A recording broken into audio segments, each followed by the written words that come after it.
After the divorce, my ex-wife became my creditor. Wenwan, let's get a divorce. The atmosphere at breakfast, which had been relatively peaceful, suddenly froze with Han Qian's words. He looked at the woman sitting across from him, or rather, his employer, his boss, a woman who held his fate in her hands. Han Qian and Wenwan had been married for 3 years.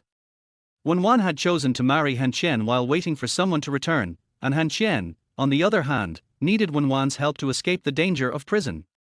Fraud, embezzlement, and forging academic qualifications, these 3 charges could have him spending most of his life in prison.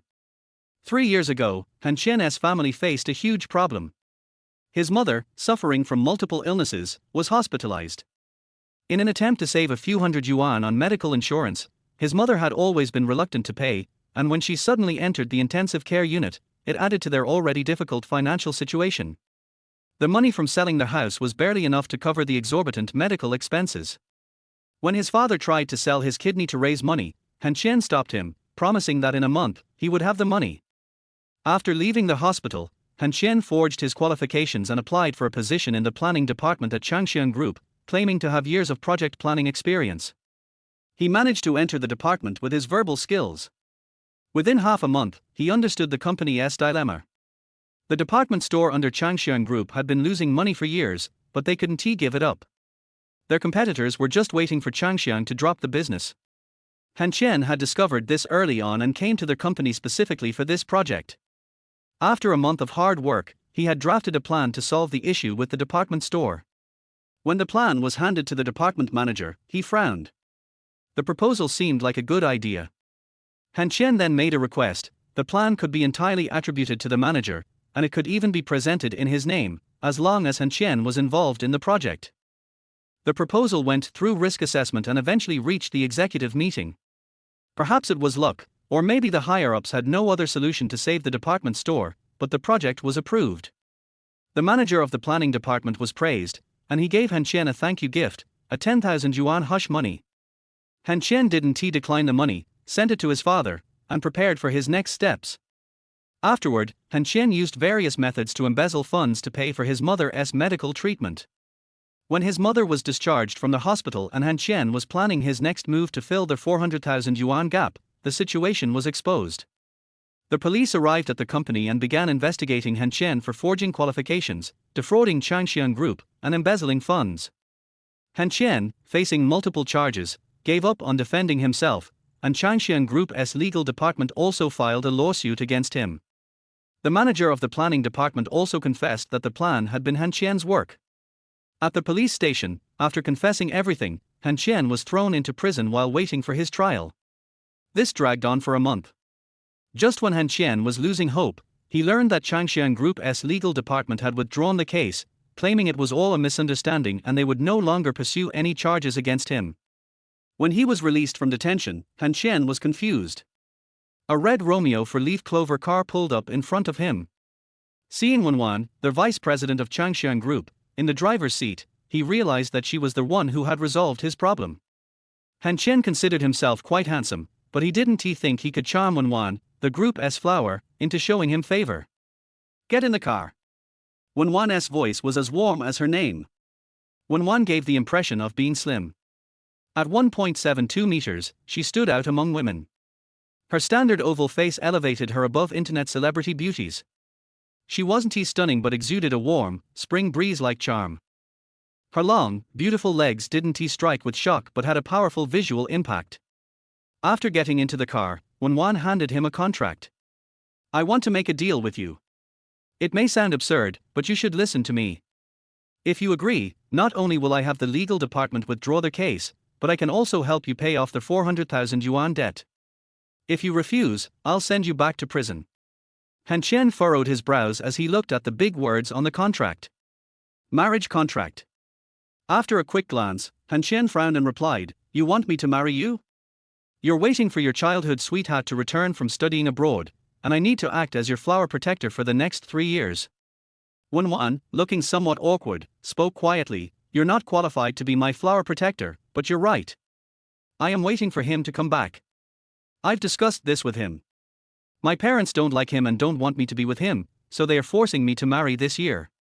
If I don't, they'll take back my shares in Changxiang. Your task is to help me deal with my parents. Of course, if you need, I can act in front of your parents, too. I won't delay you for long, at most 3 years, and he will be back. Han Qian nodded lightly. He didn't see marrying a beauty like Wenwan as an honor. Instead, he felt a sense of repulsion. Wenwan, however, didn't care about his feelings and continued, "For 3 years, you'll live with me, act as a full-time wife, and take care of my daily life. But we'll only be a couple in name. After marriage, I'll live in the attic, and you'll stay on the first floor. If you develop any improper feelings for me, or if anything happens to me, Changxian Group's legal department will sue you. Also, I've investigated your family. Your mother will need many supplements after being discharged. I can provide for her. Once we marry, if you want a divorce within 3 years, you'll have to repay the 400,000 yuan debt I paid for you, 10 times over. That's for million yuan. Make your decision, sign the contract, or go back to prison." This woman wasn't as gentle as her appearance or her name. Han Qian turned to Wenwan. "Today, we get the marriage certificate.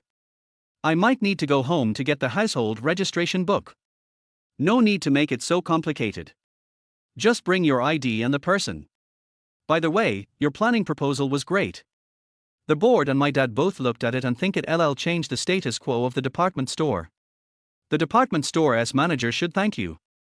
For 3 years, Wenwan treated Han Qian very well.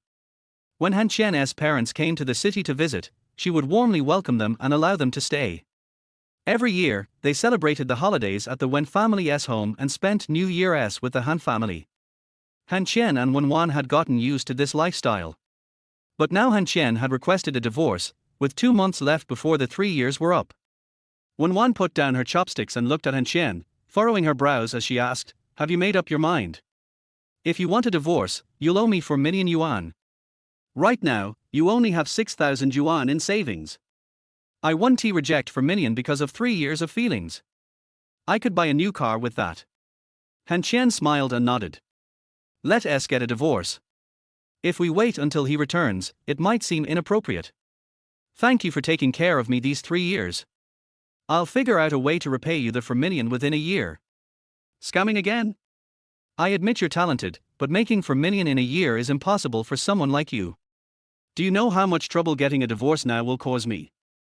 If you can't pay me back within a year, I'll send you back to prison." Wenwan's tone was threatening. She wasn't ready for the divorce yet. After 3 years, she had gotten used to having Han Qian around. Han Qian nodded again and smiled.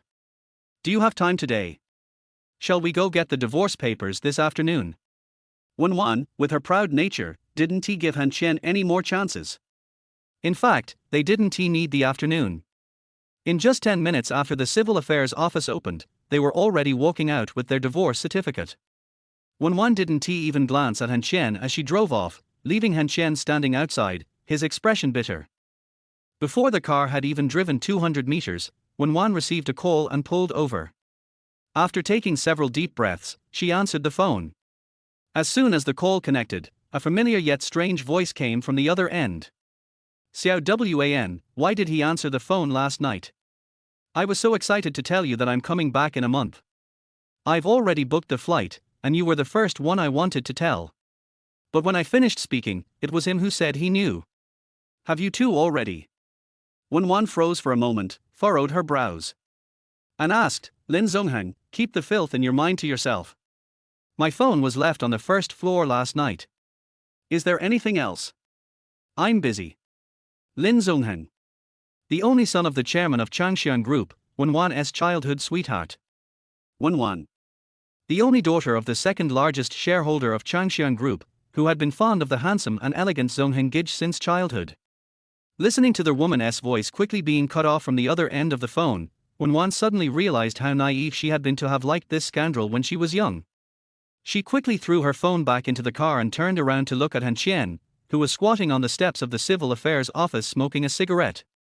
Wenwan frowned and muttered softly, "So, he smokes too." This year, Wenwan was 26 years old. Han Qian was 25 years old. Chapter 2, The Fierce Mother-in-Law. After the divorce and being disgusted by Lin Zongheng's remarks, Wenwan simply couldn't bring herself to go to work. The ever-dedicated vice president of Xinjiang Group, known for never missing a day, had taken a miraculous leave. She drove back to the Xinjiang Wangfu, kicked off her shoes at the door, threw her phone and bag aside, and directly went to the bedroom. There, her father, Li Jinhe, who hadn't gotten out of bed yet, was lying down, looking at his precious daughter. Without a word, Wenwan threw herself into his arms. "Mom, I divorced Han Qian." It was 11 a.m. at the Wen household. Wenwan was forced to sit on a small stool, facing an interrogation from her parents. Old Wen was usually a soft touch with his daughter, but today, he didn't stand up for her. Instead, he let her be lectured. "Xiao Wenwan, you really don't know what's good for you. You've been bullying Han Qian, and I won't speak on that, though I've done the same to your father, but how could you divorce him? For 3 years, you've had smooth sailing in your work. Who's been helping you behind the scenes?" Hearing this, Old Wen immediately glanced at Li Jinhe for support, but she ignored him. Li Jinhe, with her military background, wasn't one to beat around the bush. She slammed her hand on the coffee table, startling both father and daughter into a shudder. She shouted angrily, "Do you think your computer is really smart? Do you think you can sleepwalk through your work? Every project you've worked on was Han Qian getting up in the middle of the night, discussing it with your dad. He even did everything for you at home, making breakfast, preparing your bath, even washing your underwear. Do you remember who was so thrilled to tell me that having a man at home was great? Now you're telling me you want a divorce. How many lifetimes of bad luck did Han Qian have to meet someone like you?" Wenwan felt embarrassed by the reprimanding and stood up, her chest puffed out as she retorted, "Am I your daughter, or is Han Qian your son? Let me tell you, it was Han Qian who asked for the divorce. I was the one who got dumped. Han Qian asked for a divorce." Old Wen couldn't hold it in anymore. He immediately grabbed his phone, ready to confront that brat. "Your father's precious daughter is not good enough for you, you little bastard." But before he could even make the call, Li Jinhe angrily stopped him. "Are you really going to call Han Qian? Do you not fear him saying that Wenwan has another man in her heart? Isn't she just waiting for that little bastard from the Lin family to come back? You think I don't know? Han Qian knows too. Wenwan, let me tell you, if you dare be with that Lin kid, I will take back all the shares and all your property. You'll see how fast that Lin kid will kick you out. The shares belong to my dad. Ask your dad if he dares to give them to you. Old Wen, do you want to practice some military punches?" Old Wen gave his wife a look and, for once, stood on her side. He frowned at Wenwan and asked gently, "Wenwan, is it true that you told Han Qian Lin Zongheng is coming back, and that's why he asked for a divorce?" "Wenwan, listen to me, men understand other men. Han Qian is a responsible man. Lin Zongheng has been abroad, where the culture is much freer. Do you think a man abroad will be honest? Your mother and I are the same, we won't agree to you being with Lin Zongheng." Wenwan raised her head and glared angrily at her parents, frowning as she gritted her teeth. "Now it's Han Qian who doesn't want your daughter. It's not me who wants to divorce him. Yes. Last night, Lin Zongheng called and said he is coming back and wants to marry me. Han Qian answered the phone, and this morning, he asked for a divorce. What do you want me to do? Do you want me to beg Han Qian? Fine, go find him yourselves." Li Jinhe, clearly not impressed by Wenwan's defiance, looked at her with mocking eyes and sneered. "You think I don't see through your little tricks? Lin Zongheng is coming back, huh? Fine. Your house is under my name. I'll sell it at half price tomorrow. Since you're divorced, you can move back home. If you dare to come back after 9 p.m., I'll break your legs. If you want to date, you can, but you are not allowed to be with Lin Zongheng. Mark my words, you're staying here today, and I'm going to find Han Qian to get to the bottom of this divorce. You better hope he doesn't tell me the truth." With that, Li Jinhe stood up, throwing a threatening look at Old Wen. He'd better not let Wenwan leave, or there would be consequences. Having come from the military, Li Jinhe never minced words. She didn't try to gently persuade Wenwan, as Old Wen had already taken on that role. If she wasn't firm, no one could control this girl. Li Jinhe went to her room, took out a property deed, and glared at Wenwan. "If you don't want your uncle to get involved, you better stay at home quietly. I'm selling the house tomorrow and going to find Han Qian. Do whatever you want. I was just adopted by you. Go find your precious Han Qian. Old Wen, I feel so wronged. Sweetie, Old Wen is powerless here. Your mom's too strong, and Old Wen's just a small fry. Father and daughter exchanged a glance and sighed. Wenwan stood up and went back to her room. Meanwhile, Han Qian, unsure of where to go, was wandering the streets. His phone suddenly rang, and seeing the words mother-in-law on the screen, cold sweat immediately ran down his forehead. His mother-in-law was definitely a tough character. Shakily, he answered the call, his voice trembling. Hello? Good afternoon. Good afternoon. You little bastard think I'm giving you a smile. Good afternoon. Say that again and I'll have the army come and deal with you, you little shit. Mom. Mom. I'm sorry. That's better. You haven't eaten, right? I'm waiting for you at the Beijing kitchen. We need to talk about your divorce with Wenwan. You better come. I'll come. Just send the army to grab me. 10 minutes. I'll be there even if I have to crawl. 8 minutes. This is what a mother-in-law was like. Not only Wenwan and Old Wen were afraid of her, but even Han Qian and Lin Zhongheng, who was abroad, were also scared. After all, Li Jinhe had really once sent Old Wen to the army for a lesson. On a scorching summer afternoon, Han Qian, who couldn't catch a taxi, ran all their way. When he entered the private room, Li Jinhe was just about to dial a number. Mom, why are you in such a hurry to see me? Han Qian didn't even dare sit down. Li Jinhe looked at her exhausted son-in-law, nodded faintly. Not bad. Even after the divorce, you still respect me as your mother-in-law. Tell me the truth, why did you divorce Wenwan? You'd better think carefully. I might really kill you. Han Qian was in a dilemma, standing there scratching his head and tugging at his cheek. Finally, with his courage faltering, he lowered his head and muttered quietly. Mom. I'm not man enough for her. # Chapter 3, Confession. Let us go to the hospital. I'll call Wenwan and ask her to come and stay with you. When it came to his mother-in-law, Han Qian was completely powerless. She was not just a woman, she was like a boss-level character in a game, capable of killing players at will, or perhaps a max-level player stuck in a beginner's village. Going to the hospital was out of the question. If Li Jinhe found out he was lying, Han Qian would be in serious trouble. Han Qian sighed, sat down in a chair, and quietly said, Mom, my marriage to Wenwan was just a transaction. Back then, I was in trouble, and my mom needed 400,000 for surgery. I had no choice but to make a mistake.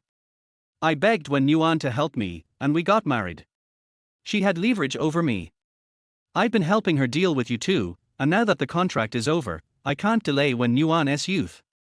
In front of Li Jinhe, playing tricks would only make things worse, so Han Qian decided to confess everything honestly.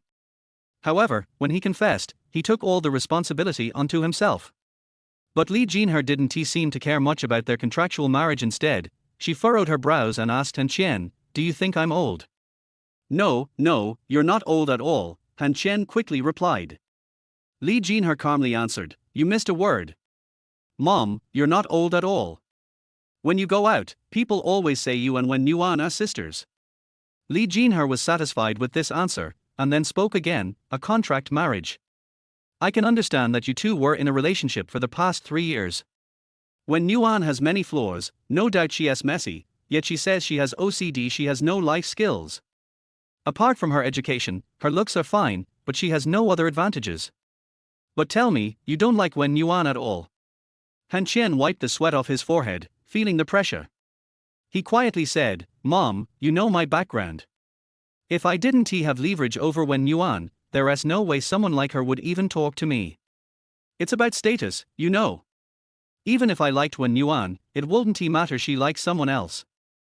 You mean that little brat from the Lin family? Li Jinhe scoffed. There's no man in the Lin family who knows how to behave.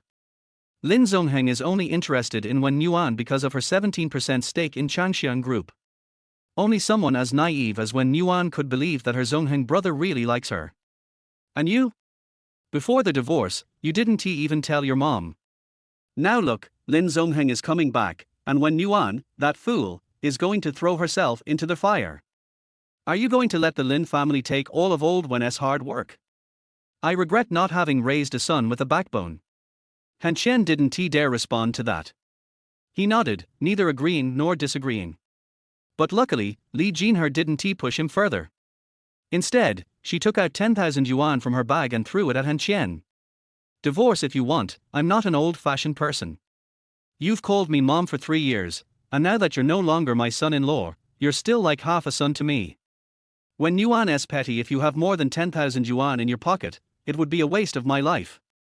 Take it and use it first. Don't even think about leaving this city. If anything happens to me and old Wen, we'll still need you to help out. If you refuse, you'll have the army come and deal with me, I know. Han Qian immediately gave in. One couldn't say no to Li Jinhe, and the sum was not small. But Han Qian really didn't dare refuse. He learned long ago not to mess with his fierce mother-in-law. Later, when they were eating, Li Jinhe suddenly spoke up. Is Wen Yuan able to manage things well at Changxiang? Han Qian, chewing his food, nodded and replied seriously, the initial plan has been completed. The department store has been renamed Rongzhuan Kingdom, and we've stopped renting out the shops. Everything is sold by the company itself, at prices seniors can accept.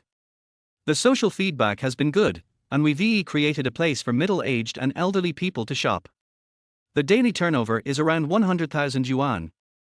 Though the profit isn't much, the social response is better than expected. Compared to Glory Department Store, we seem livelier. Wen Yuan has been responsible for this whole project, and she has been recognized for it. Later, I gave her some other small projects, which also got good responses, but they weren't significant enough to mention. Li Jinhe looked at her son-in-law with increasing admiration. He was handsome, talented, and a perfect match for Wen Yuan. She smiled, squinting her eyes. How about coming back to Changxiang Group? I can have old Wen make you the head of the planning department. Han Qian smiled bitterly and shook his head. Mom, please don't joke. If I go back to Changxiang, Wen Yuan would think I'm still chasing after her. We're divorced now, so it's best to keep some distance. Besides, the employees at Changxiang don't know about our relationship, but the upper management does. I can't go back there. Also, that person is coming back soon. No matter what, I'm Wen Yuan's ex-husband. It would be awkward seeing her with another man. So, can you please spare me from that? Li Jinhe's expression softened slightly, but she sighed and said quietly, You're proud, aren't you?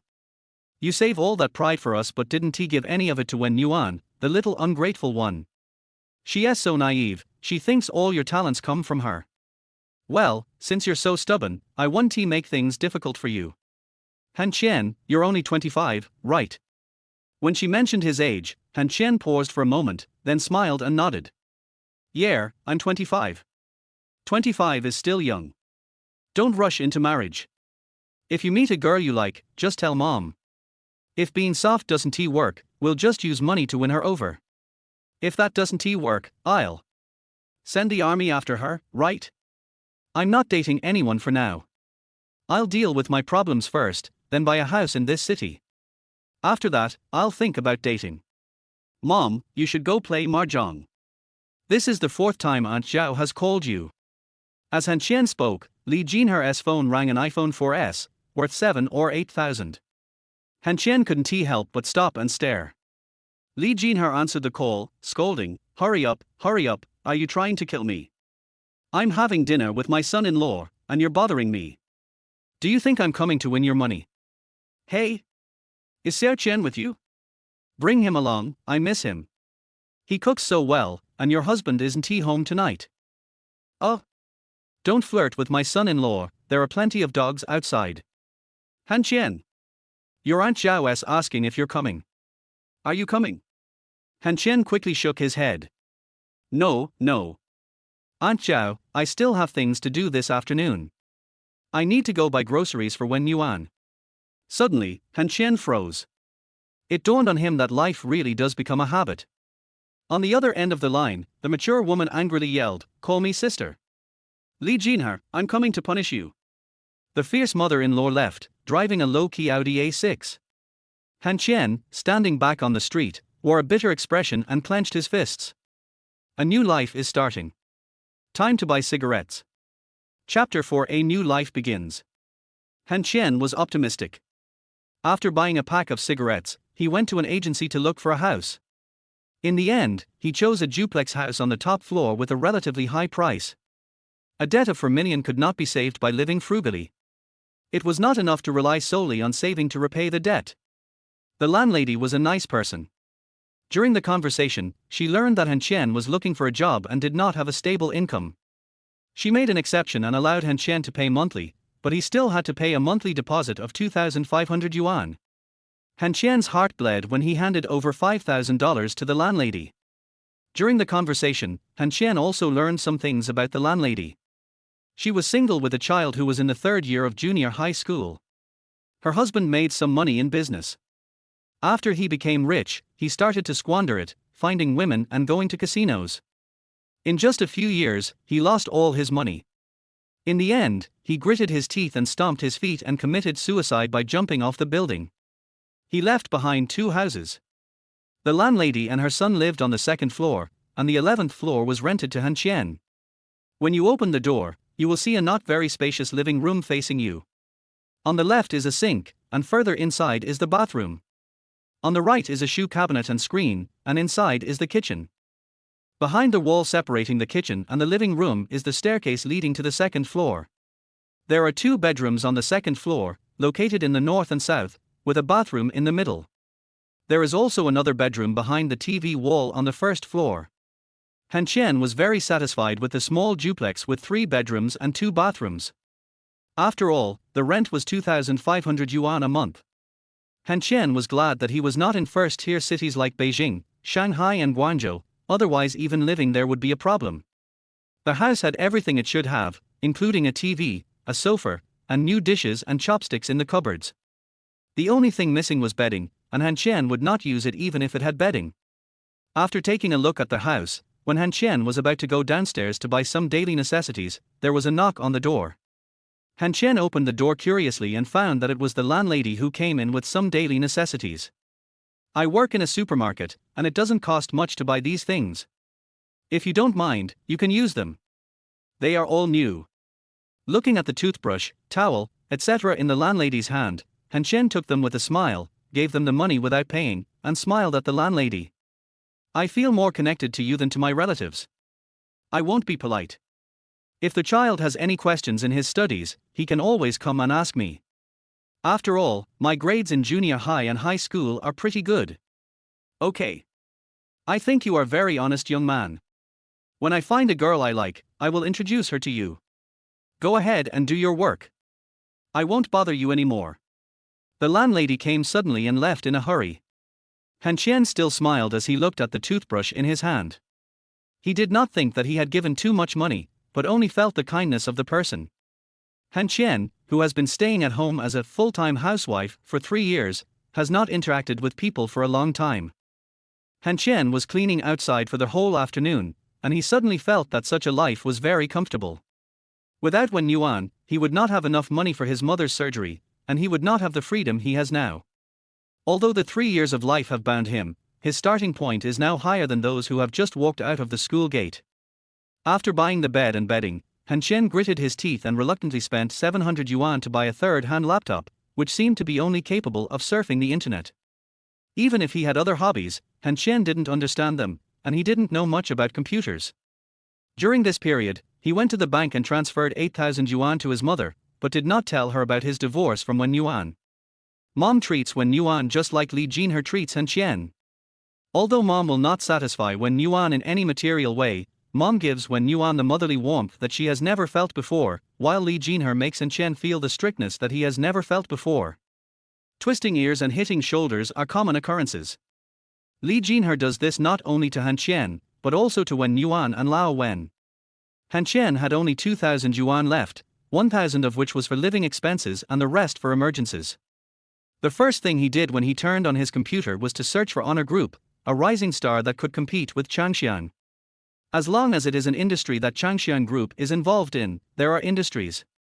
Real estate, shopping malls, electronics, catering, and medicine. Planning department of Glory Group. This is Han Qian's ultimate goal. Han Qian is ready to return to his old business, but he will not take risks under pressure again, nor will he show off too much in glory. He has already suffered this loss in Changxiang. On the other side, when Yuan was on the verge of collapse, their house was sold, and Li Jinhe casually told Wen Yuan that he lost the house to her Aunt Zhao while playing mahjong, and that if she had any objections, she could go find Aunt Zhao. Wen Yuan kept her distance from Aunt Zhao, who had forced her to call her sister Zhao since she was a child. This disrespectful elder would chase her and ask about Han Qian's physical strength, which made the inexperienced Wen Yuan not know how to answer. In this respect it is warm and pure like a blank sheet of paper. In a bad mood, she called Lin Zongheng, hoping to find some comfort and ask him when he would be back, but she was hung up after 3 consecutive calls. Finally, when Yuan sent a message to tell Lin Zongheng that if he didn't answer the phone again, there would be no need to contact him in the future. Then the phone rang, but when Yuan hung up within 3 seconds of the call. Although she did not object to the fact that Lin Zongheng had a woman abroad, she could not accept that he was doing that kind of thing and called him. Not long after, the phone rang again. When Yuan told her about her grievances, but Lin Zongheng kept asking why it was that man who answered the call, and whether something had happened between them. The grievance in her heart was not comforted, but instead she was doubted. When Yuan hung up the phone angrily and sat on the bed to ask herself, "Do you really like Lin Zongheng? Or do you regard him as a spiritual support? It's been 3 years.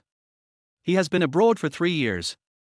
In fact, time has diluted everything." When Yuan and Han Qian just got married, a long-distance call would last until late at night. As time passed, the late night was shortened to an hour, and finally the call would be hung up because Han Qian would call for dinner. The figure of Han Qian suddenly appeared in her mind. When the pervert broke into the room claiming to be a courier, Han Qian, covered in foam, stood in front of her and drove the pervert away. During the most uncomfortable days of each month, Han Qian would get up early and cook a bowl of fish head and tofu soup, or maybe pork rib soup, and would prepare ginger and wolfberry water in a thermos for her to take to the company. For a moment, the warmth was lost. Lin Zongheng's figure was becoming increasingly blurred, but Han Qian's appearance was becoming increasingly clear. When Yuan couldn't stand this. She was dumped by Han Qian, and she didn't allow herself to think of this man in such a situation. Feeling like she was about to collapse, when Yuan picked up her keys and cell phone and rushed out of the house. On the road, Romeo Clover was speeding through the empty road at a speed of 120 miles per hour, like a ghost. The bright red Romeo car parked at the door of a bar immediately attracted attention. It was not because of how expensive the car was, but because the woman who got out of the car made the animals outside the door stare with wide eyes. Their white t-shirt and light-colored jeans make her legs look longer, and the simple ponytail and no makeup make her stand out here. When Yuan looked at this strange place, and she mustered up the courage to walk into this place she had never been to and which she felt very resistant to. But she needed to vent. Warmth has no friends. Chapter 5, Pickup. Everyone comes to the bar for different purposes. Some come to have fun, some come to have fun, some come to get drunk, and some come for a romantic encounter. When Yuan's presence makes most men in the bar forget their purpose of coming, and now they only have one goal: hunting for beauty. After being used to eating roses, I encountered the fragrant lilies and then I realized what I liked. The most important thing is that this woman comes from a wealthy family. Her clothes and mobile phone are very ordinary and affordable for the general public, but the Cartier bracelet on her wrist is worth a lot of money. Men always fantasize that a super beautiful woman falls in love with him, and this woman is also very rich. Even if he doesn't need her to support him, at least he doesn't have to spend money to support her. Men always have inexplicable confidence, especially drunk men. Many people have already failed in their attempts to strike up a conversation. This pure lily sat at the bar, drinking glass after glass of expensive red wine. She ignored the bartender who was showing off his cocktail skills in front of her and just asked him to pour glass after glass. When Yuan became angrier the more she drank. How could she not think of Han Qian? Besides cooking better, cleaning the room more neatly, washing clothes more cleanly, being smarter and more handsome, did he have other advantages? The most important thing is that this guy actually dared to file for divorce. Did Han Qian dump me when Yuan?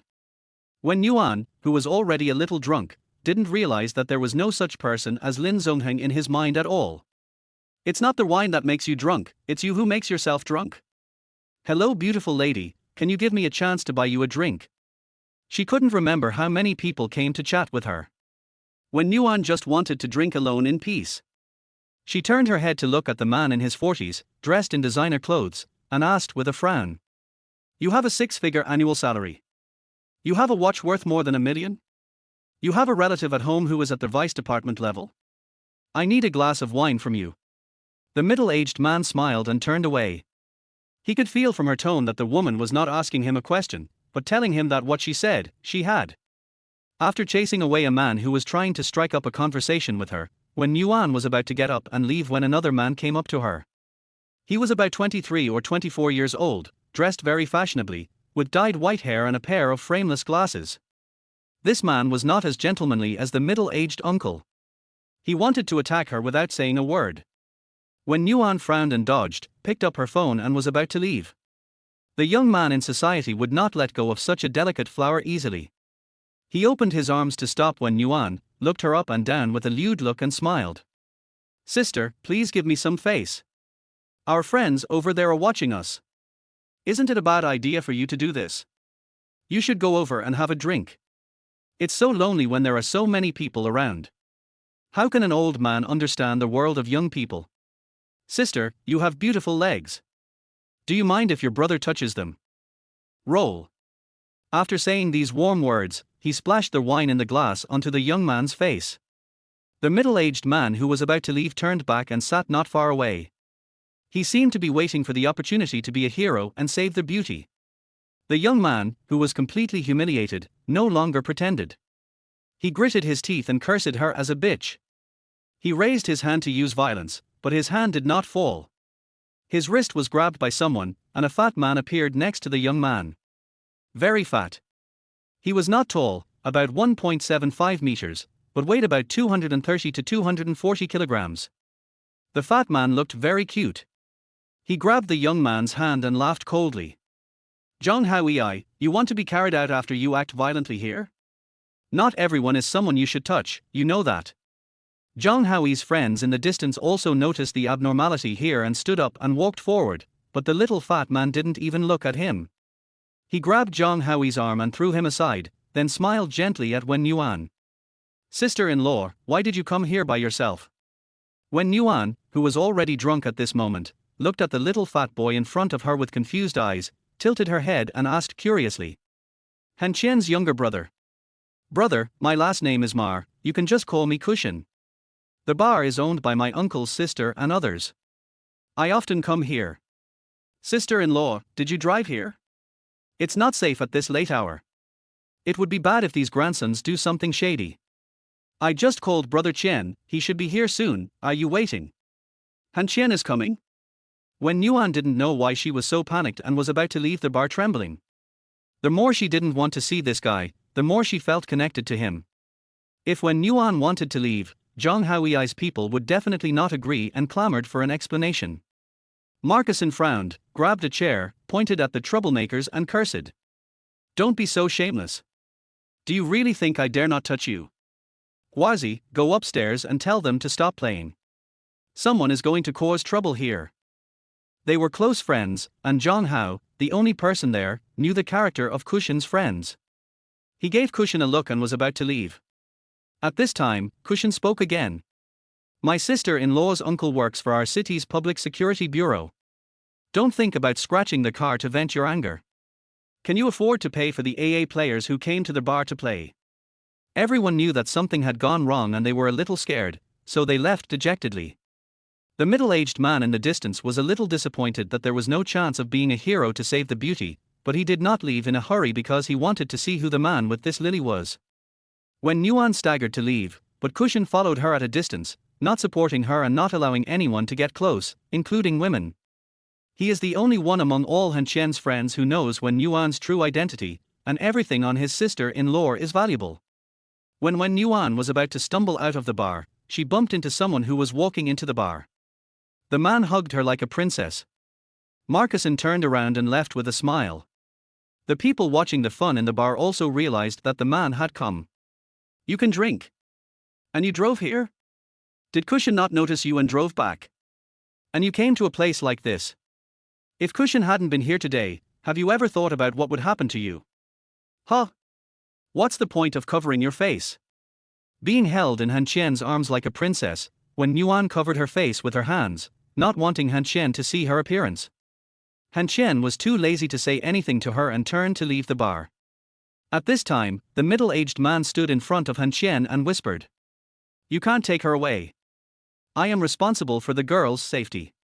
Han Qian, who was originally preparing to take a shower and go to bed, rushed over without stopping when he heard that Wen Yuan was in the bar. He became even angrier when he saw the drunken look of this woman. Now someone is blocking his way? Han Qian frowned and looked at the middle-aged man and said in a cold voice, "Is it your business that I take my wife home? Are you responsible for my wife's safety? We are all men, don't act so noble in a place like this." The middle-aged man was not angry and smiled faintly. "Who can prove that she is your woman?" Han Qian looked down at Wen Yuan in his arms and saw a sly smile on her lips. He also smiled, took out the divorce certificate from his pocket and threw it at the middle-aged man. "My ex-husband's identity is much safer than a stranger like you, right? Besides, you only need to look at me, no need to look anywhere else. So you were once husband and wife. I'm sorry, little brother. This is my business card. I hope we can be friends."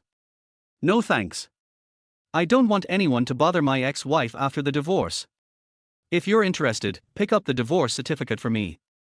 As soon as he walked out of the bar, he saw Feng Zhuan spit all over Han Qian. At that moment, Han Qian was about to collapse and said angrily with gritted teeth, "I really should send you to mom right now and let her know that you came to the bar to get drunk right after we got divorced. Give me the car keys." Wen Yuan looked at Han Qian in a daze and shouted while struggling, "It's my mom, not your mom." "Then I'll take you back to your mom's place. You left without your house key.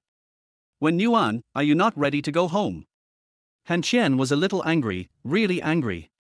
Wen Yuan hid in Han Qian's arms like a child who had made a mistake. Not long after, Han Qian heard the sound of sobbing.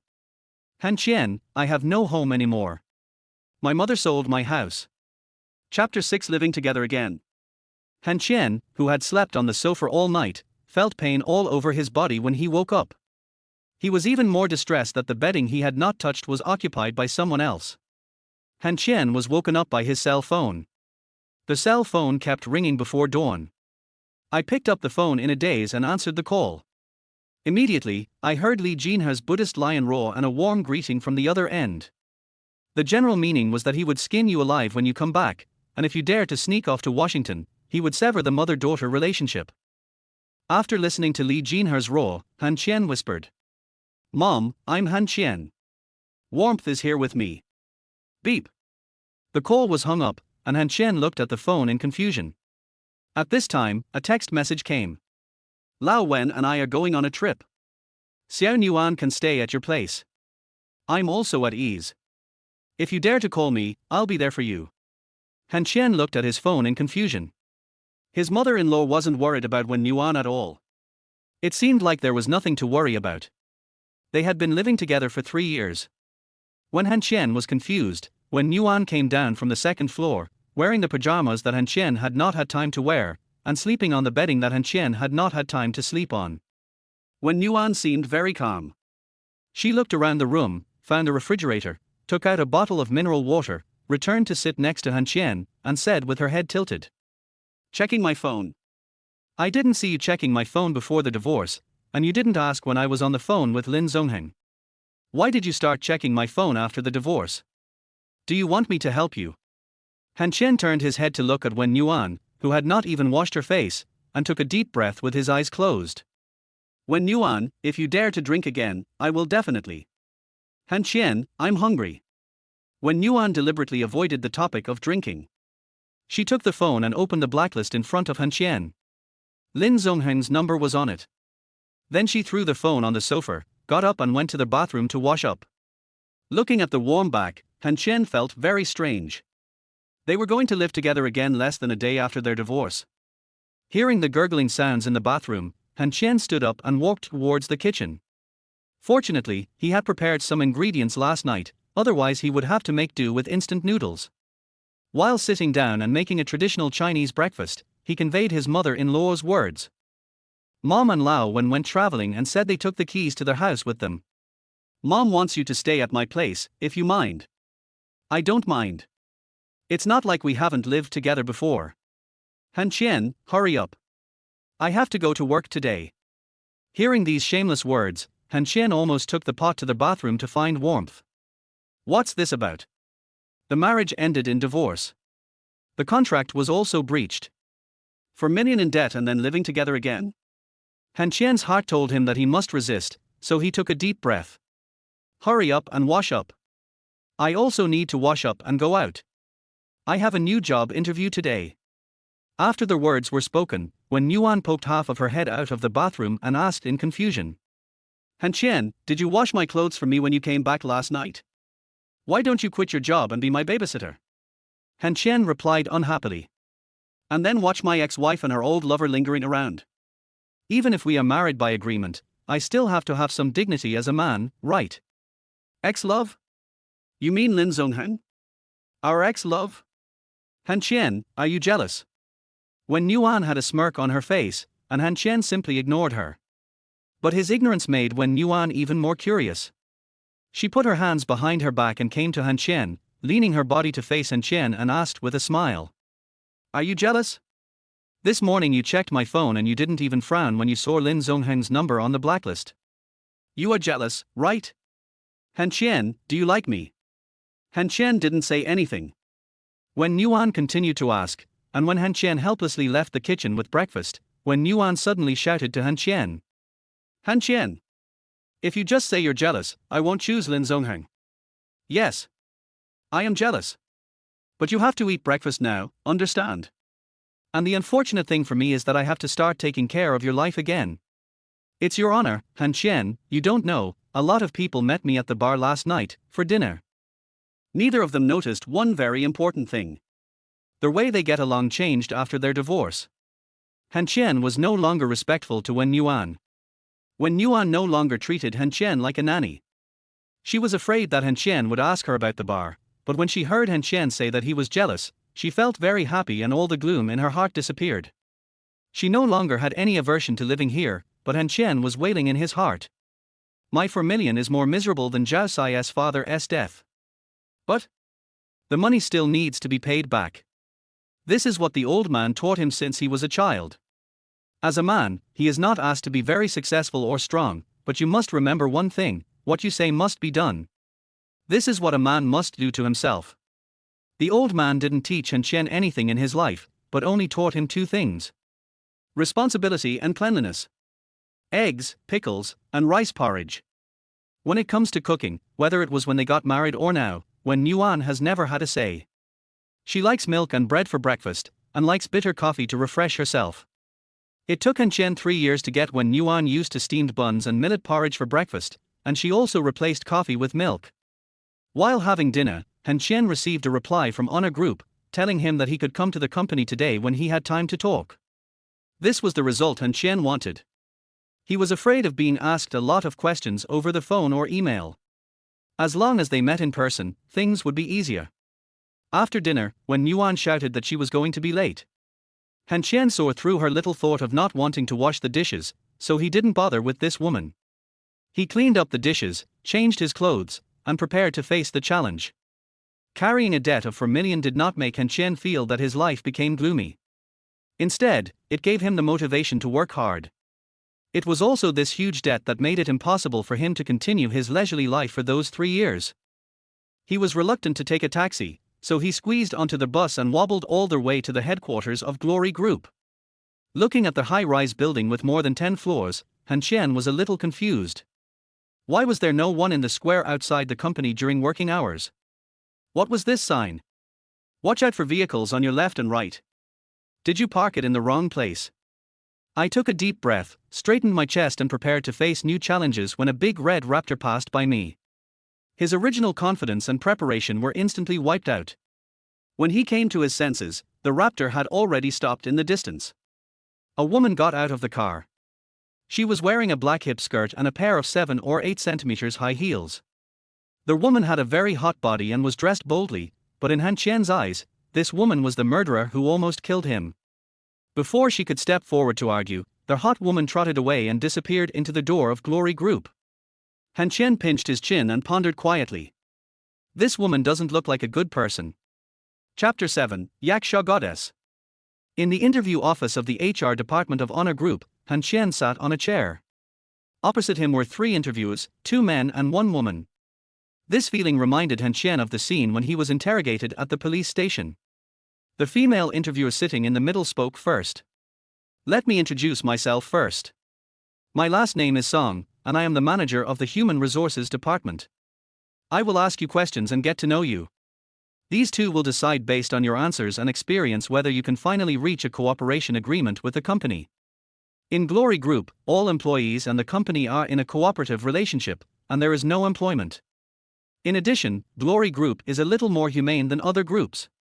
Now I will introduce you to the company's system, and you can consider whether to continue the interview." Manager Song's expression was very gentle, and there was no condescending tone in his words, which made Han Qian very comfortable. After learning about the company's system, he exclaimed that Han Qian's loss was not unfair. The Honor Group has very good systems and benefits for its employees. There are 2 days off a week, and their work hours are 9 a.m. to 5 p.m. There are extra allowances and bonuses for overtime work. Accommodation is provided in the company's own hotel in the winter. Employees on vacation will not be forced to come back to work overtime, but if there is a problem with the position he is responsible for, he must return to the company without reason and cannot be refused to make corrections. The salary is base salary plus commission plus bonus. We don't reject office romances, but they cannot delay work or ruin the office atmosphere. The Honor Group does not have a penalty system. If you are 1 hour late, you will be allowed to leave work 2 hours later. There is only one penalty for the company: dismissal. Han Qian said that he could accept the company's system, and Manager Song narrowed his eyes and smiled. Compared to Qian Group, we at Honor treat our employees more humanely. Coming to work is not like signing a contract to sell yourself. Now I want to ask you a question. When you are satisfied with us, we also need to be satisfied with you. First, let me introduce myself. Han Qian smiled back and said softly. Han Qian, Han nationality, 25 years old, divorced, has 3 years of work experience in the planning department of Qian Group. He has planned some small projects and also participated in the planning of Qian Group's military world. He only has a high school education. He dropped out of school because of an accident in his family during his freshman year. Excuse me, why did you get divorced? My ex-wife's family background is very different from hers. I don't want to delay anything and want to give her a better future. Okay, you said you were involved in the planning of the military world. Which one were you mainly responsible for? Choose the customer base and monopolize it. If you were asked to come up with a plan to deal with the military world right now, where would you start? I don't think it's necessary to target Rongzi World. It's just a low-end brand, and its main customers are mostly middle-aged and elderly people. Rongzi World is just a way to save Qian department store, a way that has no other choice but to choose transformation. Rongyao department store mainly makes money through gold shops, luxury goods counters and video game arcades. There's no need to imitate Rongzi World, and the result won't be very good. The last question is, why do you want to leave Qian Group? Is moving away from home a reason? I'll be left with nothing after the divorce. Okay, I'll give you an answer tomorrow night at the latest. I look forward to working with Mr. Han. It's over? Han Qian was a little confused. Was it over after just a few questions? No questions about his ability. Han Qian was still a little confused when he stood up, and at the same time, he lost a little confidence. He originally thought that he would ask a lot of questions and had thought of a lot of answers, but he didn't use them. Han Qian was still in a confused state when he walked out of the room. When he stepped out of the door, he suddenly turned back and asked a question. Is that Raptor downstairs your company's car? When this question was asked, the 3 interviewers looked a little embarrassed, and Manager Song stood up and said awkwardly. Is Mr. Han not injured? This car does belong to the company, but... Oh. I get it. When I see the owner of the car, I will slap her twice. Don't blame me for being rude. She was wearing 8-centimeter high heels and I almost killed her. Han Qian left, leaving the 3 interviewers looking at each other, wondering whether to record the last sentence. This is not the first time that I have driven in high heels, and everyone in the company knows that you must not cross the square around 9 in the morning, you must not be distracted, and you must walk on the sidewalk. Manager Song sighed. I feel good about it. You can stay and try it out. Anyway, the company has a 1-month probation period, and the contract also states that you will be asked to leave without reason within a month. As for the incident where he almost got hit, just treat it as a meeting gift from our aunt. After all, we have all experienced it. This has become a tradition of honor group. Han Qian, who was waiting for the elevator, was filled with fear. He wondered if this was retribution for his divorce. He got divorced and was beaten up by Li Jinhe right after. Then, warmth came back. He was almost hit by a car this morning. The interview was not ideal. Bite. The elevator opened, and Han Qian took a step forward with a head full of strange thoughts when he felt something soft in his chest. Before he could see clearly what was in front of him, he was punched hard in the abdomen, followed by a sharp curse in his ears. Don't you have eyes when you walk? Do you want to die for taking advantage of me? Before he could finish his words, Han Qian's hair was grabbed. After being punched and having his hair grabbed, Han Qian became furious. He reached out and grabbed the woman's hair. The woman screamed and hit Han Qian's shoe hard with her high heels, followed by Han Qian's wailing. By now Han Qian had clearly seen the person in front of him. She was wearing a black hip skirt and a pair of 8-centimeter high heels. However, her hair was disheveled and her face could not be seen clearly. It didn't matter whether he could see her face or not. The important thing was that he was almost hit to death by this woman. Tell me which department you are from, I'm going to fire you right now, let me go. As she spoke, the woman's grip became stronger. Han Qian, who considered himself not a gentleman, showed no mercy and spoke angrily through gritted teeth. I'm not from your company. You almost bumped into me downstairs. I was just worried that I had no place to find you. The chaos attracted onlookers, and the 3 people in charge of the interview also hurried over, because they were too familiar with the 2 voices. Manager Song from the Human Resources Department was stunned when he saw the scene in front of him. How could this be? He trotted forward to pull the 2 men apart, gently punched Han Qian's shoulder with his fist, and said anxiously, Han Qian, please let go. President Yang, please let go too. The employees are watching us. Han Qian, let go first. President Yang is a girl. Mr. Yang? Han Qian frowned and turned his hand away, but unexpectedly the woman did not let go, and actually opened her mouth to bite his neck. Manager Song saw this and hurriedly tried to persuade and stop her, and finally persuaded President Yang to let go of her hand. The 2 men glared at each other in embarrassment. Yang Qingqing bent down and was about to take off her shoes and smash the man to death.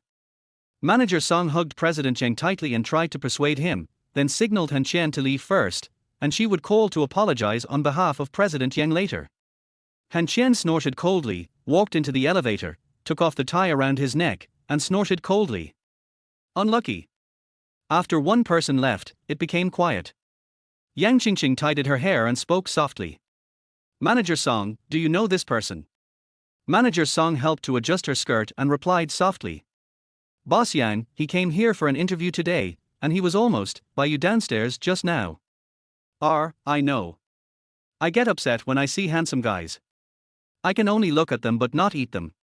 Why keep them if I don't kill them? Interview? Tell him to come to work tomorrow. Humph. You grab my hair and take advantage of me? If I can't kill you, what's the point of calling him? Han Qian. Han Qian. Sounds familiar. Damn it. I can't remember. Manager Song, go tell the managers of the project department and the planning department to send me the results of that piece of land today. It's so annoying. Damn it. It's more annoying than seeing a handsome guy. Yang Qingqing left. When she left, she lifted her skirt and pulled at the safety pants inside. Everyone was angry but dared not say anything. The company is good in every way except for the creepy general manager. Chapter 8 Creditors move into their house. Mr. Yang? Yang Qingqing from the Glory Group. There are reports online that this woman is the legal representative of the company. I thought she was an old lady, but I didn't expect her to be. She can be considered a beauty, and a beauty with a score of more than 90 points. She is at the opposite extreme from Wenwan. After leaving the company, he received a text message informing him that he had been accepted, telling him that he could go to work at the company the day after tomorrow, Monday, and that he could just pick up all the paperwork at the front desk. Han Qian always felt like a sheep walking into a tiger's den, and he couldn't refuse.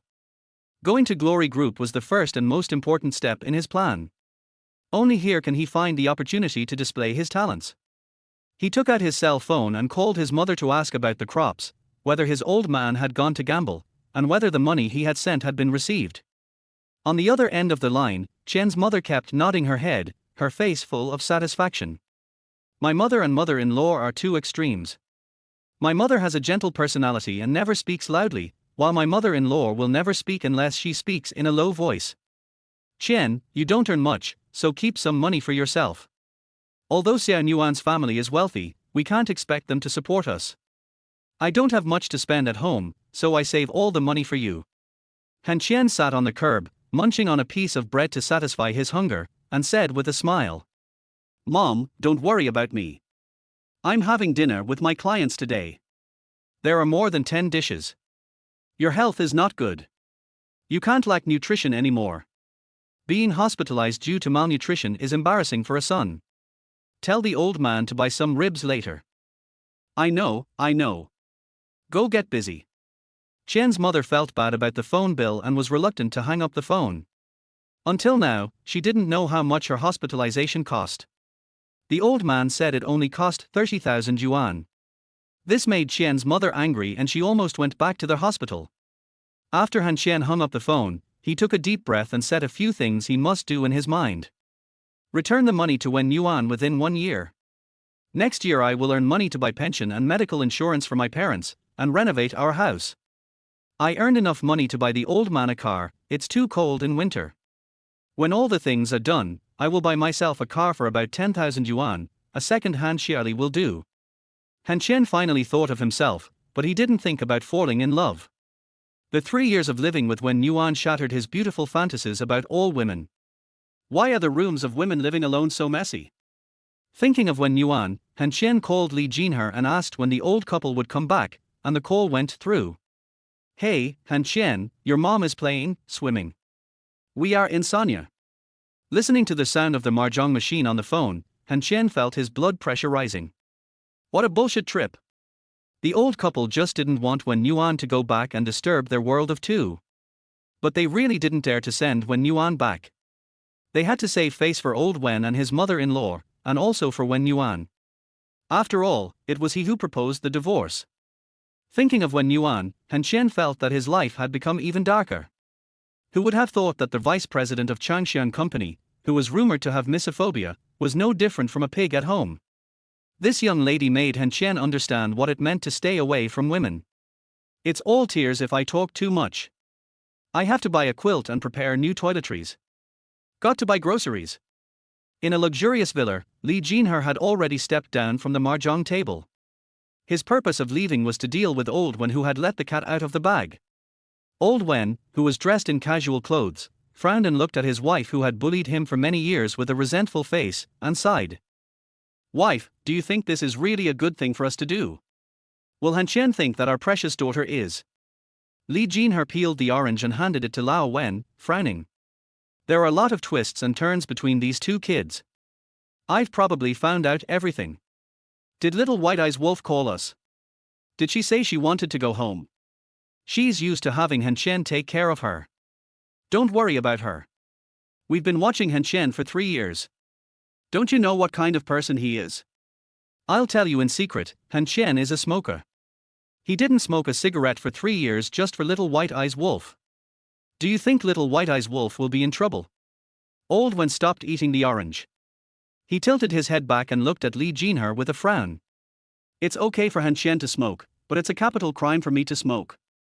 Li Jinhe, you're going too far. What's the point of getting a divorce?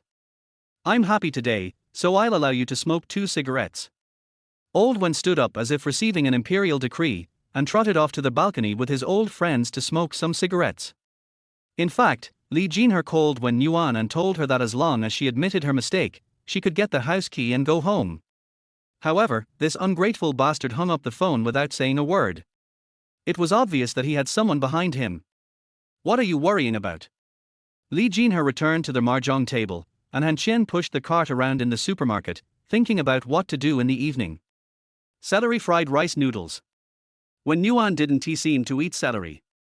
Mushu pork. She didn't seem to eat carrots. The more Han Qian thought about it, the uglier his expression became. Wen Yuan was extremely picky about food. She didn't eat garlic sprouts, leeks, garlic sprouts, green peppers, carrots, onions, coriander, or celery. Love crabs. It's a pity that Han Qian doesn't eat seafood. It's not that Han Qian doesn't like it. First, he never ate crabs when he was a child, so he didn't know which parts could be eaten and which parts could not be eaten. Naturally, he lost interest in crabs when he grew up. Also, seafood needs to be cooked alive, and he can't bear to do that. In the end, Han Qian bought a piece of large intestine, some beans and mushrooms, eggs and tomatoes, and then some snacks. Habit is a very scary thing. Han Qian didn't know why he bought yogurt and potato chips. The landlady who worked in the supermarket looked at Han Qian with an ambiguous face and asked if his girlfriend was going to move in. Han Qian shook his head bitterly. Here comes a debt collector. Big sister, when can you bring your children to my house for dinner? I'm a first-rate cook. The eldest sister laughed jokingly. Can I just bring my bowls and chopsticks? I'll go buy a bowl. Han Qian said goodbye to the landlady with a smile. It never goes wrong to be kind to others. He delivered the things upstairs as if he was moving house. After spreading the bedding on the tatami in the second bedroom, Han Qian wanted to lie down and rest for a while, but he fell asleep. When I woke up, it was already dark outside. I opened my antique Nokia 110 and saw that it was already 7:30. Han Qian got up and went downstairs to find that Wen Yuan had returned. She had specially bought herself a set of yellow teddy bear cartoon pajamas. She was sitting on the sofa holding some potato chips and watching TV. When she saw Han Qian standing at the stairs, she put down the potato chips and looked up and shouted, Han Qian, I'm hungry. Han Qian took a deep breath and said softly, Are you planning to stay long? Wen Yuan nodded vigorously. I can pay for food and rent, Han Qian. I've been abandoned. I called my mom but she didn't answer. She even sent me text messages scolding me. Can I see the text message? Deleted. Are you trying to take this opportunity to check my phone? Let me show you. Han Qian went to the bathroom, and Wen Yuan clenched her fists and shouted happily. Lin Zongheng was really put on the blacklist. There is no reason. Wen Yuan just doesn't want that guy to cause trouble for her. If she likes foreign girls, her sister will not serve her. P.S. If there are any typos, please help point them out. I have to print the contract today. Thank you all for your support. I will read all the comments. XO. Chapter 9. Putting on an apron, washing and cutting vegetables, cooking is not a difficult task for Han Qian, and he is not averse to it. Although his knife skills are not very sophisticated, it is enough for him to cook at home. Although it does not have the taste of chefs outside, it is still delicious. While Han Qian was washing the vegetables, Wen Yuan came into the kitchen, put her hands behind her back, looked curiously at the ingredients in the sink, and whispered, Hey! These are all my favorite foods. Aren't you afraid that I won't come back today? Han Qian washed the vegetables seriously without turning his head and replied softly. You don't like the smell in the kitchen, so why did you sneak in? I'm not picky about food, I'll eat it even if you don't come back. Hey! Han Qian, you've changed. It's true that men are fickle. It's only been a few days since the divorce and you've become so cold to me. Don't forget that your sister is still your creditor. Pay me back. If you're not picky about food, why don't you buy crabs? Wen Yuan always bought ready-made crabs for her to eat. In the 3 years after they got married, she and Han Qian had only quarreled once. The reason was that Wen Yuan bought crabs and asked Han Qian to cook them, but Han Qian couldn't bring himself to do it and kept them in a fish tank. The next day, Wen Yuan threw the lively crabs into the pot of boiling water. Han Qian's face was gloomy the whole night. He didn't cook dinner, nor did he wash the dishes or clean the kitchen. Wen Yuan knew that she had said the wrong thing, but Han Qian didn't take it to heart. He turned around and walked out of the kitchen. When Wen Yuan thought that Han Qian was going to go on strike again, Han Qian came back with a box of yogurt in his hand. Go out and drink on the sofa, don't bother me here anymore. After the divorce, Han Qian would no longer treat Wen Yuan with respect. He did not have the idea of pleasing a woman in his bones. All people were equal, and there was no distinction between high and low, even though you were the creditor now. But when Yuan did not leave, she did not know that when she said Han Qian had changed, she had also changed. Maybe the relationship between the two had changed. No longer a couple. The large intestine would taste better if you put more chili in it. Have you forgotten how you nearly died in pain at 2 o'clock in the morning and went to the hospital for half the night? That was the second year after they got married. In the winter, when Yuan shouted that she wanted to eat boiled fish, and she wanted the spiciest one. Then in the middle of the night, when Yuan was rushed to the hospital, the doctor diagnosed her with intestinal spasm. Antispasmodic injections and intravenous strips were useless. In the end, Han Qian had no choice but to keep asking when Yuan to drink water. Han Qian stayed by her bedside for a whole night, and when Yuan screamed and called out on the bed for a whole night. Because when Yuan disturbed other people's rest, Han Qian almost got into a fight with someone in the hospital. When Yuan also thought of this matter, she used to think that Han Qian was right, but now she thinks it should be a small happiness. After all, it was just a contract marriage. Then put less in and turn up the heat. Is there any soup? Egg soup, miss. If you are all right, could you help me carry the bowls and chopsticks up there? Okay, Yuna can. When Yuan left the kitchen and Han Qian couldn't help but smile. At this moment, his cell phone suddenly rang. Han Qian took out his cell phone in a hurry and saw that it was an unfamiliar number. Hello. Sir, do you want door-to-door service? We are the best in the country. Han Qian hung up the phone directly. There are too many scammers these days. There were 3 dishes and a soup for dinner. If when Yuan hadn't been here, Han Qian might not have cooked. Neither Han Qian nor when Yuan spoke a word at the table. They ate quietly, as if they had returned to those 3 years. After dinner, Han Qian cleaned up the dishes and when Yuan took the initiative to help. Then she accidentally kicked her little toe on the table leg, so Han Qian had to find a band-aid for her, but unfortunately there was none at home. After washing the dishes, Han Qian returned to the sofa and took out his computer to study. Then when Yuan came, wearing casual clothes. Unikan, do you want to go down for a walk? This princess will give you a chance to protect the flower. No. Han Qian. No. I want to see something. When Yuan was out of breath and took a deep breath. Then she looked at Han Qian with a smile as beautiful as a flower and called out in a coquettish voice. Brother Qian, I'm eating. I'm going downstairs, you shut up. Straight male cancer. Han Qian couldn't withstand when Yuan's physical attack, which also had some magical armor-piercing properties. He raised his upper hand in surrender and went downstairs. When Yuan is very beautiful without makeup, and with her impressive height and long legs, she is a sight to behold wherever she goes. Han Qian next to her is also handsome. The talented and beautiful couple instantly became the focus of the community, attracting many eyes. When they arrived at the basketball court, when Yuan shouted that she could not walk anymore and wanted to go to the supermarket to buy water, she asked Han Qian what he wanted to drink. Han Qian looked at the supermarket, then glanced at his home, then shook his head and said he would drink it when he got home. When Yuan muttered a word about misers, and then trotted off to the supermarket. How could she still be unable to walk? Han Qian, who stayed where he was, looked at the basketball court and felt a little excited, wondering if he should go play and exercise. It so happened that at this moment a child in his 20s sprained his ankle, leaving one less player on the basketball court. Everyone's eyes fell on Han Qian, and one of them asked if he could come over and take his place, saying that someone would be there soon. Han Qian, who hadn't touched a basketball for a long time, felt a little rusty. After failing to catch the pass twice, he was rejected. The proud Han Qian couldn't just leave in shame, so he took off his coat, went back to the court, and after catching the ball, he didn't rush to attack to find his touch. As sweat dripped down, his touch became better and better. Layups, three-pointers, steals, assists, except for rebounds, Han Qian had already reached his best condition. When Han Qian was feeling complacent, the style of the young men on the court suddenly changed. They seemed to be injected with chicken blood, their speed soared, and they even performed dunks. When Han Qian was puzzled, he noticed that the injured child was staring outside the court.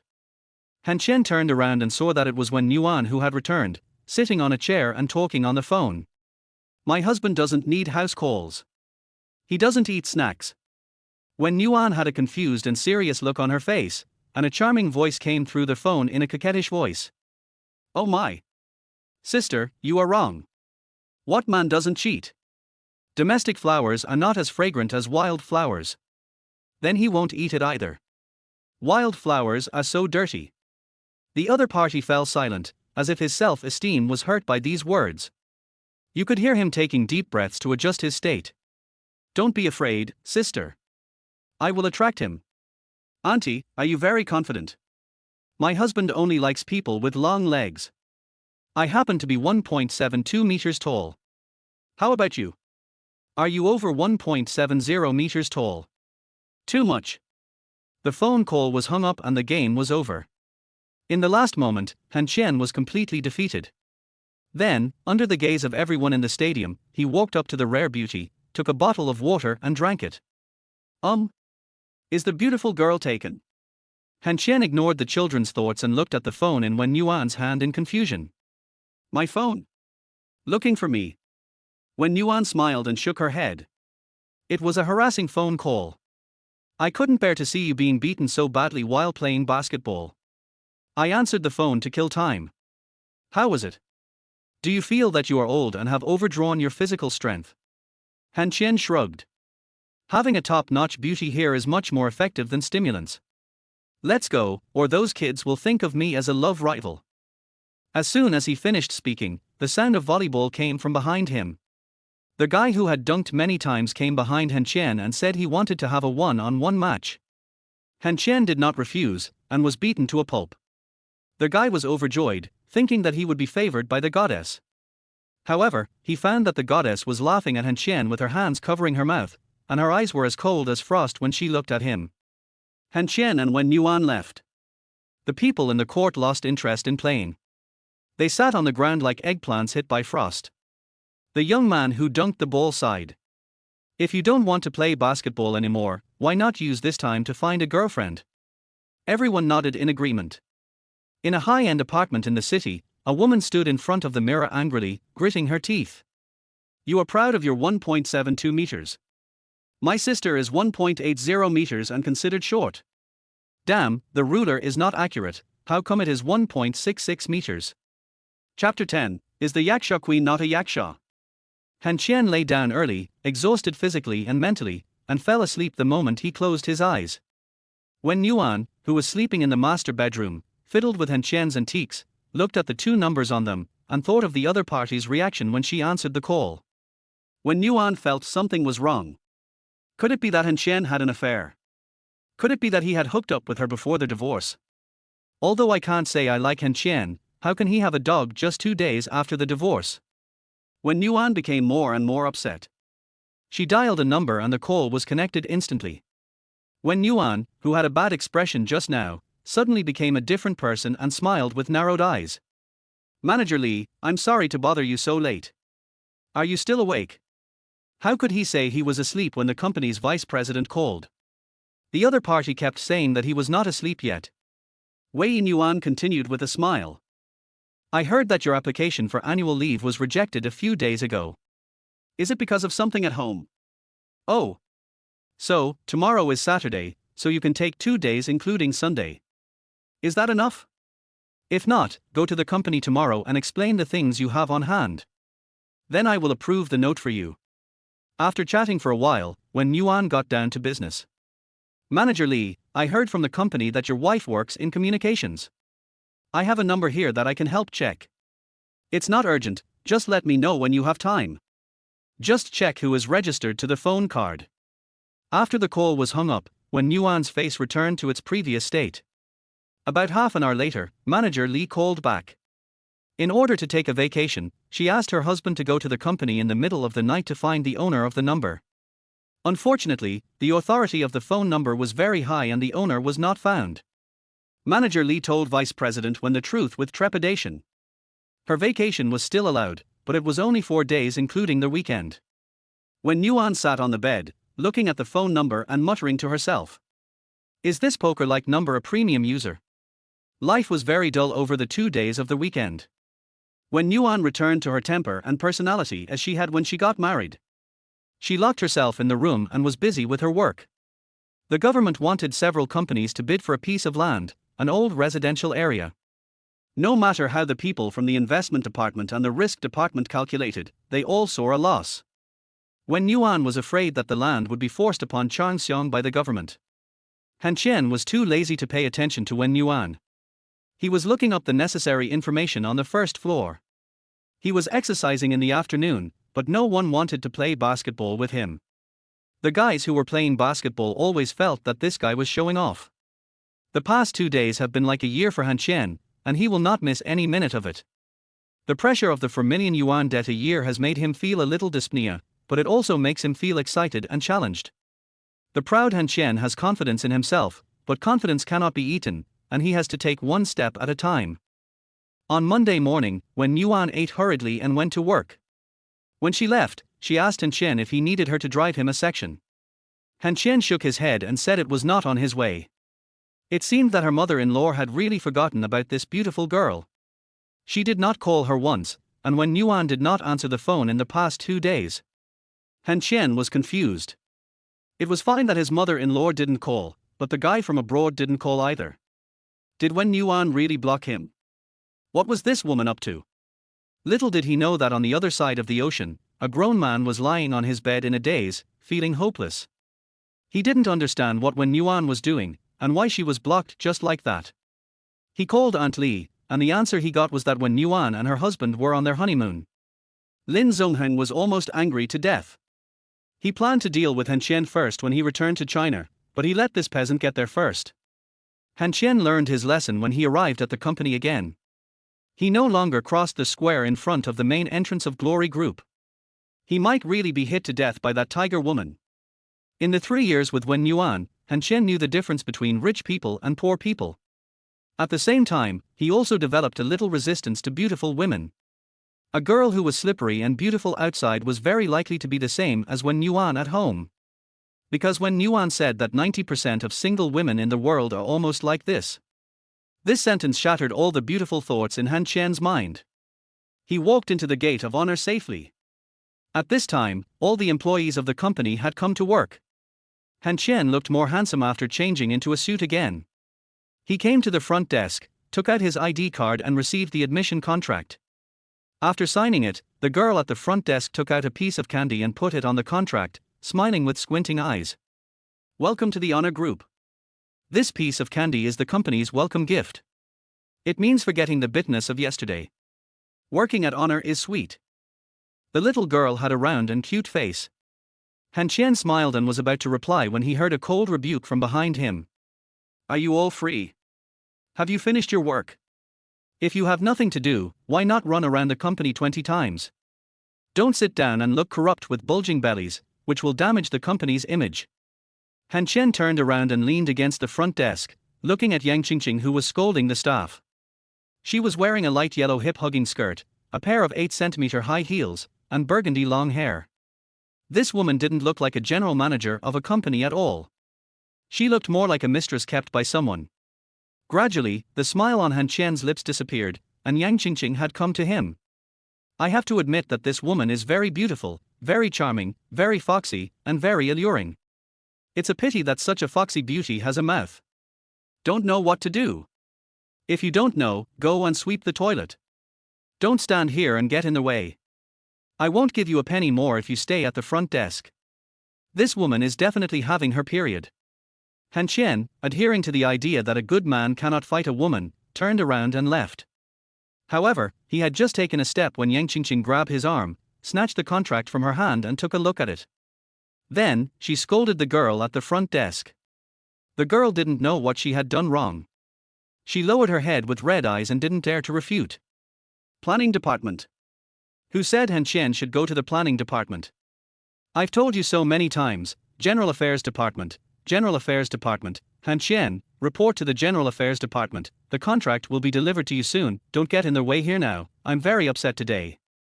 1% of Yang Qingqing's unhappiness was due to Han Qian, and the remaining 99% was due to the land that was put up for tender at the government office. Whoever worked on this land would lose money, and Yang Qingqing feared losses the most. Han Qian took a deep breath. Boss Yang, I applied for a job in the planning department, but now you want me to go to the General Affairs Department. The salary of the General Affairs Department is 1,000 more than that of the Planning Department, and the bonuses remain the same. Okay, Mr. Yang, you're about to leave. I'm wearing safety pants, get out of here. I originally wanted to embarrass this woman, but who would have expected her to be so tough? After Han Qian left, Yang Qingqing's temper seemed to have improved. She felt much better after venting. She knocked on the desk at the front desk and said in a cold voice, "Why are you crying? Crying is useful. I can cry for a month. Go to the finance department to collect the 200 yuan bonus. I will give you 2 hours off. Don't delay your work." The little girl burst into laughter. This is why Yang Qingqing dares to lose her temper in the company without any employees hating her. If something does go wrong, she will scold without mercy, and then find ways to coax them back. The company's evaluation of President Yang is that she has a sharp tongue but a soft heart. A young girl in her 20s is managing the company under tremendous pressure, and it's good enough that she doesn't collapse. She also thinks about helping them to seek benefits. Yang Qingqing sighed as she walked into the elevator, wondering what to do. Chapter 11 Comprehensive Nursing Home. After arriving at the general department, I didn't encounter any trouble. The supervisor was a woman in her 30s, surnamed Yarn, with a very gentle personality. There were about 12 or 13 employees, most of whom were the same age as Han Qian. The deputy supervisor was older, about 40 years old, a greasy uncle. Han Qian spent the entire morning observing the atmosphere in the General Affairs Department. Idle. Very idle. Basically no one was busy. Occasionally, a few documents would be typed and sent to other departments, and then there was nothing else to do. Some people watched movies, some played games, but this did not make Han Qian feel comfortable and relaxed. Now he was not qualified to enjoy these. He wanted to go to the planning department. Only in the planning department could he find opportunities. The planning department was like a battlefield, and here seemed like a nursing home.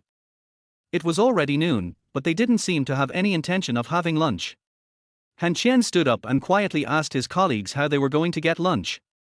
"Are you hungry? Let's go together." "I don't want to go myself." This colleague seemed easy to talk to. They got to know each other after a brief exchange on their way from the General Affairs Department to the restaurant on the first floor. The young man's surname was Su, and he was bright and a few months younger than Han Qian. He had just been in the company for 2 months, and he had no idea what specific work the General Affairs Department was responsible for. Printing a few documents every day is considered work, but Sister Yang is very busy every day and no one knows what she is busy with. In the restaurant, they met Manager Song from the Human Resources Department, Song Jing. They greeted each other with a smile. The food at Rongya was good. Han Qian ordered a serving of rice and Su Liang a bowl of beef noodles. Just as they were about to start eating, Song Jing came over with 2 bottles of juice. The juice was placed in front of Han Qian, and Song Jing asked with a slightly embarrassed look on her face, "Han Qian, actually, President Yang is a very nice person. I heard that you were transferred to the General Affairs Department. I'm sorry. I gave you the contract to go to the Planning Department, but the General Affairs Department is also very good. It was established after President Yang came to the company. It's very idle when there's no work, but once it gets busy, it's not a small matter. If you don't want to stay, I'll transfer you to the Planning Department in a few days." Han Qian smiled faintly. "It would be best if you can go to the Planning Department, but you can't force me to go. Going to the General Affairs Department was an order from President Yang this morning, and I can't refuse, right?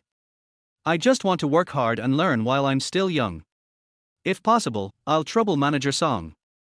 Song Jing smiled and shook her head. "It's okay. This is also my job. You eat first. I still have some things to do. What could happen in the middle of the day?" Han Qian smiled and nodded, then stood up to see Song Jing off. When he sat down again, Su Liang looked at the 2 bottles of juice on the table and said softly, "Brother Qianer doesn't like working in the General Affairs Department. Life here is easy and the salary is higher than in other departments. Why bother working in the Planning Department? If you don't tell me, I won't ask.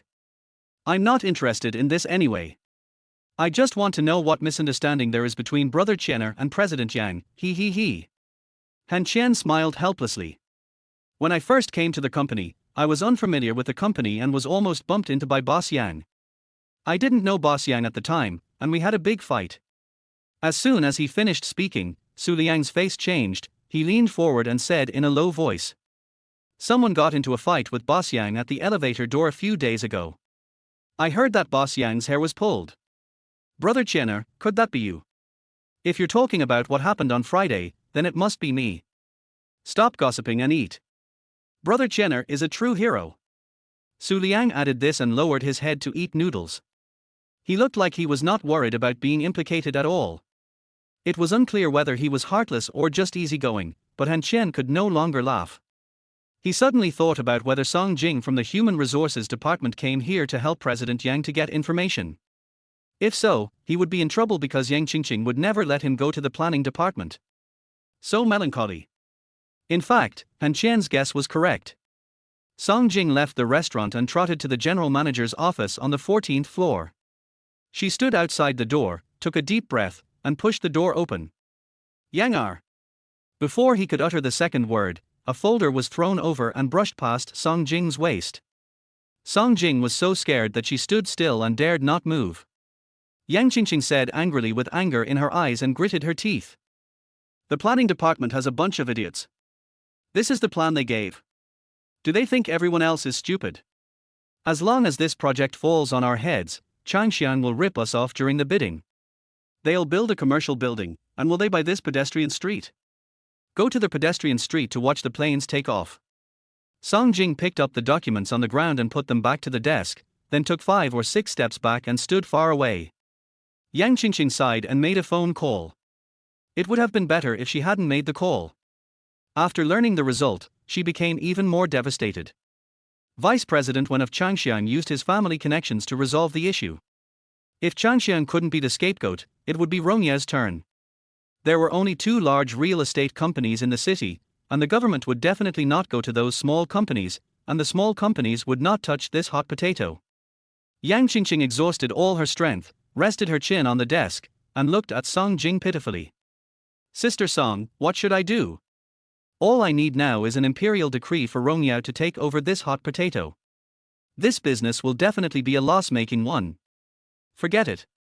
It's useless to ask you." Song Jing smiled awkwardly, lowered her head and whispered, "Boss Yang, this project and planning are not my strong points. You should ask Vice President Kang. Him? He couldn't wait for me to leave. By the way, I asked you to ask Han Qian about his situation. I feel a little guilty about sending him to the General Affairs Department." Yang Qingqing seemed to have no strength left and spoke weakly. Song Jing recalled Han Qian's appearance just now and replied softly, "I checked this person's affairs. He got into Changxiang Group with fake academic qualifications. In less than a year, he became a well-known figure in Changxiang's planning department. Later, it seemed that he became a private consultant for someone. He still wanted to work in the planning department, but not too strongly. He was more mature than his age. Planning department. I want to burn down the planning department now. He wants to burn himself. Huh? He knows planning. During the interview, he seemed to understand a little bit. Got it. Go ahead and get busy. Tell Xiao Yangjia to notify the planning department to make a plan. The project department should also give me a reply as soon as possible. If they can't make it, don't go home. Remember to prepare dinner for them." Song Jing nodded and left the general manager's office in small steps. Chapter 12 Transactions. Han Qian, who was about to take a break after dinner, was awakened by a crisp voice. He looked up and saw a 3-no loli in a professional suit jumping into the General Affairs Department. She seemed to be familiar with everyone here. Those who were playing games closed their games, and some female colleagues also took out snacks. Unfortunately, their 3-no loli didn't show off for long before she was frightened by Sister Yarn's dry cough and became obedient. She hugged the arm of Yarn Lan, the director of the General Affairs Department, and called her sister affectionately. Yarn Lan felt helpless towards this sister and said powerlessly, "Why are you sneaking over to me when you're not with Boss Yang? Be careful that Boss Yang will punish you." Little Yang Jia retorted, wrinkling his nose. "I'm not doing it secretly. President Yang won't tell on me. I still have to help her block those flies, sister." "Who is Han Qian? President Yang wants me to find him." Hearing this, everyone's eyes fell on Han Qian. Han Qian's eyes twitched. He never expected that this woman's revenge would come so quickly. Su Liang lay on the table next to him and whispered. Brother Qian, can I still see you come back alive? I see you have a pack of good cigarettes in your pocket. Han Qian was joking with a smile, but he didn't expect Su Liang to directly stuff the cigarette into Han Qian's hand and laughed while holding his stomach. Brother, I'll do it for you. As he spoke, the 3-0 lowly little Yang Jia came close to Han Qian, looked him up and down carefully, then turned to look at Yang Lan and smiled with narrowed eyes. He must be Han Qian, right? He's quite handsome. No wonder he was admitted even though he fought with Boss Yang. TSK, Han Qian. I, your brother Yang, would like to call you the best. Go ahead. The innermost office on the 14th floor belongs to Boss Yang. Han Qian looked at the little lowly and smiled with a frown. You're not going. Little Yang Jia smiled with narrowed eyes. Brother Yang, I will only help you when you are in trouble. Now you are in trouble, but I am hungry. Then you should starve. Han Qian stood up and ignored little Yang Jia who came to blackmail him. He smiled at Yang Lan and said he would be back soon. Minister Yang smiled and nodded, but when she turned to look at her own sister, her smile disappeared. He grabbed her ear and dragged her into her office. Han Qian smoked a cigarette on his way to President Yang's office. He didn't know why Yang Qingqing was so crazy, but he had to bear it no matter what. Glory was his only chance. After knocking on the general manager's office and hearing Yang Qingqing's voice from inside, Han Qian pushed the door open and walked in, saying softly, Boss Yang, you are looking for me. At this time, Yang Qingqing was still lying on the table. She rolled her eyes weakly and spoke weakly. I don't know you, how can others let you into my office? I won't hide anything from you. You hit me and pulled my hair. I want to torture you. If you can't stand it, get out. I will triple your salary. If you can accept it, clean the office. This is one of the jobs of the General Affairs Department. Okay, Mr. Yang, I'll go get the mop and rag ready.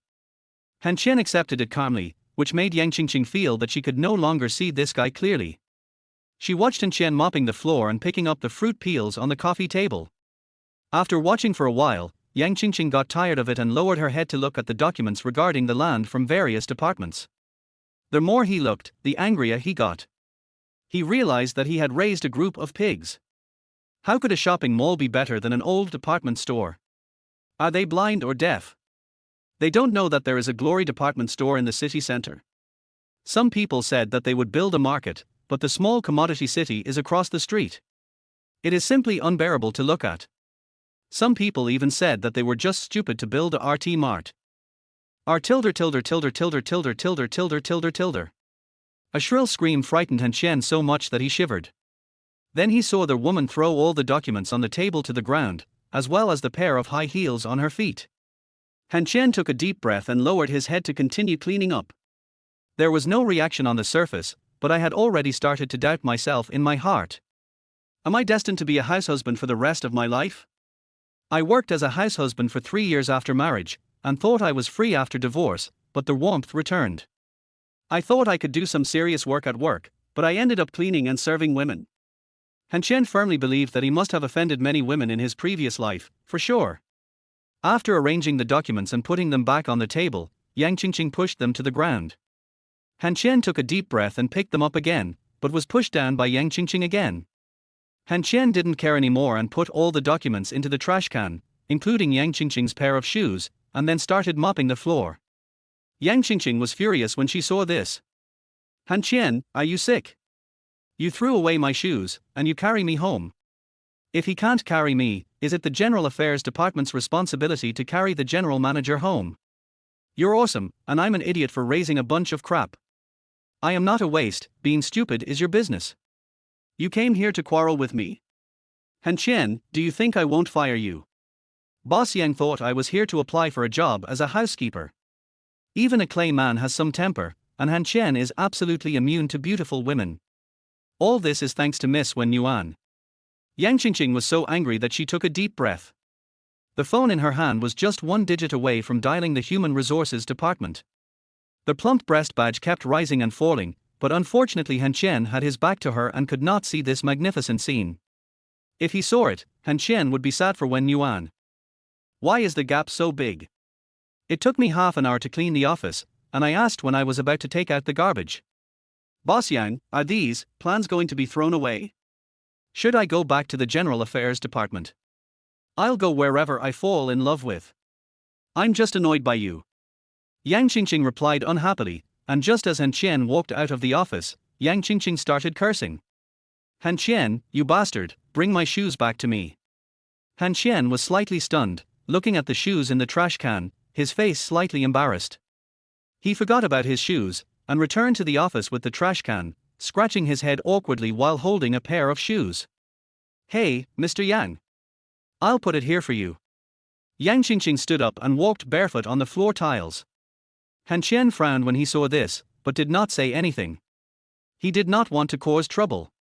Yang Qingqing walked past Han Qian, snatched the shoes and threw them aside, then looked up at Han Qian. Yang Qingqing had no other choice. There was grievance and unwillingness in her fox eyes. Han Qian, help me. Han Qian was slightly stunned, then lowered his head to look at the trash basket in his hand. He guessed what was going on, took a deep breath, and asked softly. Try to save the dying horse. Yang Qingqing nodded honestly. I can't think of anyone else. The planning department and the project department have tried their best. I don't count on the people in the General Affairs Department. If I fail, I will have no other options. I'm expensive. Physical compensation. You are nothing compared to money in my eyes. I really need money. I want to go to the planning department because I need money. How much can you give me? I heard from Song Jing from the HR department that the department you came to interview for at Glory is the planning department. You understand planning, right? If you can ensure that your plan does not lose money, I will pay you 200,000 after a high-level meeting. Give me some time, a week at most. It's too late. There are only 2 days left. Double. Can.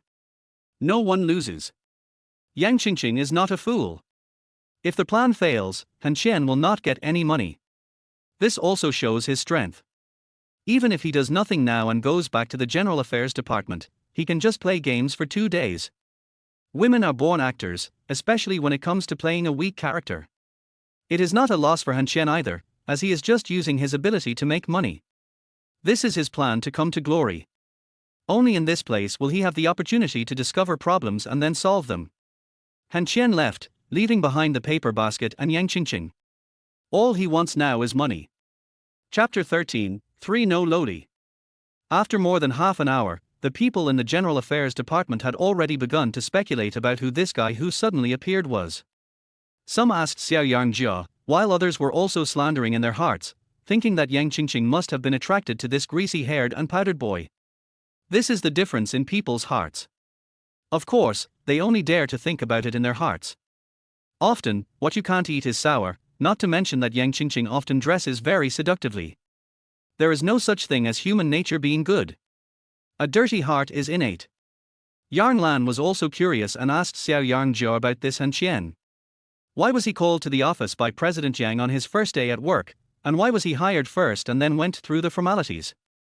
Gossip is a woman's nature, not to mention that little Yangjia, the gossip leader, is here. She has already found out everything about Han Qian. She looked around furtively and whispered in a low voice. Sister, this Han Qian is not as honest as he looks. I heard that this guy got into a fight with CEO Yang on Friday, the day of the interview. They fought fiercely, and finally manager Song from the Human Resources Department persuaded them to leave. Take action with President Yang.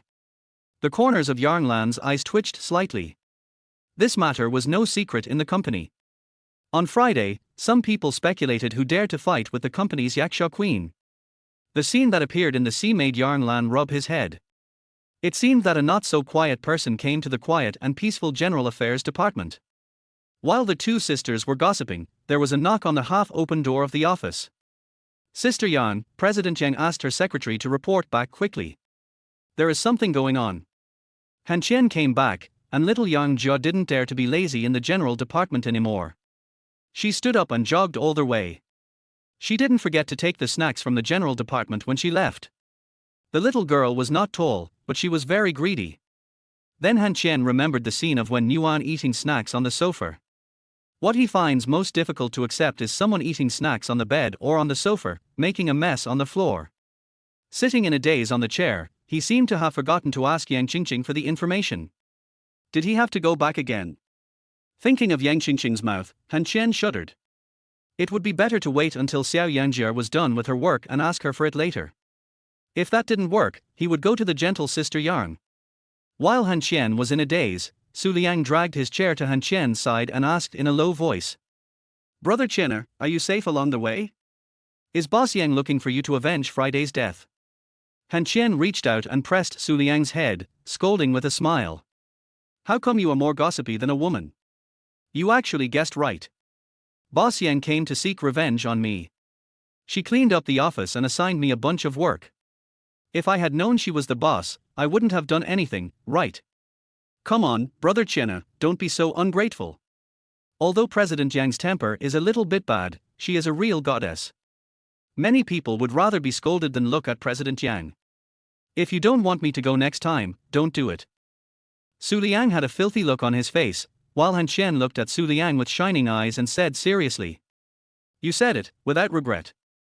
I heard that Ms. Yang is wearing a short skirt and high heels today, Queen.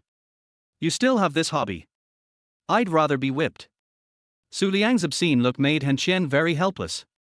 At this time, the girl sitting opposite them whispered, pervert. As a result, Su Liang gave up on Han Qian and went to talk to the girl about perversion and love. Han Qian felt comfortable with this outgoing personality.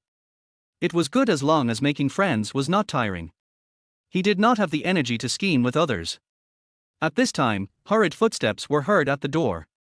Little Yang Jia came back with more than 20 folders in his arms. Seeing a chance to please little Yang Jia, the people in the General Affairs Department stepped forward to help, but were kicked away one by one. I'm still a child, don't take advantage of me. As he spoke, he came to Han Qian with a stack of documents and put them on the table with a bang. Han Qian leaned back and looked at the documents in front of him, his mouth twitching slightly. Little Yang Jia took out a can of Red Bull from his pocket and put it on the table, panting. Boss Yang asked me to give you all this information and bring you some coffee.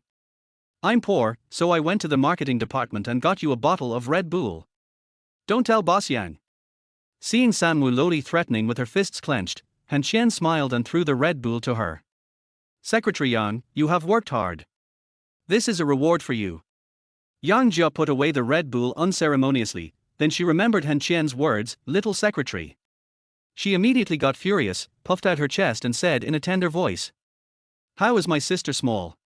Han Qian pinched his chin and looked at Yang Jia thoughtfully. TSK, it's still small. Wow. Sister. Han Qian bullied me. Little Yang Jia was so into the role that she was about to cry. Han Qian panicked and quickly stood up.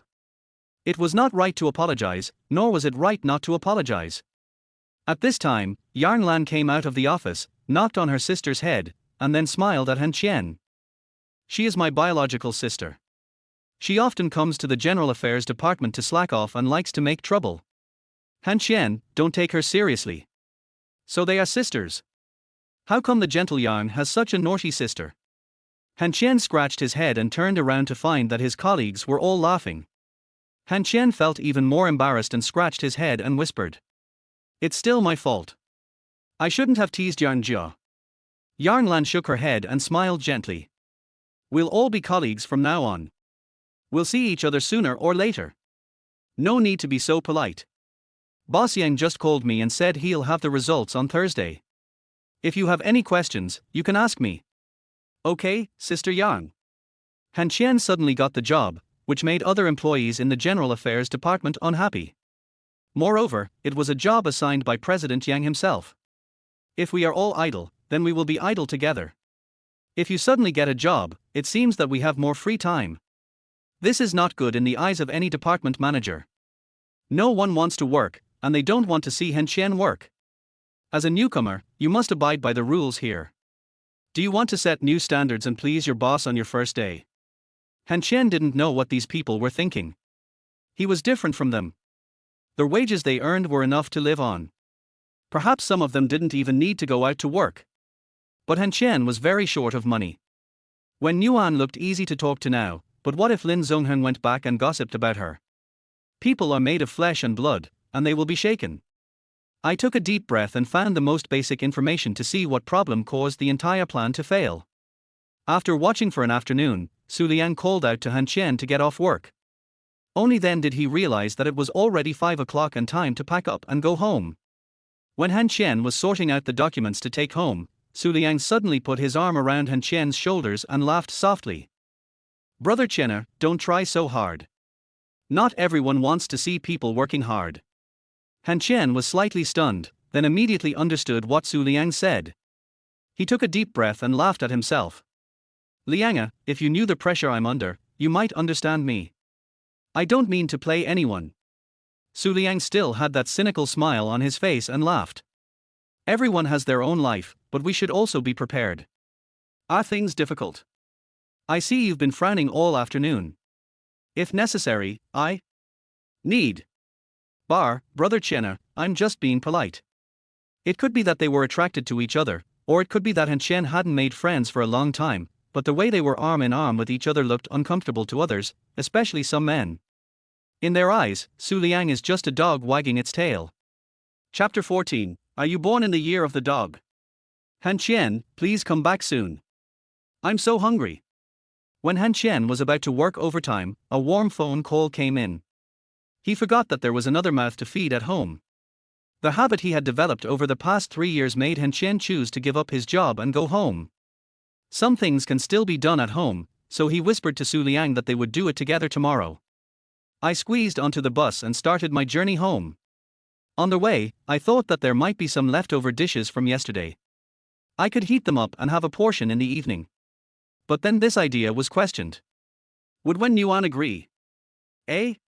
We're divorced, why should I care what he thinks? I was having a jewel in my heart all the way, and finally decided not to buy any groceries and just go home. When he opened the door, he saw Wenwan sitting on the sofa eating potato chips. Han Qian's forehead was filled with black lines. Was she starving to death?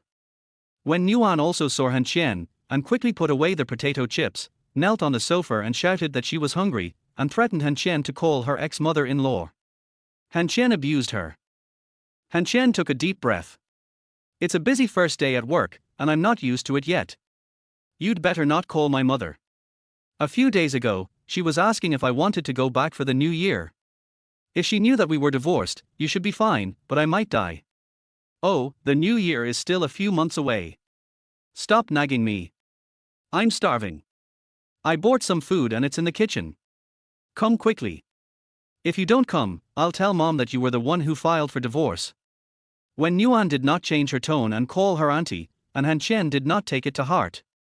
He walked into the kitchen and started preparing dinner. Looking at the dishes thrown on the cupboard, Han Qian was a little confused and couldn't help but grin. Almost all of them were his favorites. He didn't know whether Wenwan hit the target by mistake or did it on purpose. Han Qian, who was busy cooking, suddenly remembered the task Yang Qingqing gave him and couldn't help but ask. Wenwan, I heard that there is a piece of land near the airport at the junction of the new and old districts that is going to be rebuilt soon. Have you invited the bid? It's not a bidding. It's about selecting a sucker from among several companies in the city. No matter how they do it, they'll lose money. The board of directors has used their connections. Han Qian is just joining in the fun. What? Is your new company also in the bidding? Wenwan appeared at the kitchen door at some point. She leaned against the door frame and tilted her head to watch Han Qian cooking. She suddenly spoke, which startled Han Qian. He turned around and frowned. What are you doing here? Remember to wear shoes. I don't know if it's in the bidding, but I just heard my colleagues talking about it and asked out of curiosity. Will you definitely lose money? Can you put carrots in Kung Pao chicken? Whatever, I don't want to eat. The airport is for training new pilots, it can't be moved. It's in the old neighborhood opposite the Decoration City. Sometimes the planes train at night, and the residents and the airport are unhappy. Our government can't do anything about it, so we have to relocate them. But they don't want to lose money, so they just find a sucker. Han Qian put down the kitchen knife, turned around and frowned. This is the case. The sound insulation of the current houses is pretty good, but people nowadays want elevators, so the building height cannot be higher than the current one. This location is not suitable for a foreign-style house. There will be traffic jams in the morning, and it will be troublesome to pick up the children. Opposite is the Decoration City and the small commodity city, the bus station, and not far away is RT Mart and Fortune Street. It seems that no matter what I do, I will lose money. Who will be responsible for the demolition compensation? You cook first, I'm hungry. Wenwan clenched her fist and threatened Han Qian, who quickly turned around to prepare dinner. At this time, Wenwan continued. The demolition compensation is the responsibility of Yarmanku. We have to spend money to buy this piece of land. It's called an auction, but someone should receive instructions before the auction. It's just a formality. Yarmanku has been facilitating our groups for so many years, and no one can refuse. This place can't be built into a residential area or a shopping mall. If there are fewer floors, it will look small, and if it's taller, the airport will not agree. It's a mess. I hope honor takes it over. Then they won't have the heart to compete with Changxiang. Han Qian, who was cooking seriously, had an idea in his mind. It seemed that Yang Qingqing already knew that this mess would fall on Rong Yao's head. 400,000 in 2 days. How much can I lose if I lose money? If they don't build on the land within 5 years, it will be taken back. The government will force them to build. No matter what they do, the land and the property they build will be almost the same as what you owe me. I'm talking about losses, but the most important thing is reputation. Don't think about these useless things. Think about how to pay me back first. I get angry when I think about you divorcing me. I want to eat for dishes and 8 plates tonight.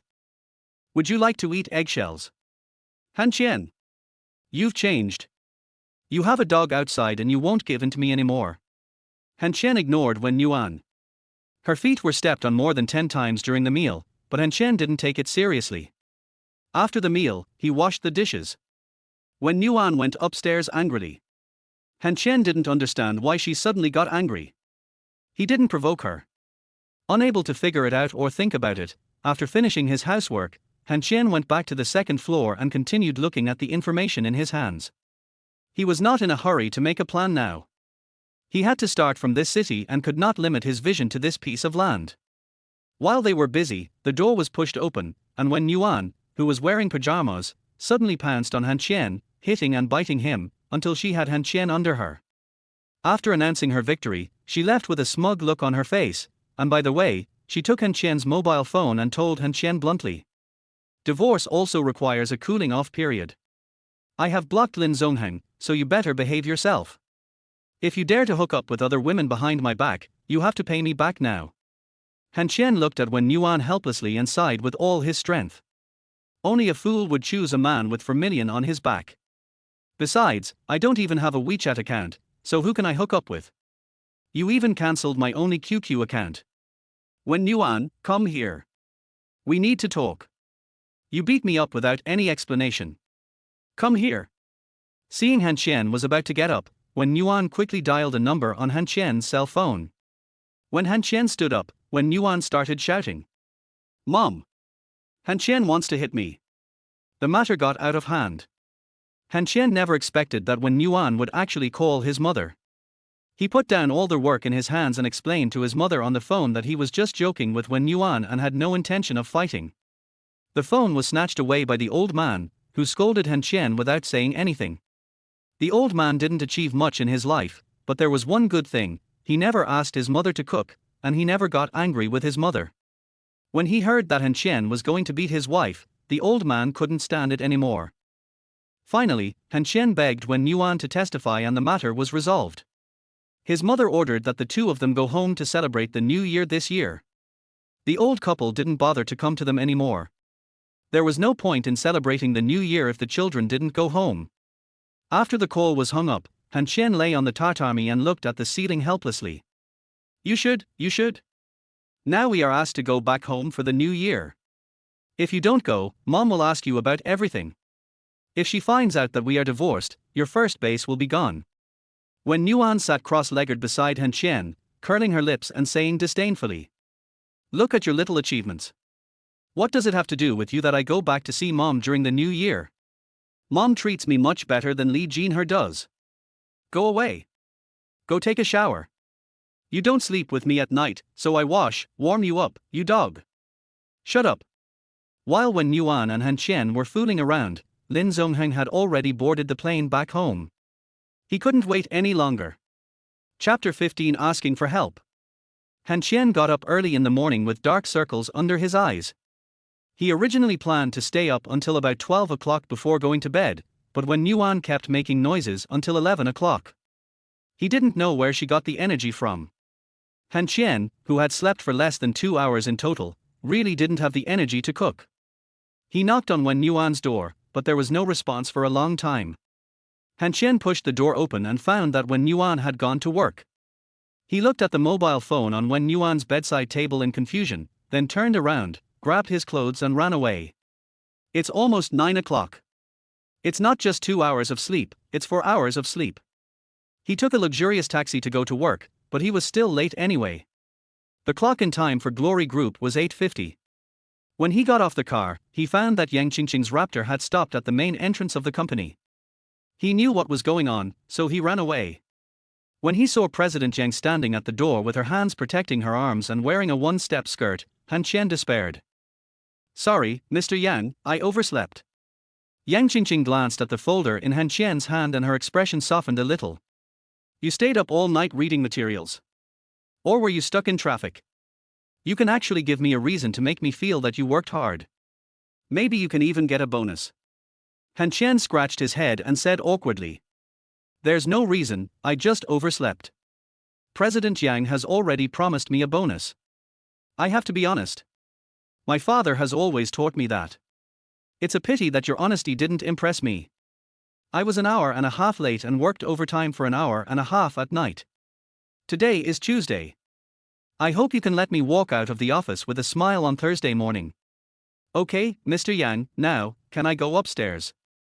He rushed into the elevator in 2 steps without getting a good look at the people in it. When he rushed out of the elevator on the 11th floor, he saw Su Liang drinking coffee in the corridor. Su Liang tilted his head and looked at Han Qian, and Han Qian tilted his head and looked at Su Liang. Any questions? Brother Qian, did you take the high-rise elevator up? Perhaps Han Qian spoke too fast. After hearing what Su Liang said, he turned around and found that it was not the same seat he sat in yesterday. Then he put his arm around Su Liang and strode towards the General Affairs Department, talking as he walked. Don't worry about where I got here. Can you find someone who can do 3D modeling? I have a sketch here. Ask him to help me make it. Then I'd like to trouble you to visit a reputable decoration company today and ask them about their demand for building materials and the price that the homeowners in our new district can afford for decoration materials. Remember to keep the receipts and go to the finance department to claim reimbursement when you come back. Have a good meal.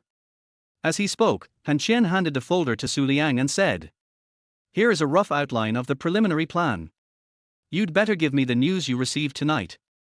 If the plan is successful, you should be able to get a bonus of about 20,000. Go and come back quickly. I need to go find Sister Yang. Without giving Su Liang a chance to reply, Han Qian ran away, leaving Su Liang standing there in a daze. Su Liang gradually realized that he didn't like the easy and leisurely job. It was the same to get up early to go to work. A leisurely day was still a busy day. He thought this was an opportunity. Su Liang went to work. When Han Qian walked into the General Affairs Department, he immediately felt a lot of unfriendly eyes looking at him. Su Liang's kind reminder yesterday came true. The rules of the General Affairs Department were broken. These people don't like to be busy, and they don't want to see others busy. Too lazy to pay attention to these guys, Han Qian never cared about how others viewed him, and he didn't live for others. He walked into Yarn Lan's independent office with the information in his hand, and his eyes became sharper. When he walked into the office, Yarn Lan was talking on the phone. From the conversation, it could be heard that she seemed to be talking to a teacher at school. Han Qian was slightly stunned. Yarn Lan looked to be about 30 years old. Her child was already in school. Yarn Lan put down the phone and smiled at Han Qian with a frown. Xiao Qian, being late for work the next day is not a good habit. In the morning, President Yang came to the General Affairs Department to find you. I told you that I asked you to buy some things, but you can't let it slip. Hearing this, Han Qian's face suddenly fell, and he sat opposite Yarn Lan with a bitter face and sighed. Sister Yan, I have failed to live up to your kindness. I was blocked by President Yang at the company gate. I have confessed and been treated leniently. It's over. I was late and implicated you. Yarn Lan was slightly stunned, then she stood up, stretched out her white finger and pointed at Han Qian's forehead, smiling bitterly. Why can't you be more tactful? Xiao Qian, I heard that President Yang gave you the job that wiped out the planning department. Yes, President Yang said that this is also within the scope of the General Affairs Department's responsibilities. I took on this job on impulse at the time. I only realized last night when I was looking at the information that I was a little overconfident. I can't complete this plan by myself, so I asked Su Liang to do some trivial things. Can the finance department reimburse the expenses for this work? If it's within reason, then it's fine. That's good. This is my simple plan from last night. I hope you can take a look at it if you have time and give me some pointers. This is also a task that our General Affairs Department has to complete together. I'm a newcomer, and it's not in line with the rules to bypass my superiors. If I want to stay in the company for a long time and continue to work in the General Affairs Department, I still have to rely on your protection, Sister Yarn.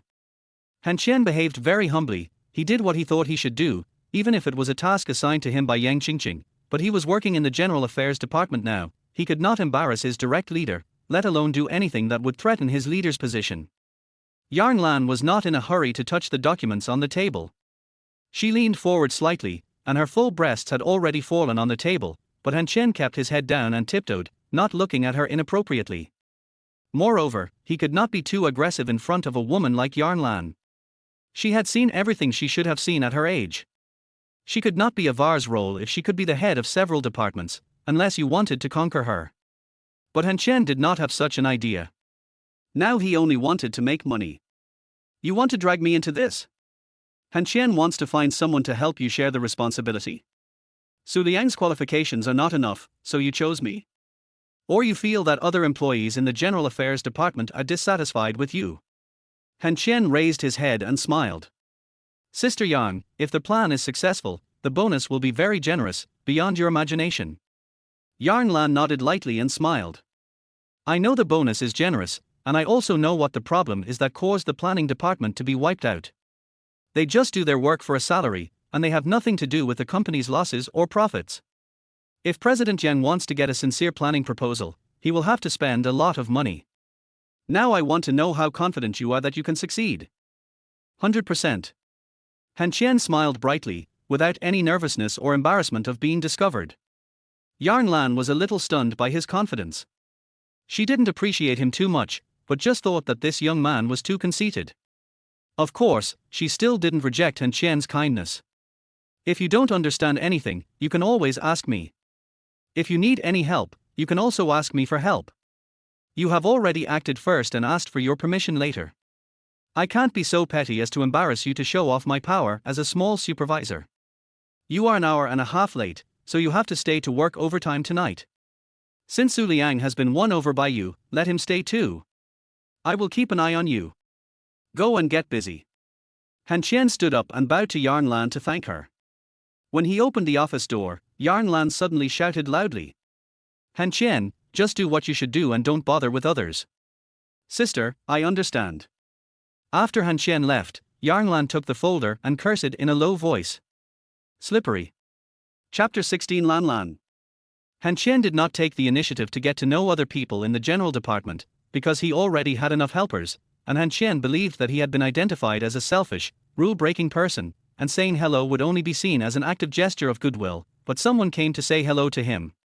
Han Qian. You're late for work the next day. You're considered a talent. Han Qian looked up at the man who was walking towards him. He was a man in his 40s, slightly bald, short, with a beer belly. The belt of his suit seemed to be a belt around his belly. Han Qian smiled politely. Hello. The middle-aged man did not take their hello as a courtesy. He reached out and patted Han Qian's shoulder, speaking softly. It's right for young people to be aggressive, but they also need to understand some rules and take other people's feelings into consideration. It's not a good habit to step on others to get to the top. Han Qian understood that the man couldn't hold it back any longer and wanted to give the newcomer a warning.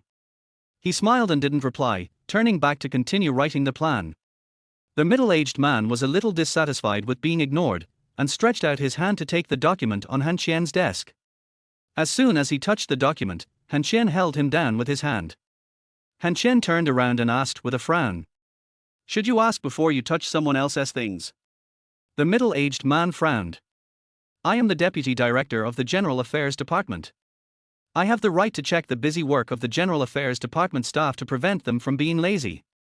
Then you should go and check on those people who are playing games and watching movies.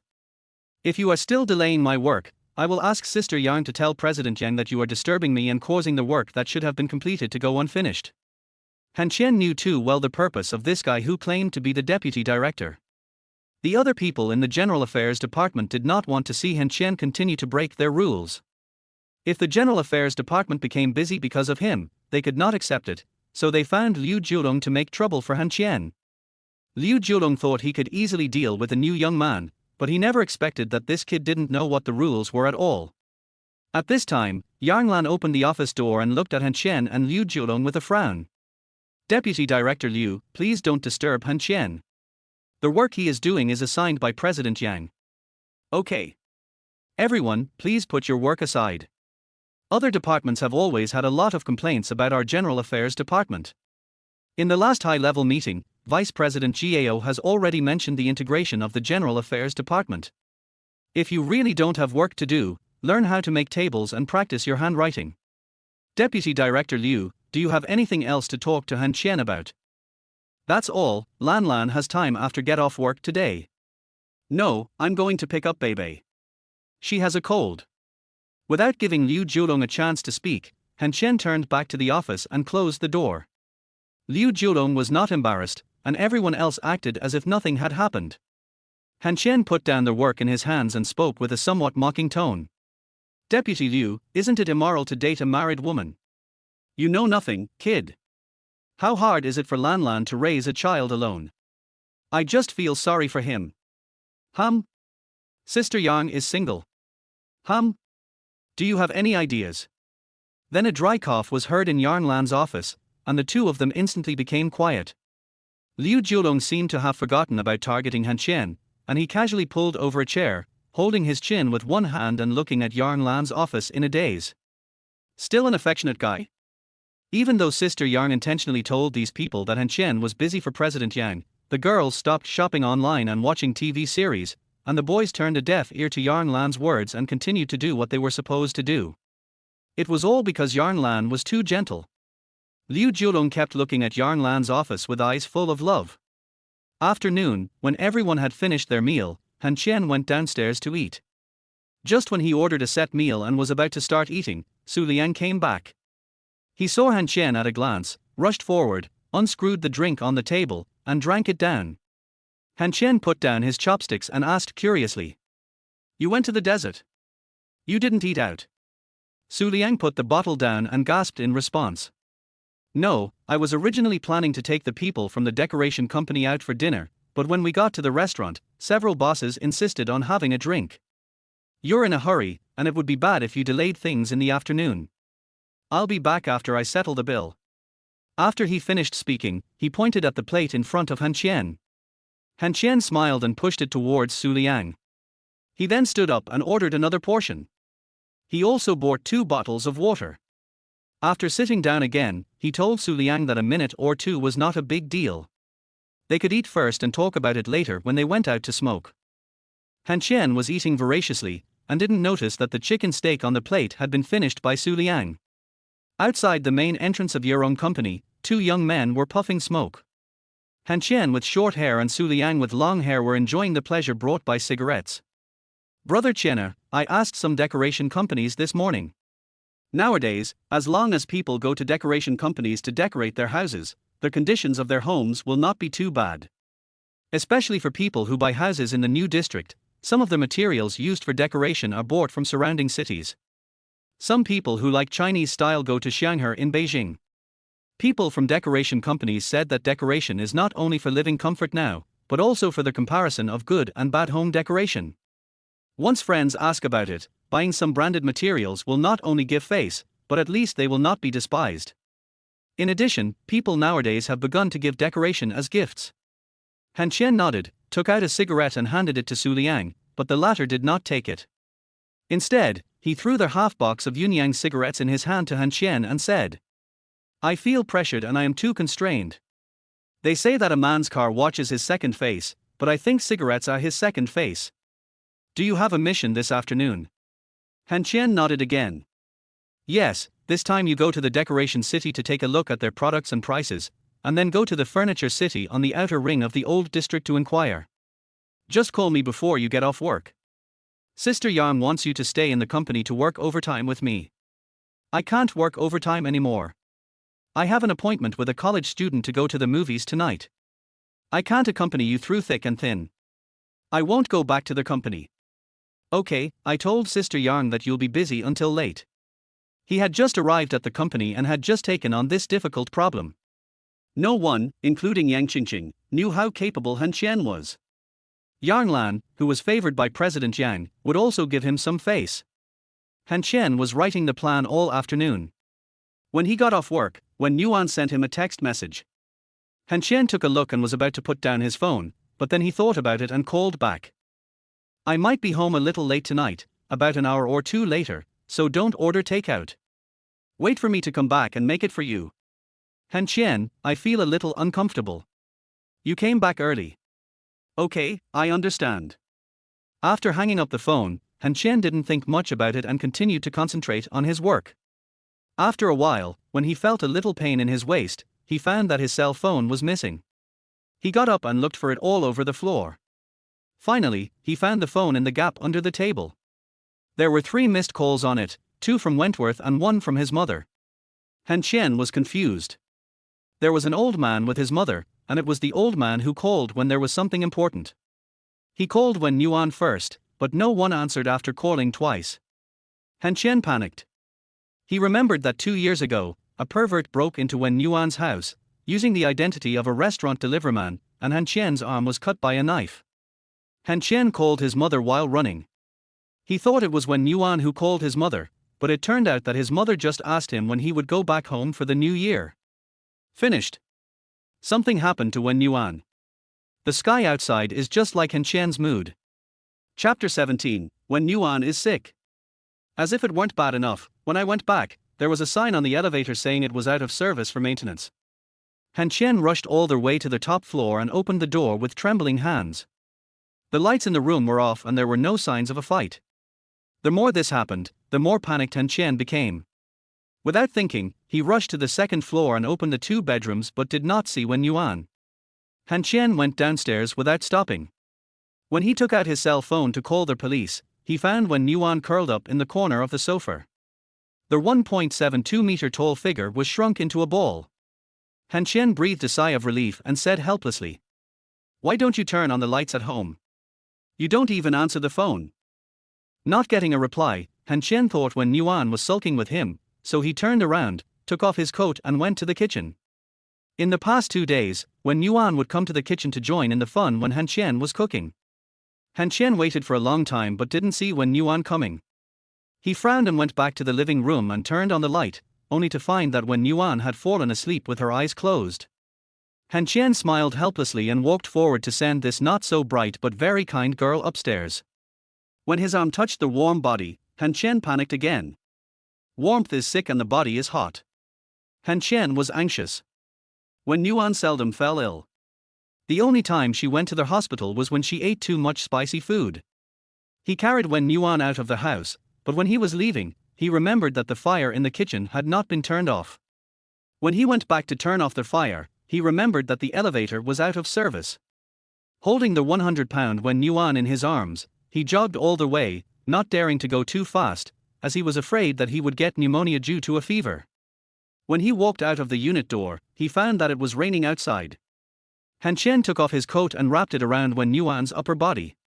The rented house did not have an underground parking space, so the car was still outside the community.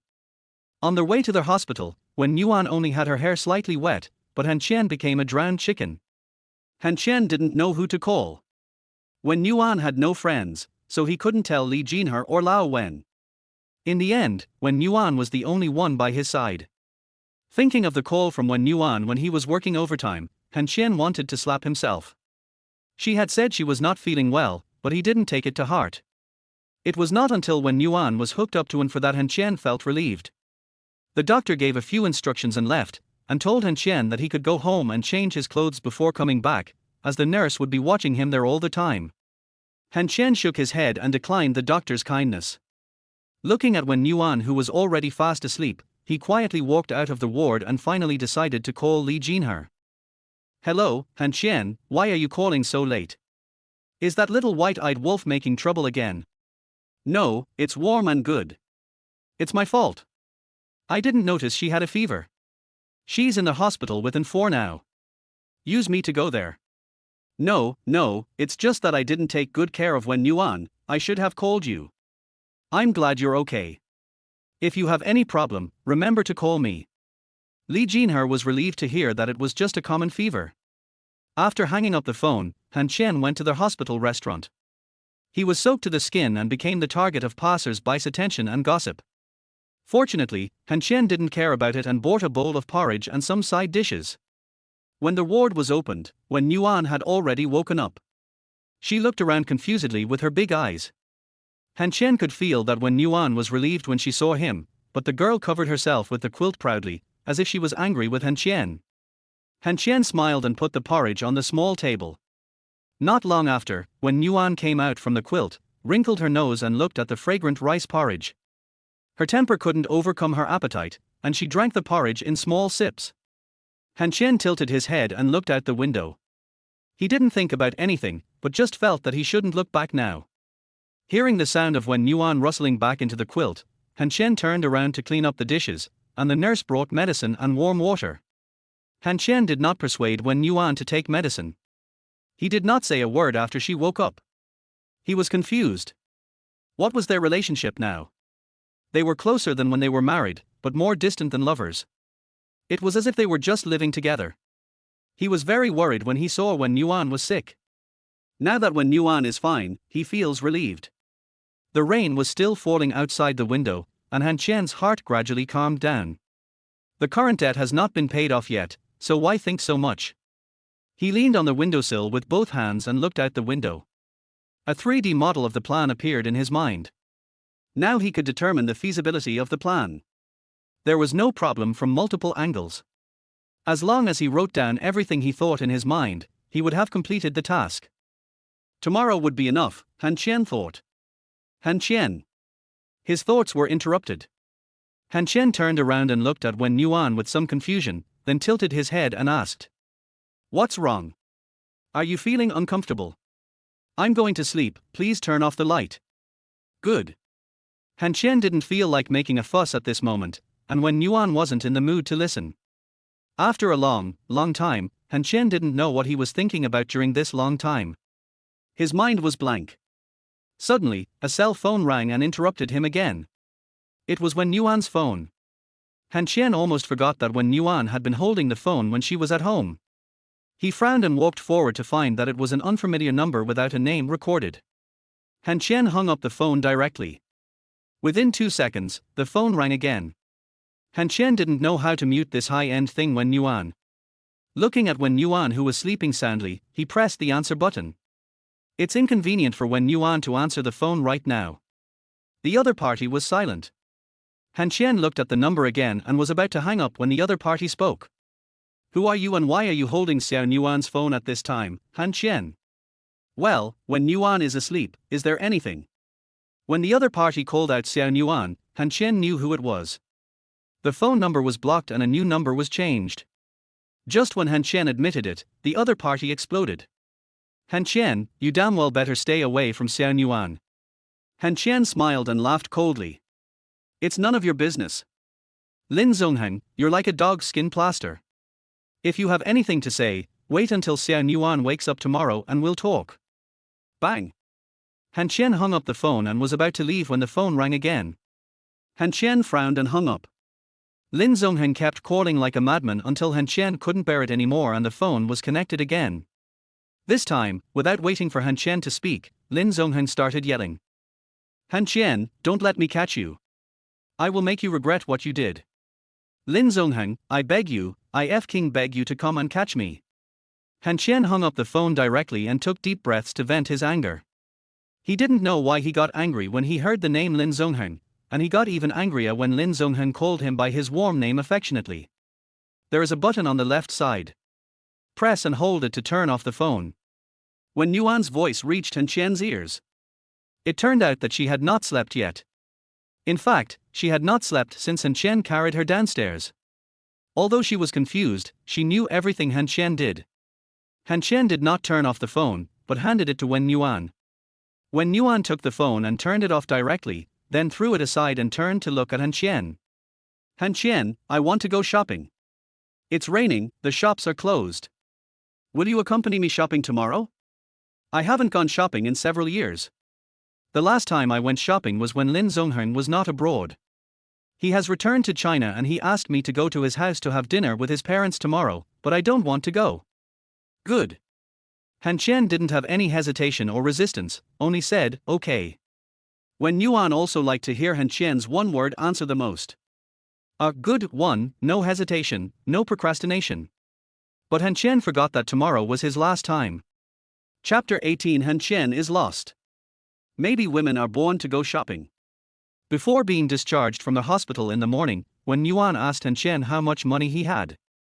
Han Qian dug around for a long time and took out 31 yuan.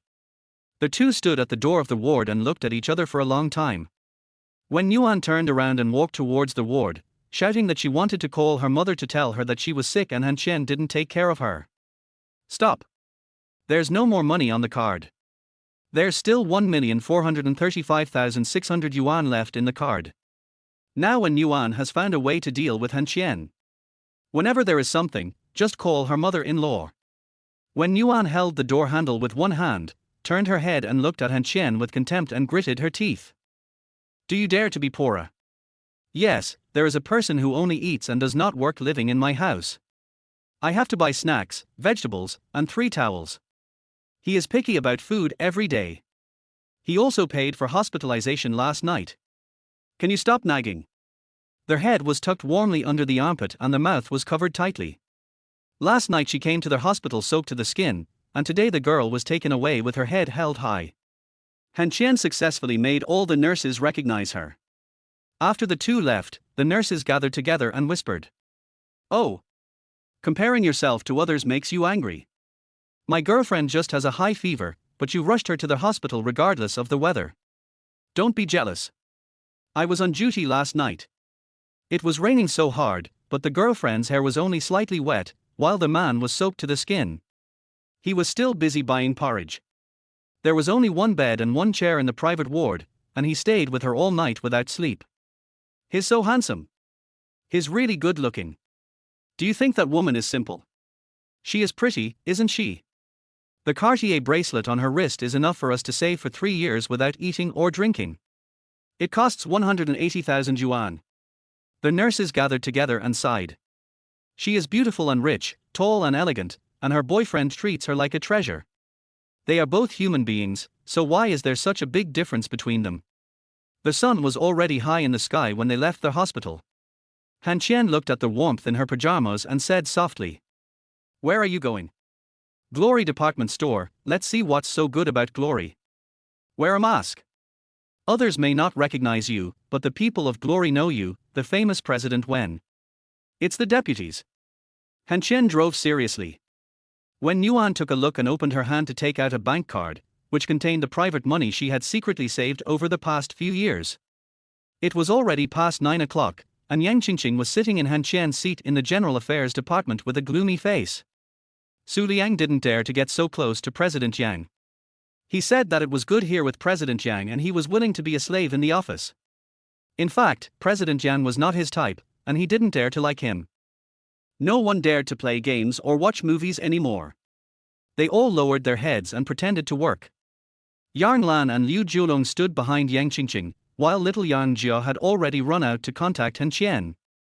Half an hour later, little Yang Jia came back with a pouty mouth and spoke timidly with his head down.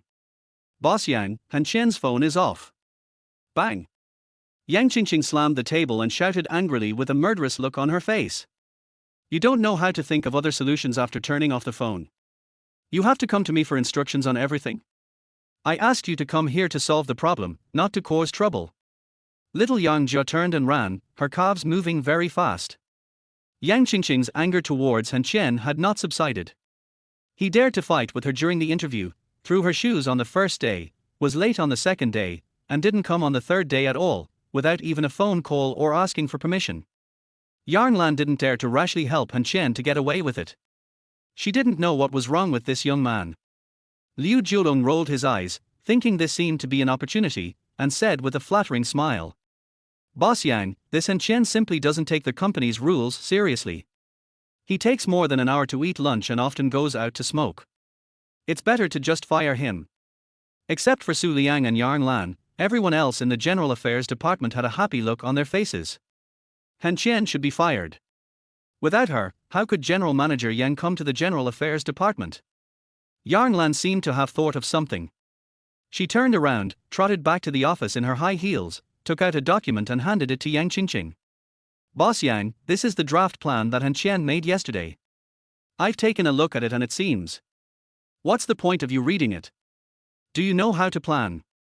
Yang Qingqing snatched the document from Yarn Lan's hand, opened it and took a quick look at it, then raised the document and pointed at Liu Jiulong and started cursing. "Fired Han Qian. If you guys were more capable, would I have to endure this injustice? All of you know how to do is play games and put on makeup and dress up. What's the point of all of you? If Han Qian is fired, will you, Liu Jiulong, take over? Or can you, Yarn Lan? I'm not targeting anyone. Who here can be looked down upon? We're all human beings. How can a graduate from a prestigious university be inferior to a college dropout? Why the hell are you all looking at me? You don't have a job. If you don't have a job, go clean the 14th floor." No one dared to respond. Yang Qingqing became even angrier. She threw the document to the ground and cursed. "Are you all deaf? Can't you hear me? Do you want me to put the mop in your hands? Or do you think it's a waste of talent to let you clean the house? If you don't want to do it, prepare a resignation report and hand it to me. I will pay you 3 times your salary." Queen Yaksha was really angry. Liu Jiulong was the first one to run out of the office. He still needed this job to support his family. His wife and children were waiting for him to make money. Deputy Director Liu is married and likes Yarn Lan. Yang Qingqing looked at the documents on the table and said coldly, "Manager Yang, Su Liang. Han Qian has written your names on the document on the table. If Han Qian cannot give me a satisfactory result tomorrow morning, you two will pack up and leave the company. All your wages and bonuses will be deducted. Boss Yang, I'm going to go find Brother Qian. He's definitely not the type to run away from a battle."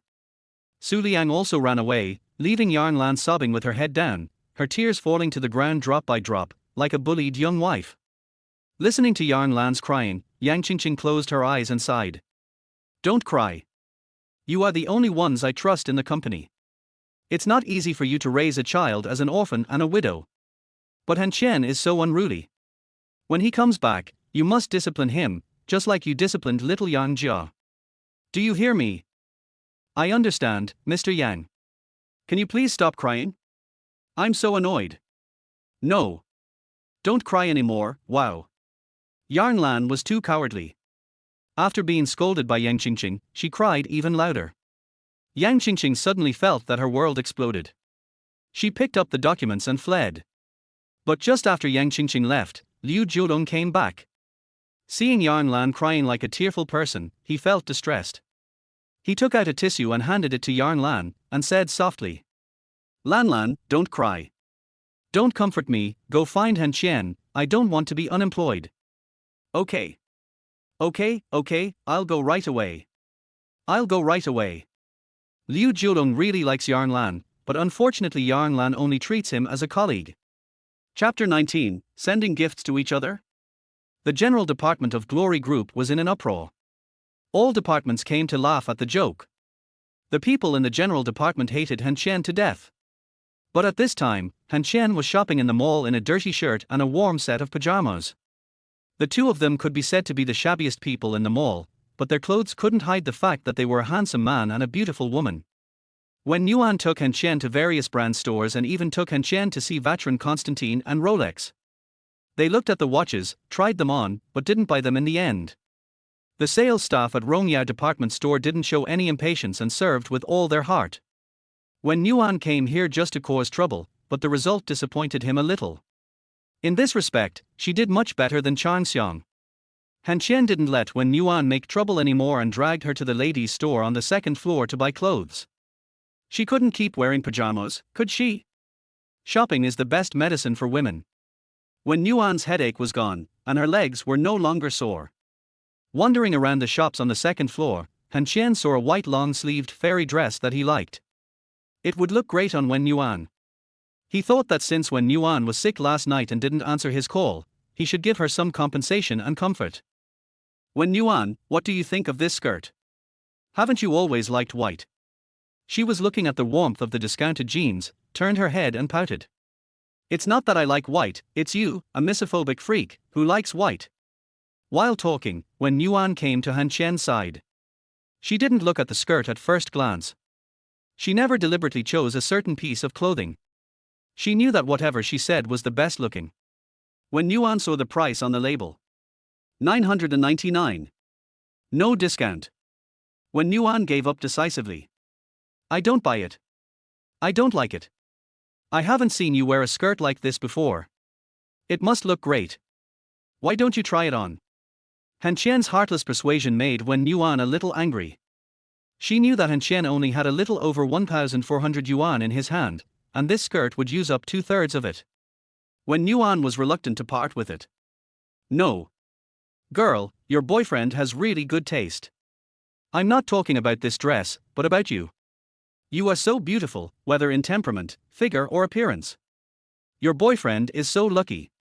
He must want to see you in the fairy dress. In fact, you can see some shadows of wedding dress after putting on the fairy dress. I don't recommend you to buy it, but you still have to try it. Your boyfriend has been staring at this dress since he walked in. He must love you very much. I have seen too many couples, and most of them are girls buying and boys waiting on the side without giving any opinions. Just to try. It won't take up too much of your time. Just think of it as me doing a favor for your boyfriend.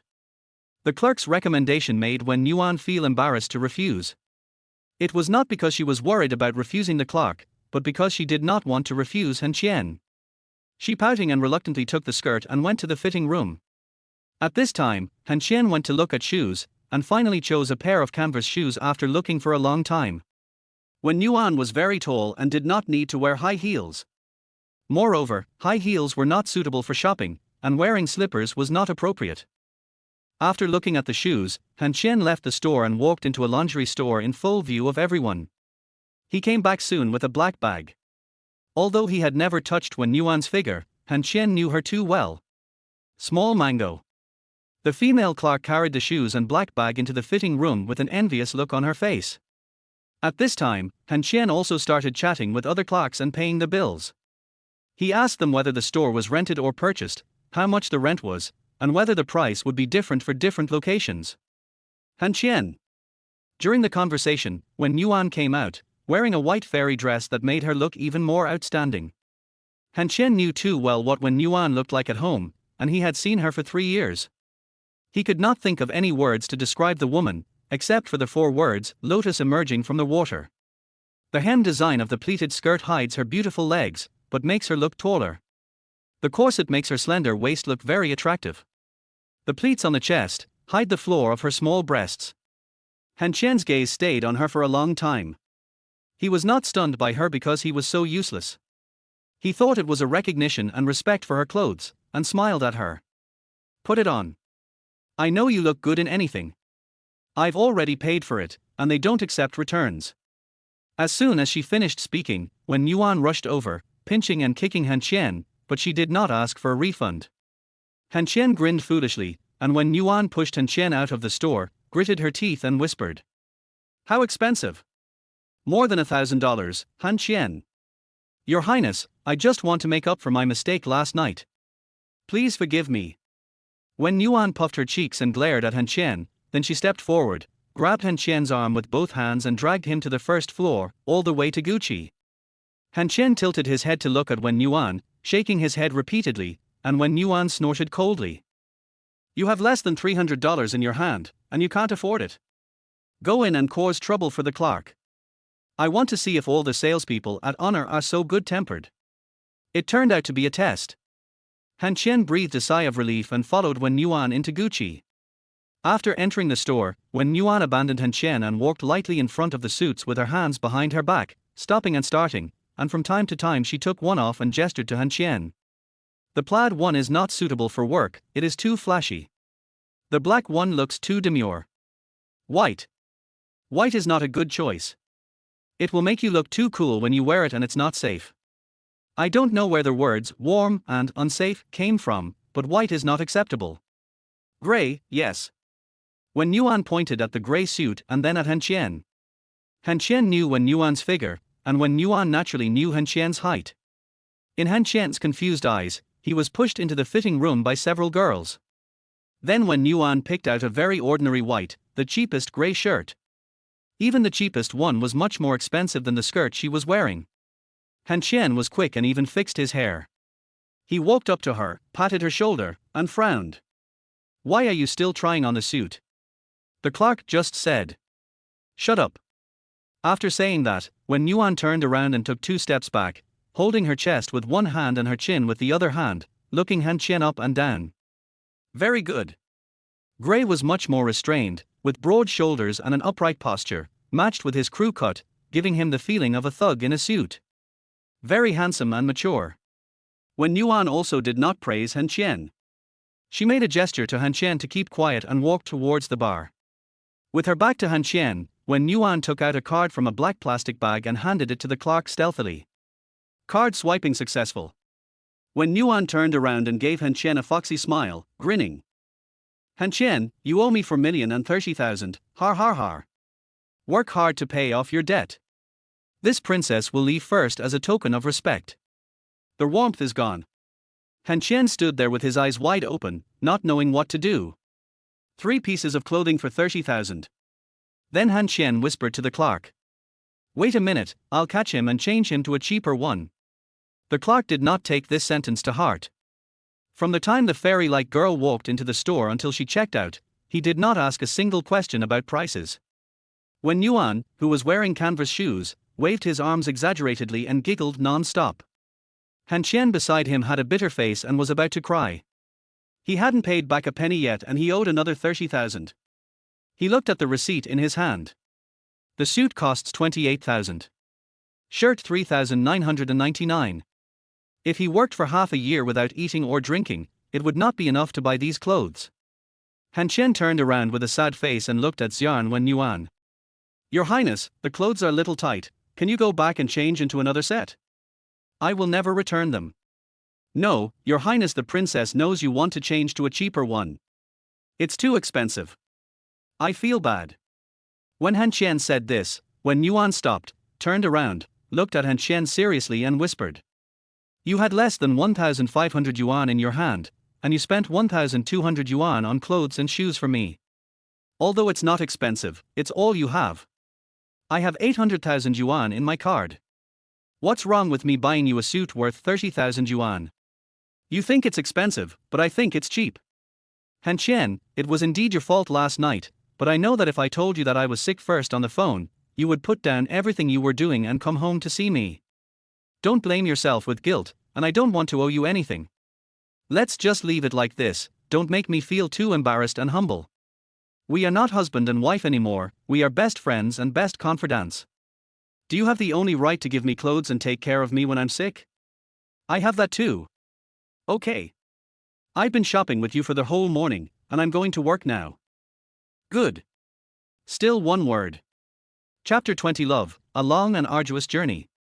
After Wen Yuan left, Han Qian went back to Gucci to discuss whether he could get a refund, but the other party wanted the purchase receipt, and even if he wanted a refund, the money would be returned to the card used to pay for it.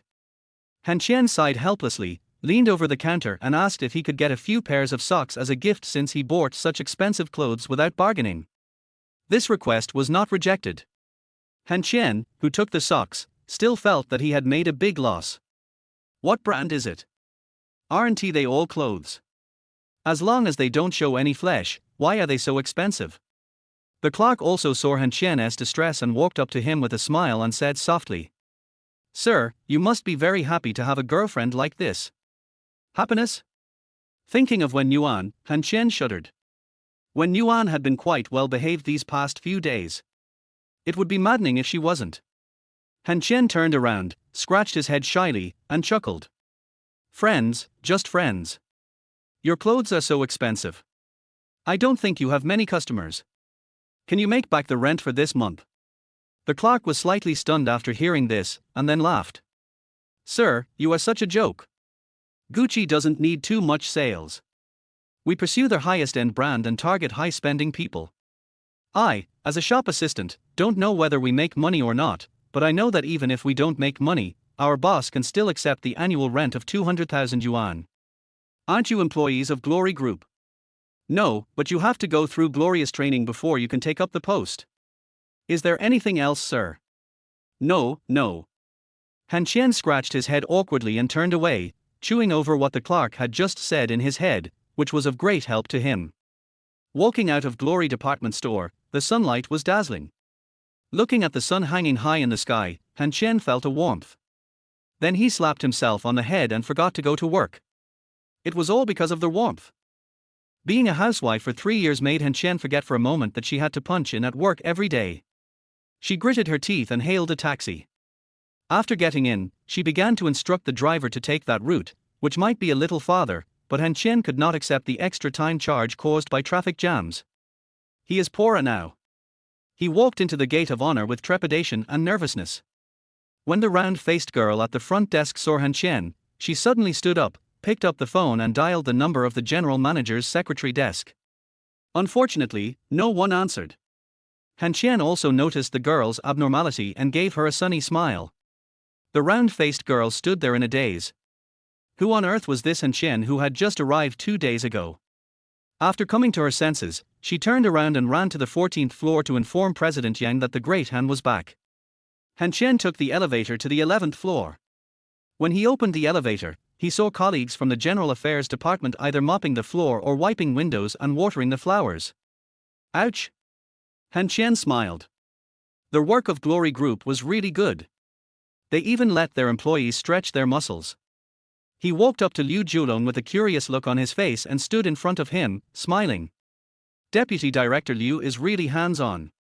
You know the colleagues in the General Affairs Department are too idle. Why do you bring them out to stretch their muscles? Bar. Do you think I am willing? Or did that Han provoke Yang? Han Qian! Han Qian! Someone, don't let Han Qian get away. At first, Liu Julong, who was bending over to mop the floor, didn't realize that the person standing in front of him was Han Qian, the little bastard. Halfway through his sentence, he felt that the voice sounded familiar. He raised his head to confirm that it was the little bastard, threw away the mop, opened his arms and hugged Han Qian tightly. Han Qian was stunned for a moment. This couldn't be this enthusiastic. Then he found that all the employees of the General Affairs Department were rushing towards him. Some were holding mops, some were holding brooms, some were holding showers, and some were holding basins. Their faces were ferocious and full of anger, and they rushed towards him with a strong murderous aura. Han Qian was afraid and couldn't break free from Liu Julong's embrace. He closed his eyes. Since he couldn't resist, he would just silently endure the care from his colleague, even though it might hurt. Han Qian has been found. Where is he? Yarn Lan's voice was like the sound of nature and entered Han Qian's ears. Then he felt Liu Julong let go of his arm. The next second, he felt a pain in his ear. Han Qian opened his eyes and looked at Yarn Lan, whose face was full of anxiety and whose eyes were slightly red. He grinned immediately. Sister Yarn, it hurts, please talk to me nicely if you have something to say. Talk nicely. You didn't come to work and didn't even call. And your phone was turned off. Do you know that you almost made Su Liang and I lose our jobs? If I lost my job, my family would be ruined. Han Qian, you. As Yarn Lan was talking, she started to cry again. Han Qian quickly took out the antique and found that it was out of power. Did it break last night? It seemed that it had not been charged for half a month. Yarn Lan's crying made Liu Julong feel very distressed, and he kicked Han Qian in the ass. Can you please be more aware, little bastard? Boss Yang was waiting for you in the General Affairs Department early in the morning. If you don't come to work, just resign. You implicated Lan Lan and got scolded by Boss Yang. Pulling your ears. I want to kill you now. Don't cry, Lan Lan. Brother Liu will hug you. Stopping Liu Jiulong from hugging Yarn Lan, Han Qian quickly stepped forward to push the old man away, and apologized earnestly with a look of regret on his face. I'm sorry, Sister Yang. Last night, a friend of mine was hit by a car and was discharged from the hospital. I rushed over.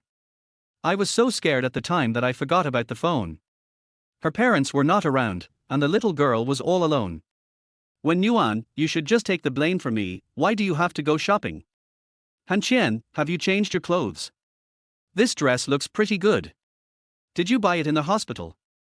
Liu Jiulong, who was pushed aside, glared at Han Qian with an unwilling look on his face, deliberately trying to sabotage them. Yarn Lan was in no mood to pay attention to the quarrel between the two, so she just pulled Han Qian's ear towards the General Affairs Department, talking as she walked.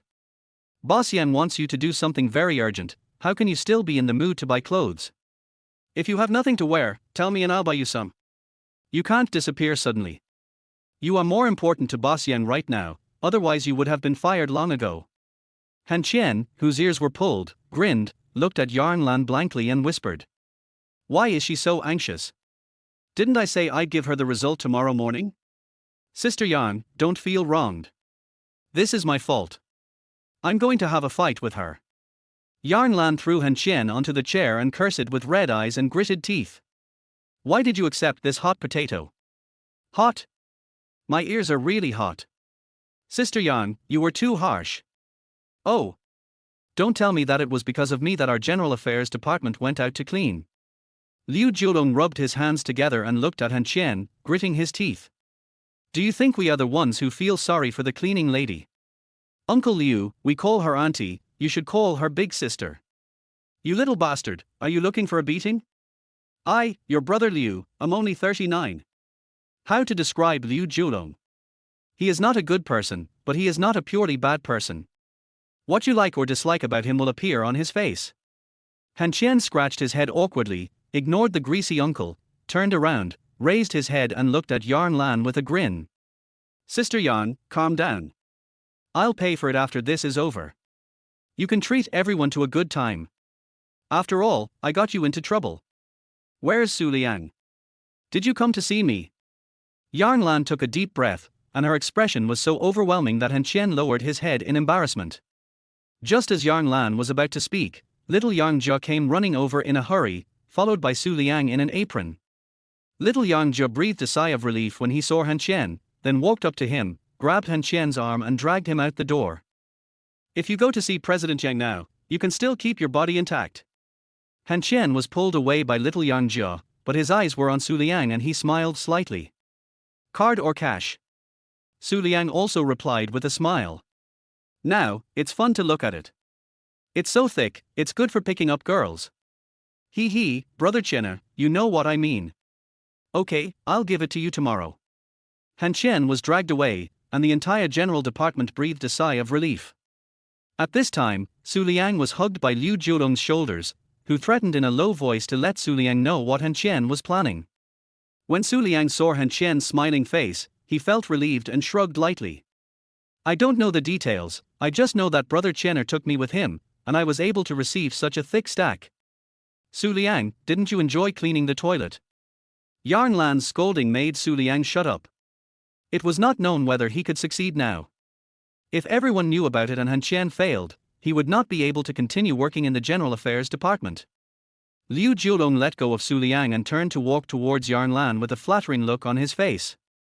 Lan, I have two. Bang. The office door was closed, almost hitting Liu Jiulong's nose. Love has a long way to go. Chapter 21, These women are not good people. Han Qian, you went to sell it.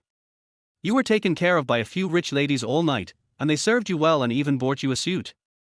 TSK, Gucci. You King have time to go shopping at Glory Mall. Yang Qingqing grabbed Han Qian's collar with both hands and roared angrily. Little Yang Jia, who was standing next to her, felt it was not right to go out, but it was also not right not to go out. She didn't seem to want to go out either. She looked at Han Qian and President Yang with curiosity. She was the most gossipy person in the company. Han Qian lowered his head slightly to look at Yang Qingqing, and then was hit on the nose by this woman's iron head skill. Tears flowed from his eyes in an instant. Han Qian covered his nose and practiced backing away, saying angrily, "Are you sick? I was late, you scolded me, and now you're hitting me." Scolding Mr. Yang? Little Yang Jia was stunned listening to this. Yang Qingqing's face turned pale and she gritted her teeth and said angrily, "Han Qian, I'm going to fight you. I think you've been playing tricks on me all this time. I'm going to do this to avenge the fact that I almost ran you over with my car. Today, I'm going to satisfy you. Yang Jia, go get the security guards to help Han Qian and throw him outside. I'm going to run him over." The Yaksha queen was cruel and ruthless. Little Yang Jia turned and ran away. Han Qian quickly spoke. "Xiao Yang Jia, come back." Then he looked at Yang Qingqing and frowned. "How did I tease you? If you want a plan, I'll plan it for you. If you want a solution, I'll give you one. What are you arguing about? Can't I go out and investigate in 2 days? Can I get inspiration just by sitting in the company every day? What? Glory is a spring? If I don't have diamonds, how can I stop you from doing porcelain work? This plan must be kept confidential. Once it is imitated, we will have no chance. And why did you go to the General Affairs Department to scold Sister Yang so early in the morning? Just tell me if you can still cooperate. If not, I will resign and you will suffer losses. If we continue to cooperate, you can guarantee profits and not losses. Bring the plan. Give you that wrench so I can pry my head open for you. Yang Jia, go get the wrench." Han Qian turned and ran, not doubting at all that Yang Qingqing really dared to hit him on the head with a wrench. If Yang Qingqing didn't have some courage, she wouldn't be able to sit in this position at such a young age. Yang Qingqing winked at little Yang Jia, who immediately closed the door and stood in front of it to stop Han Qian. Yang Qingqing sat in her boss chair, crossed her legs and said softly, "Go make 2 cups of coffee. I don't drink coffee. Make tea, then give each person in the General Affairs Department a bonus of 200 yuan and give it to Yarn Lan," but she didn't do it. She didn't clean the house today. Also, ask her to prepare a contract of sale and have Han Qian sign it first. It was a joke about selling one's indenture, but little Yang Jia didn't dare to take it as a joke. He turned around and left the office, not forgetting to close the door, and then ran all the way to the General Affairs Department. This was a huge gossip. Han Qian was not afraid of President Yang at all, and President Yang was scared. After a while, tea was brought over, along with a contract of sale. Little Yang Jia went to the finance department again. Their 3-no Loli was quite busy all day. Yang Qingqing pointed at the teapot on the coffee table and said coldly, "Tell me the outline of your plan. If I'm not satisfied, I'll smash this teapot on your head." Han Qian automatically blocked out the second half of the sentence. It was enough for him to listen to half of what the woman said.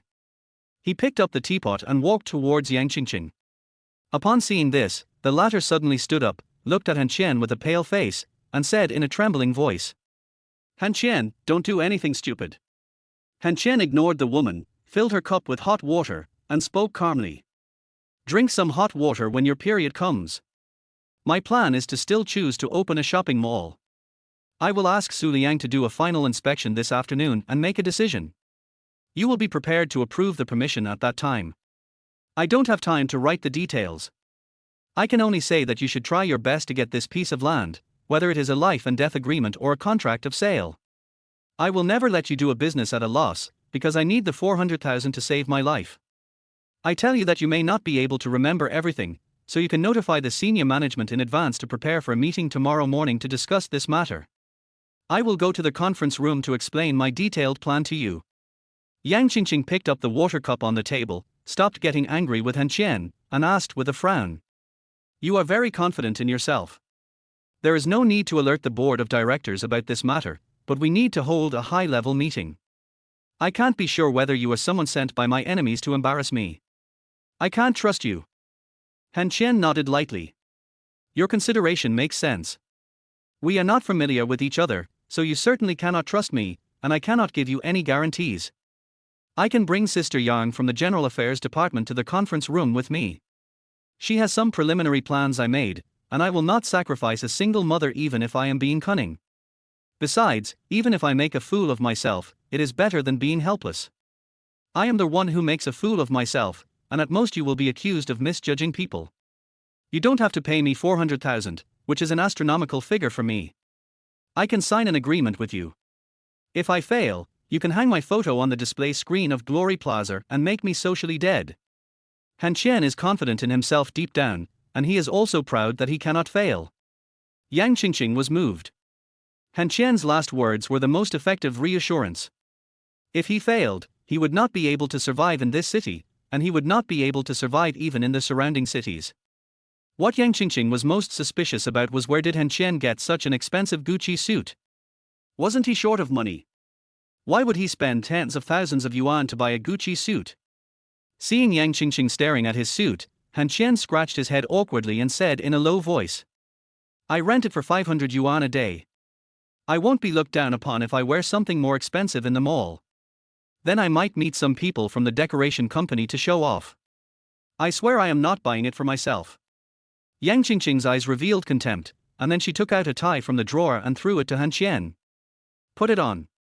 This tie costs more than 2,000 yuan. It was originally. Why should I explain to you? I don't want to waste my time talking to you. I can promise you, but you can't leave the company tonight.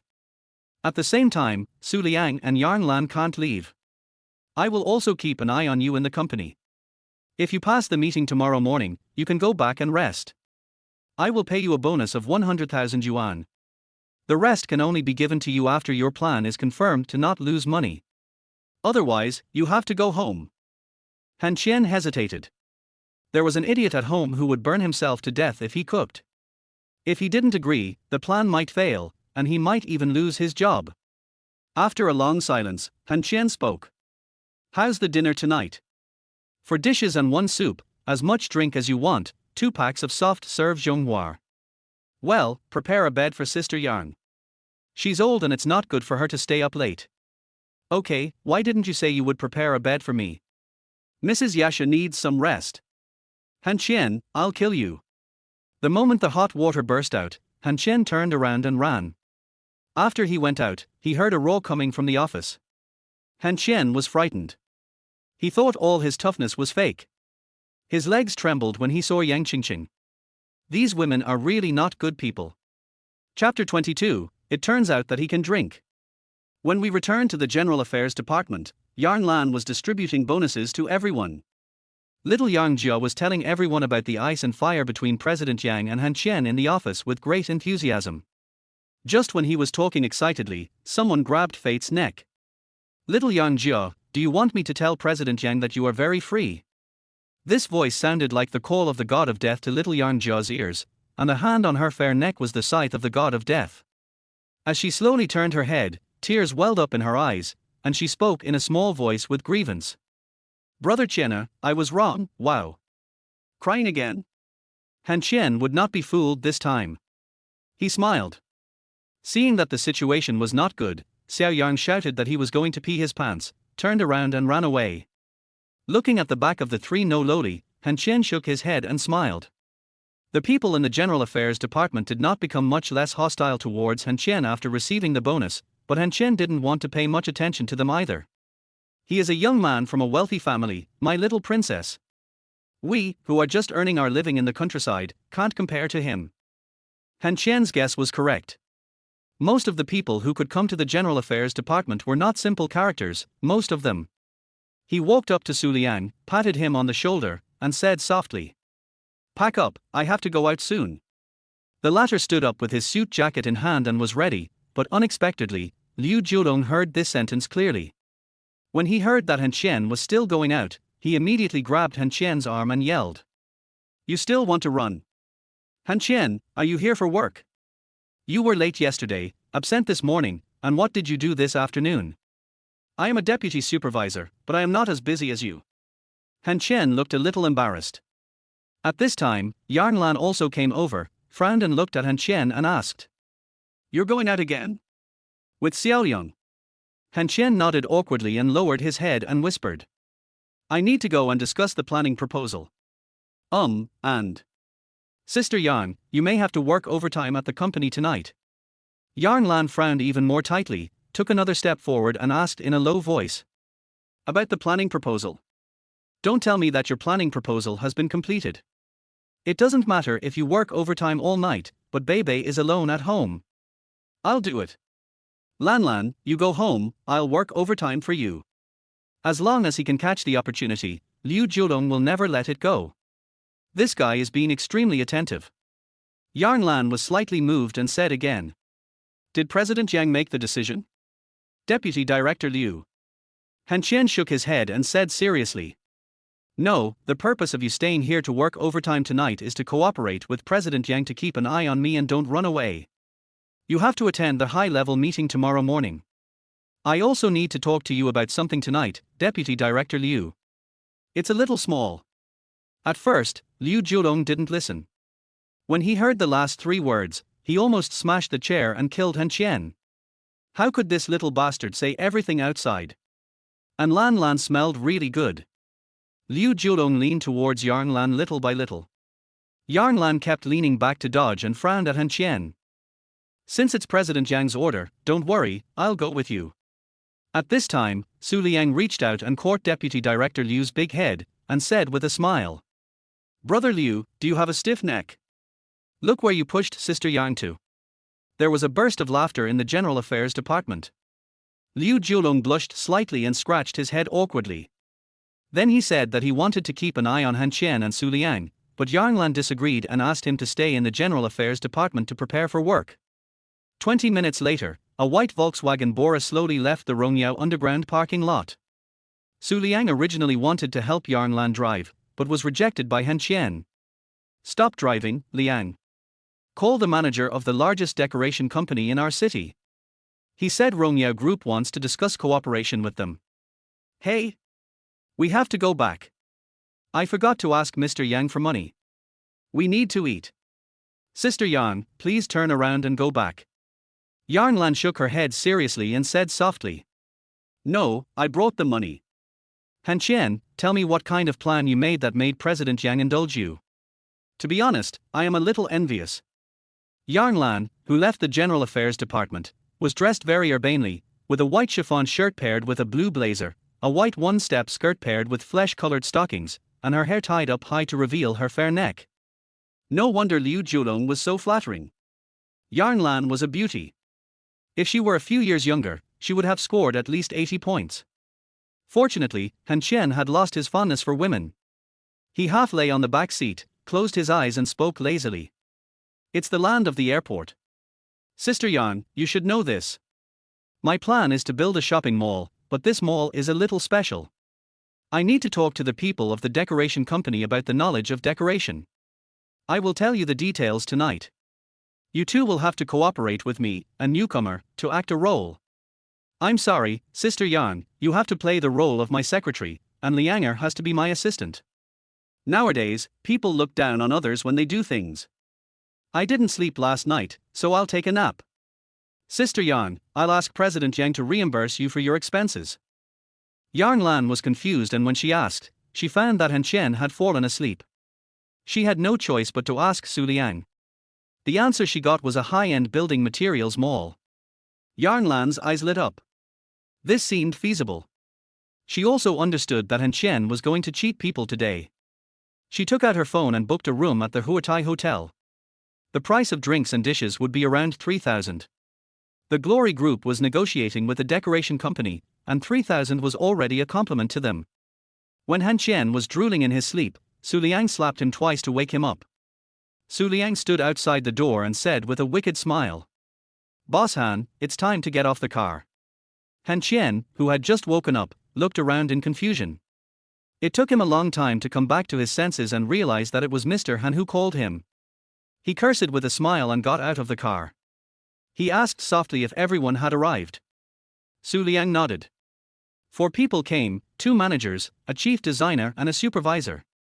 At this time, Yarn Lan came over, gently straightened the wrinkles on Han Qian's clothes, and took out a men's watch and handed it to Han Qian. My ex-husband's watch is always in the car, so it's better to wear it. Men pay more attention to what their partner wears than women do. Han Qian nodded and smiled. Sister Yang is really thoughtful. When this is over, the three of us should be able to share a nice bonus. Thank you for troubling Sister Yang today. I will go to see Bebe then. Is it a boy? Girl, let's go. When her ex-husband and children were mentioned, Yarn Lan's expression became noticeably darker. When Han Qian walked into the main entrance of Huatai Hotel, her temperament instantly became completely different from when she was outside. Her face was cold and she didn't smile. In his heart, Han Qian sincerely thanked Wenwan. This temperament was cultivated when he traveled with Wenwan. In order not to be exposed and to not embarrass Wenwan also told him a lot. In places like hotels, the rule of not hitting a smiling person has long been gone. The more serious and indifferent you are, the more they will pay attention to you, knowing that you are a person who is not easy to talk to and not easy to provoke. At the same time, they can't see your background. Facts proved that Wenwan was right. When Han Qian and the other two walked into the hotel, the lobby manager came over and greeted them with a smile. Han Qian didn't even look at him. Yarn Lan, who was acting as a secretary, whispered to the other party that they had booked a room from the Glory Group and someone should be here by now. Han Qian had a cold face all the way until he walked into the room and saw a few people from the decoration company. He then smiled and exchanged simple greetings and introduced himself. Han Qian was disguised as the manager of a department of the Glory Group, mainly responsible for the group's business expansion. The decorators had sharp eyes. They had noticed that manager Han's suit and the watch on his wrist were very expensive. The watch might be worth only around 10,000 yuan, but the Gucci suit he was wearing was not something that everyone could afford. Moreover, the behavior of the beautiful and dignified female secretary beside him also showed that her status in the Glory Group was not low. This made it even more difficult to judge manager Han. The food and drinks were ready, and Yarn Lan spoke first, rubbing her lips and smiling. I'm sorry for delaying your work by inviting you all here. This is my business card. Mr. Han is very busy. If you have any questions, just call me. Han Qian's heart skipped a beat. If Sister Yarn hadn't brought the business card, he wouldn't know what to do. The person from the decoration company took the business card and was stunned when he saw the words on it. Head of General Affairs Department of Honor Group. Yarn Lan. Minister serves as secretary. The manager, who took the business card with both hands, was obviously a little nervous. He originally thought it was a small manager, but now he couldn't judge the identity of this young man. He pretended to be calm and took out a business card and handed it to Yarn Lan. Hello, President Han. Hello, Director Yarn. It is our honor that your company can cooperate with Fenghua Decoration. It is our fate to meet again. I offer a toast to President Han. Drink wine. When Su Liang wanted to get up, Yarn Lan had already picked up the wine glass and smiled gently. Manager Li, I'm sorry, our CEO Han is allergic to alcohol. Please. Yarn Lan actually played the role of a secretary. Han Qian felt a stomachache after drinking that small glass of white wine, but Yarn Lan seemed fine. After 3 rounds of drinks, Han Qian finally spoke. Manager Li, there has been a lot of unpleasantness between the airport and the residents of the community opposite the decoration city. You should have heard about this, right? I won't beat around the bush. Our Rongya will take over the development rights of this land. The project we are developing has great potential for cooperation with your company. Mr. Han, it's up to you. Okay, now some of my friends have several houses in Hejin Palace that they want to renovate. They invited some well-known designers to design them. They are very satisfied with the renderings, but there was a problem when purchasing materials. For example, it is difficult to buy some favorite floor tiles in our small city, and the price does not satisfy my friends. It is too cheap. If someone asks about it, I am embarrassed to answer. Manager Li should also understand this problem, right? Boss Han, you hit the nail on the head. The designers of our Fenghua decoration are well known in the whole province. The reason is that when it comes to poor materials, we decoration companies will cooperate with building material suppliers. We recommend customers and get kickbacks or the price will be lower when we use it. But in recent years, customers' tastes have been constantly improving.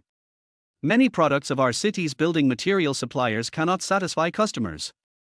We are cooperating with building material suppliers in other cities, but we are not worried that we can't lower the price, and the round-trip transportation fee is not cheap. The most important thing is that we can't take customers to see it. Once or twice is fine, but customers who encounter troubles have to go 3 or 5 times. It's not that customers are afraid of trouble, but we can't afford the labor delay. Manager Lee is right. I asked someone to investigate the market. High-end and expensive products cannot enter, and low-end products cannot be sold. We have seen the products in the decoration city.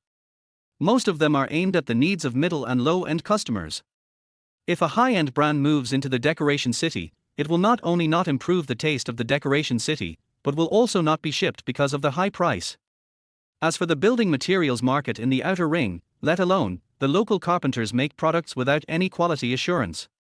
It's not that I look down on carpenters. I admire craftsmen. We are businessmen and we should consider our customers. Don't you think so? President Han is truly our soulmate. Manager Lee was half trying to be friendly, as he sensed what President Han meant, and the other half really touched his heart. Manager Lee raised his glass and Yarn Lan quickly stood up. This is already the 4th cup, and it's more than half a pound. Chapter 23 Good. We at Honor are planning to build a high-end brand of building materials mall, targeting the current market gap, so that our decoration companies don't have to go to other cities to find building materials suppliers. We at Honor only provide shopping malls and properties, and will also review brands, and strive to build the highest-end building materials mall. At the same time, we also hope to cooperate with Fenghua Decoration.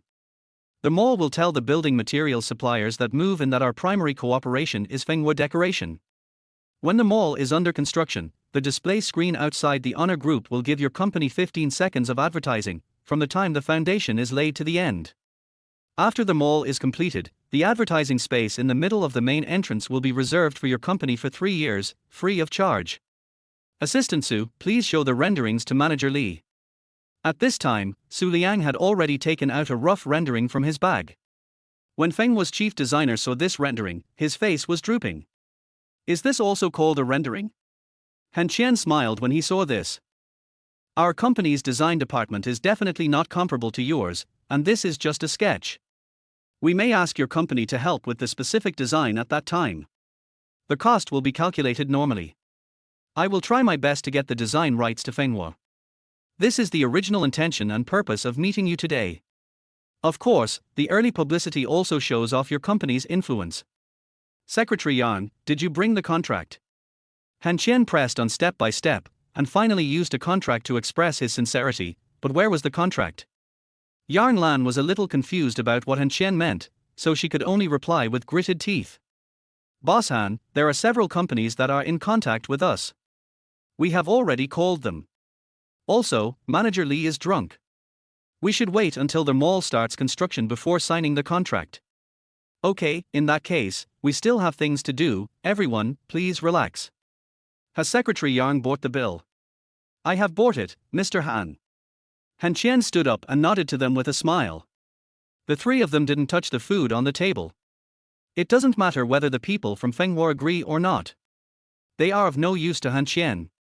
He already knows the answer he wants to know, so there is no need to waste any more time. Yarn Lan was already a little confused when she went downstairs. She walked out of Huatai's gate, squatted in the flower bed and started to vomit.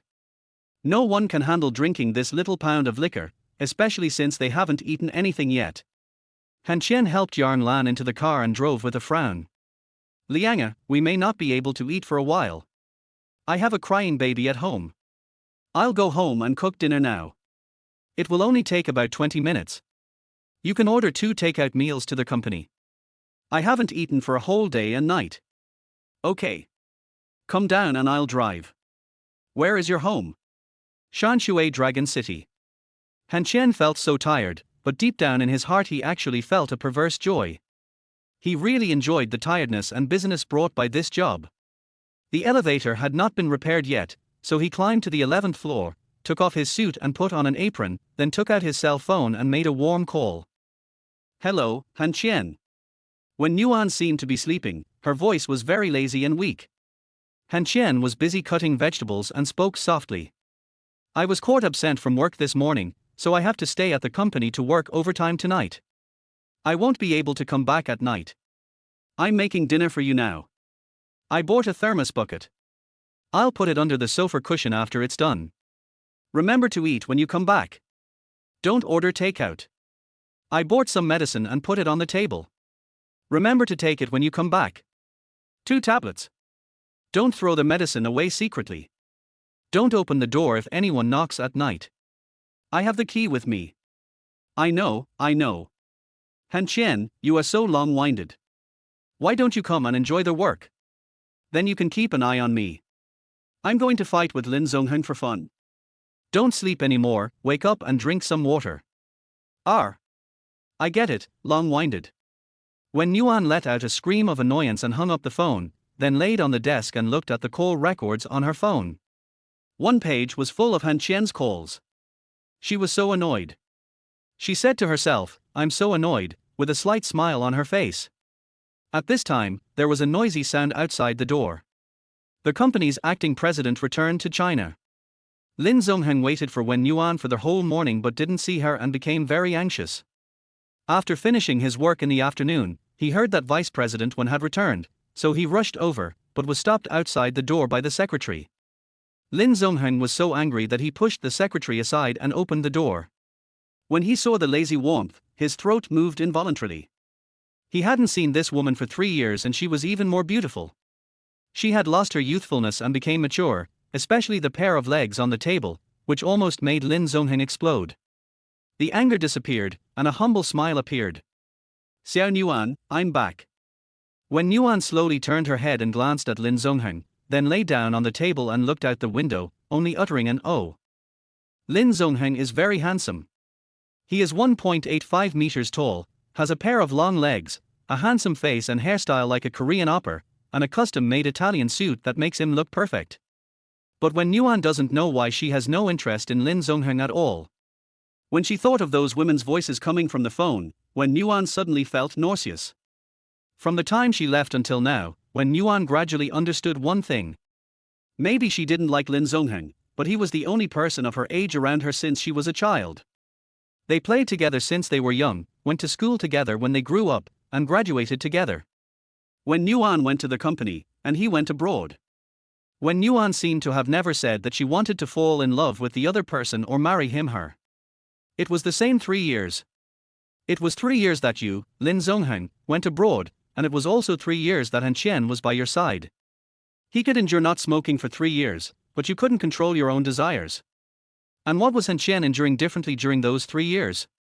Lin Zongheng noticed Wen Yuan's indifference, was slightly stunned, frowned, walked forward, stretched out his hand to touch Wen Yuan's shoulder, and said softly, Xiao Yuan, are you feeling uncomfortable?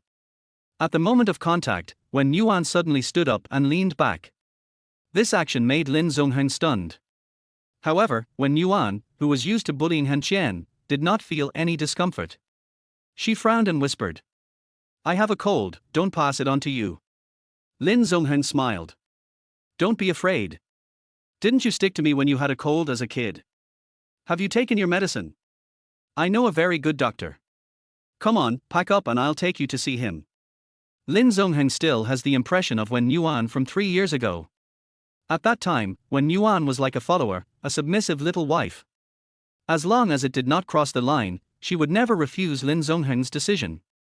But the current Wen Yuan is no longer the Wen Yuan of 3 years ago. She shook her head gently. Maybe he was cold. He got in for drip this morning. It's nothing serious. Intravenous drip. I remember that what you fear most, Xiao Yuan, is intravenous drip. Let me see it quickly. Cold tilde, I don't want to do it. With his warm hand inside the sleeve, he wrinkled his nose and whispered. Another rejection made Lin Zongheng unhappy. Now their warmth didn't allow him to get close or take care of her, but Lin Zongheng still smiled.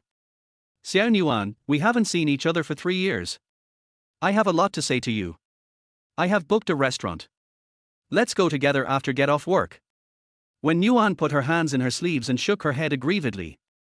I caught a cold, and Han Qian bought me some medicine and left it at home. He also cooked for me. I haven't eaten out or ordered takeout in 3 years, and I'm not used to it.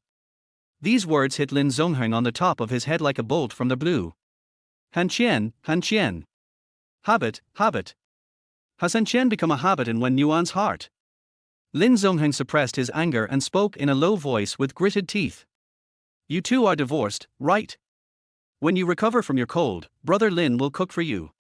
After he finished speaking, he turned and left. When he was about to leave, Wenwan suddenly spoke. I don't eat Western food anymore. It's not tasty. Lin Zongheng almost broke down the door. Who on earth is this Han Qian? How could he make Wenwan change her 20-year habits in just 3 years? After Lin Zongheng left, Wenwan took out her cell phone and called Han Qian. Han Qian, I want to eat tomato stewed beef, I want to eat braised meat, I want to eat everything, Han Qian. I'm not happy. Wenwan didn't know why she was crying, her tears kept falling, and only one word came from the phone. Good. In fact, Han Qian has been waiting for Wenwan's call. He knows that Lin Zongheng will go to see Wenwan today. If he can wait for this call, he will not think that he is redundant. If he does not wait, the house will be left to Wenwan. Wenwan said she wanted to eat everything, but she didn't mention her favorite ones. Han Qian called the supermarket to deliver vegetables, and asked Su Liang to go back to the company and wait. From the moment he returned home and walked into the kitchen until now, he had only cut one onion. Chapter 24 Not a Good Temper. Han Qian didn't know why he felt so suffocated every time he heard Lin Zongheng's name. When he received his call last night, Han Qian knew that he had lost control. With Lin Zongheng's ability, it was too easy to deal with him. But Han Qian thought he had done nothing wrong. Han Qian didn't make braised pork. He knew what Wenwan wanted to say and also knew why Wenwan hesitated for a second before speaking. It's just a fish. Why shouldn't I dare to kill it? After cooking the food and putting it in the thermos, and turning off the gas, Han Qian was ready to leave home. He only had 15 yuan left in his hand, which was just enough to take a taxi to the company. If there was a traffic jam, Su Liang would have to wait downstairs to pay for the taxi. He went downstairs thinking about it and found that the Bora was still parked downstairs. Han Qian walked up, opened the passenger seat and sat in. Su Liang wrinkled his nose and whispered. I'm even hungrier. Can you cook for me if you have a chance? No problem. Su Liang didn't ask any more questions and drove back to the company. Along the way, Han Qian looked at Sister Yang lying in the back seat many times. Sister Yang was really hardworking. She could even do something like deceiving people. She must have worked very hard. Unfortunately, no one in the General Affairs Department was afraid of her, and no one listened to her. He took off his watch, wiped it and put it in Yarn Lan's bag. After returning to the company, the car was parked in the parking lot outside the main entrance. Han Qian frowned and looked at a red BMW parked diagonally in the parking space, while Su Liang sighed. I'll go to the front desk to get takeout and eat outside the car. Han Qian nodded. The car belonged to Yarn Lan, and neither of them wanted to get it dirty. When Han Qian was about to help Yarn Lan get out of the car, Su Liang spoke. Let Sister Yarn sleep first. If Liu Da Neatu doesn't fight you to the death when we get back, I'll have lived in vain. Liu Da Neatu used to be from another city. He met Sister Yarn when his company went to study abroad a few times, and then he came to Glory to work. His child is already in junior high school, but is always thinking about hooking up with Sister Yarn. It's disgusting to see him. Su Liang left, and Han Qian smiled at this. Men also gossip. He took off his coat and put it on Sister Yarn. Han Qian had no distractions in his mind.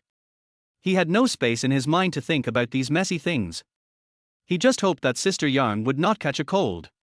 2 boxes of lunch, 1 meat and 2 vegetable, 2 extra boxes of rice, 2 bottles of mineral water, and a fruit salad. These were prepared for Sister Yarn when she woke up. Su Liang was actually much more proficient in taking care of women than Han Qian. The 2 men squatted on the ground next to the car and ate their food ravenously. People passing by cast disdainful glances at them, frowning and wondering where these 2 starving ghosts came from. The security guard at the door came once, and after knowing that the 2 were employees of honor, he asked if they wanted to eat inside. Han Qian shook his head. They couldn't leave Sister Yarn here alone. After eating the rice, he felt like he had saved half his life. Su Liang threw a cigarette to Han Qian, a 22 yuan su cigarette. Brother Qianer, don't blame me for being too talkative, and don't blame me for being realistic. We haven't known each other for long. I helped you at first just to make friends. I had nothing to do. Later, I helped you for the money you promised me. Of course, I can't shamelessly ask you for it after failing. But don't overestimate my ability. I don't have many ideals in this life. I just want to avoid starving to death. I am a typical loser. But other people in the General Affairs Department are different. Many people got in through connections. The company is not as harmonious as you think. The General Affairs Department belongs only to President Yang. And can I not go to their high-level meeting tomorrow?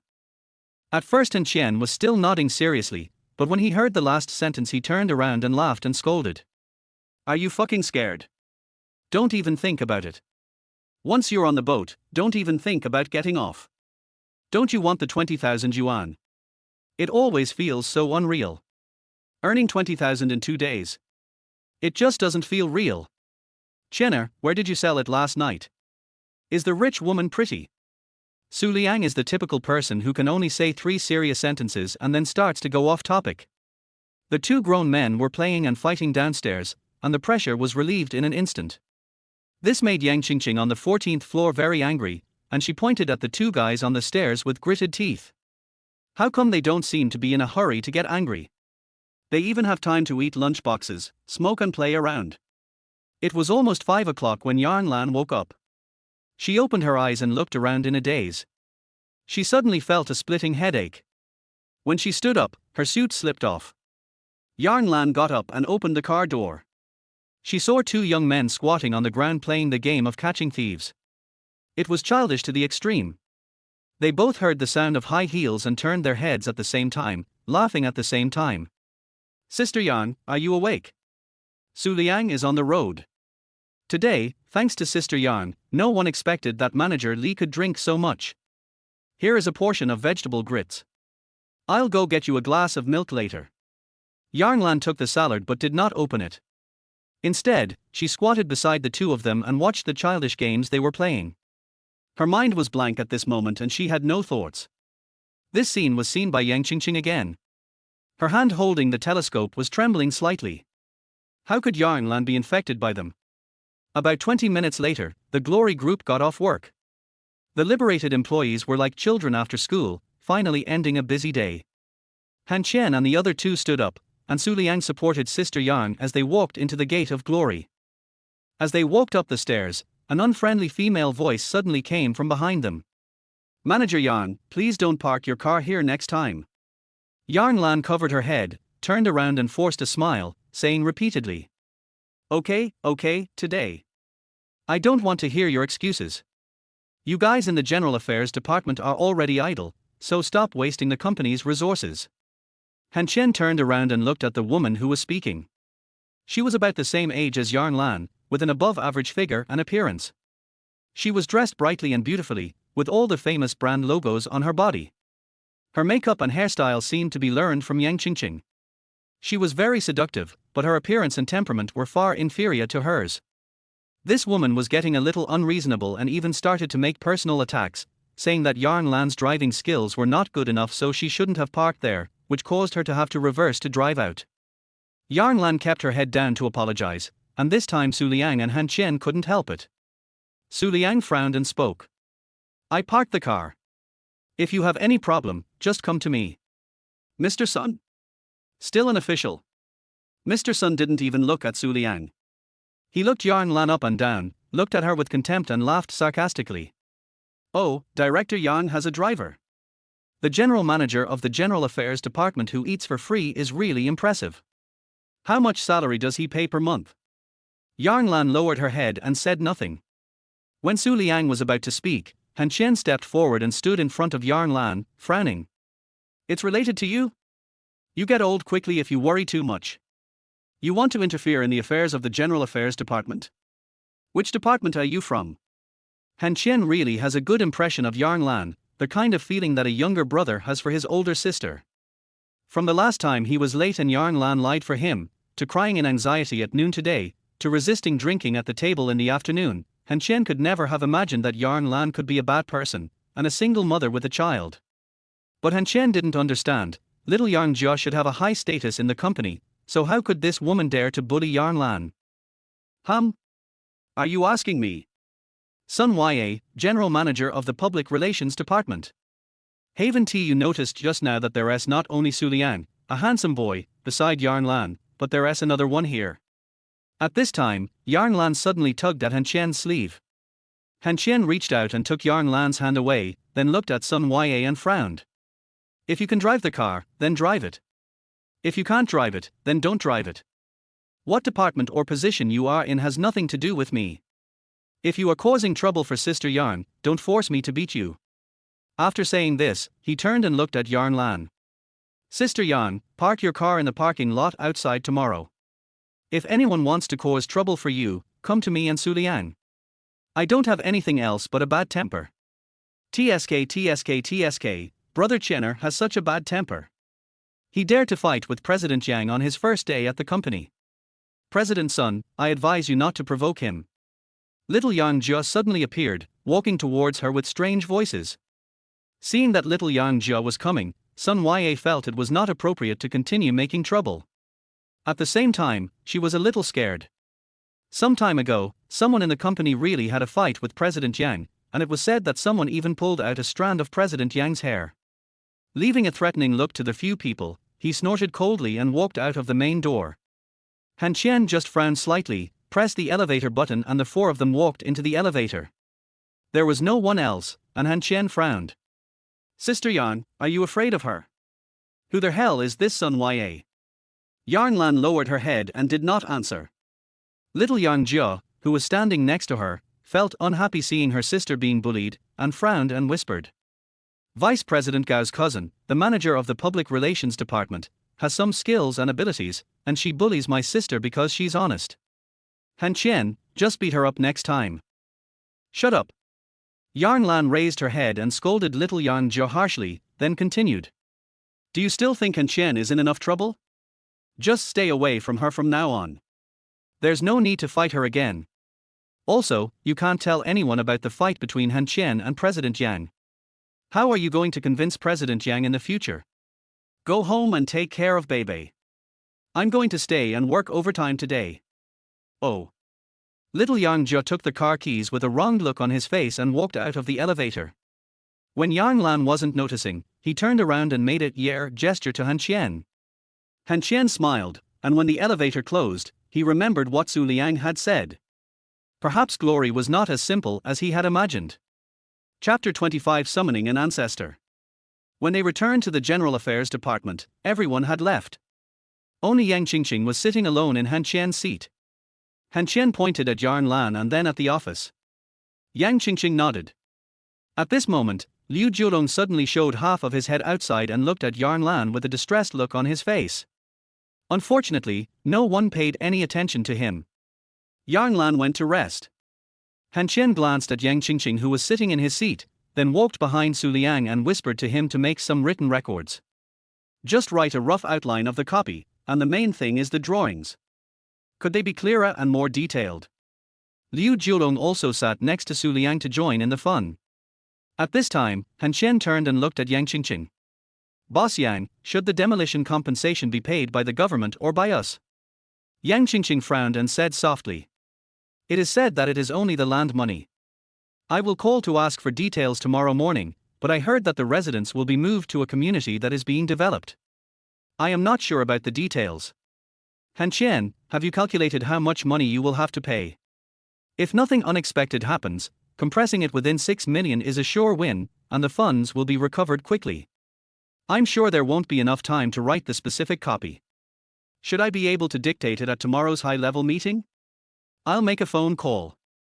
After saying this, Han Qian walked out of the General Affairs Department, ignoring Yang Qingqing's murderous look. He walked to the corner, took out his cell phone and called Wen Yuan. Wen Yuan had already arrived home and seemed to be eating. She said that she was much better and asked if she could stop taking the medicine. The answer is definitely no. You should persuade her in a kind voice and ask her to call her mother and tell her that everything is fine and give her a warm hug. After hanging up the phone, Wen Yuan dialed the number marked Mom. After the call was connected, she squinted her eyes and spoke sweetly. Mom, what are you doing? Han Qian is working overtime. I'm so bored at home alone. I'm calling you, hee. If Li Jinhe were here, he would definitely grit his teeth and call Wen Yuan an ungrateful person. Qian's mother smiled happily while holding her cell phone and said softly. Xiao Yuan, Han Qian worked overtime and left you at home alone. Did he cook for you? Are you hungry? Yes, Mom, I have a cold. Have you caught a cold? Have you taken any medicine? Han Qian abandoned you at home because you were sick. Old Han, please take care of your son and call Xiao Qian immediately. He can't tell whether work or his wife is more important. No, Mom, don't get excited. Han Qian accompanied me to get an injection yesterday. I just missed you. Mom, I want to eat the dumplings you made. Want to eat dumplings? Mom will make them right away and put them in the refrigerator tonight. I'll send the shuttle bus to deliver them to you tomorrow morning. You can cook them when you want to eat them. Listening to her mother-in-law's hurried footsteps on the phone, Wen Yuan couldn't help but cover her mouth with tears falling. She really liked her mother-in-law. Li Jinhe was very good to her, but he only met her financial needs. She had to ask old Wen for everything else. But now she just wanted to eat dumplings, and her mother-in-law had to go and get busy, and had even planned to bring them over by bus. Mom tilde, can I go back and spend the new year with you? The warm voice trembled slightly. There was silence for a few seconds on the other end of the phone, as if the person had not yet come to his senses. Then the joyful voice of Qian's mother was heard. Lao Han, Xiao Yuan is coming back for the new year. I have to think about it. Xiao Yuan likes to eat crabs. Go buy some and keep them for Xiao Yuan to eat when she comes back. Xiao Yuan. You can't make Mom happy. You didn't come last year when you said you would come back. When Yuan could no longer control her emotions, tears kept falling down, and she nodded vigorously. Mom, I will go back on New Year's Eve to accompany you. Please take care of yourself. I'm going to take medicine. Although she said she was going to hang up, Wen Yuan was reluctant to do so as she listened to the caring words coming from the other end of the phone. The mother-in-law and daughter-in-law chatted for half an hour until Wen Yuan's phone prompted her to turn off the phone. Wen Yuan sat on the sofa, crying and laughing at the same time. People are vulnerable when they are sick, including Wen Yuan, a strong woman in the company. When she was sick, she was alone at home. Hearing her mother-in-law's concern and her joy when she heard that she was going back home for the new year, Wen Yuan was really moved. Wen Yuan didn't know how to describe how good her mother-in-law was to her.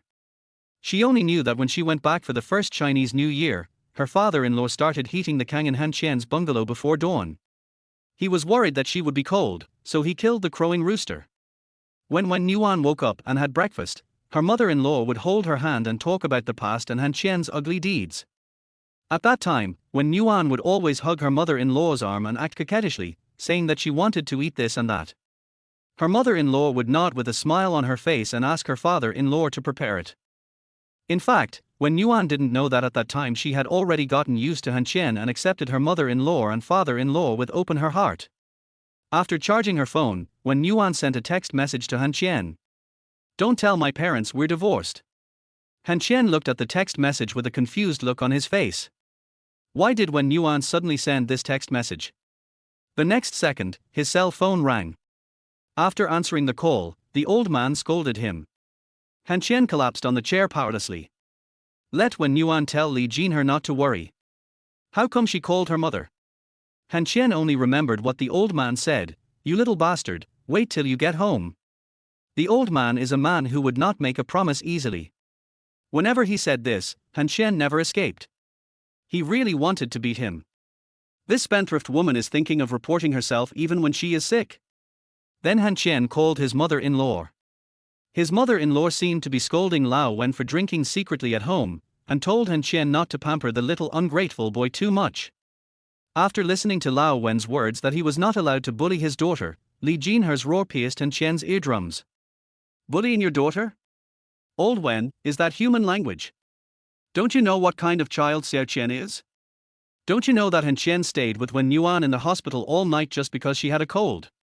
Is it you as a father who can stay up all night to watch over your daughter, or is it me as a mother who can stay up all night? Han Qian, don't listen to your father. It's inevitable for a couple to quarrel. Hey! Li Jinhe, you are wrong. You have been slaughtering me unilaterally for the past 30 years. Do you really think that I, Wen Shu, have no temper? Practice. You should go play cards. Han Qian hung up the phone silently. With the temper of his mother-in-law, even Yang Qingqing would be subdued by her. She really would take action. He collapsed on a chair with a feeling of despair and covered his face with a book. He was still wondering if the old man would forget the promise he made during the new year. It would be best if he forgot. The more he thought about it, the more upset he became. Han Qian was about to explode. "I'm going to sleep. Call me tomorrow morning." Then, in the eyes of several astonished people, Han Qian put his legs on a chair and was about to sleep. Su Liang's eyes twitched slightly. Is he really not in a hurry at all? Yang Qingqing's eyes were about to spit out flames, and she gritted her teeth and trembled. "Liu Jiulong, go to the security room and tell them to turn off the surveillance of the General Affairs Department." "I can't be angry, can't be angry. I hired this ancestor. I allowed him to work at Glory. He brought this upon himself. He brought this upon himself." Liu Jiulong's face was covered in cold sweat. Chapter 26 Overtime. At 11 o'clock in the middle of the night, Yang Lan woke up, walked out of the office and saw President Yang sitting behind Su Liang, frowning and looking at the plan. He felt a little embarrassed, so he walked up to him and whispered, "Boss Yang, Su Liang told me that he drank a pound of liquor. Here's 4,000. Should that be enough?" Yang Qingqing handed the 4,000 yuan on the table to Yang Lan without even turning her head. This was the money Liu Jiulong had gone out to get late at night. She knew that the total cost of the meal was a little over 3,000 yuan, and the extra few hundred yuan was a reward for Yang Lan's efforts for the company. Yang Lan didn't reach out to take it. Yang Qingqing threw it on the table and said lightly, "With your personality, you will be bullied wherever you go. Even if you are soft and sweet, you will be made difficult in the finance department. Just think of the extra money as my aunt giving Bebe New Year's money in advance. You and the Yangjie sisters are both working for me, so you should be rewarded. It's not easy for you to make money, and I don't have the heart to fine you. I can't control myself when I get angry, so I won't say sorry. I understand you, and I hope you can be humble and let me be humble. It's not understanding but humility." Yang Qingqing used the word very well. She didn't force them to accept it as the general manager, but spoke as a young person. Yang Lan took a deep breath, took the money and prepared to count out 500 to Su Liang and Han Qian. Su Liang shook his head at Yang Lan sharply. Yang Lan sighed again, and when she turned around to get a chair, she found that Han Qian was sleeping soundly not far away. The corners of Yang Lan's eyes twitched slightly. "This." He walked forward and gently shook Han Qian's shoulders, speaking softly. "Han Qian. Han Qian. Manager Yang, please ignore him. What do you want to eat? We only have takeout right now. When things are over tomorrow, I will treat you to a meal regardless of success or failure. If you succeed, you can have Han Qian. If you fail, he's in my trunk." As soon as these words came out, the pen in Liu Jiulong's hand fell to the ground. Yang Lan's face was slightly embarrassed and she said in a low voice, "Mr. Yang is not hungry. If you're not hungry, then these two grown men are. Deputy Director Liu, you know the people in the General Affairs Department well. Just order for portions." Liu Jiulong nodded, then asked in confusion, "Boss Yang isn't going to eat anymore." Yang Lan strode forward and slapped Liu Jiulong on the shoulder. Didn't she realize that Mr. Yang was angry with Han Qian? Ordered for 5 people. The meal was brought up by the security guard who was on night watch downstairs. Yang Qingqing threw the 2 bottles of drinks that came with the takeaway to the young security guy. Han Qian woke up just as the hot dishes were opened. He shamelessly dragged his chair forward and reached out to take the lunch box. He quickly pulled his hand back the next second, and a piece of sharp chopsticks was stuck in the lid of the lunch box. Han Qian was frightened and broke out in a cold sweat.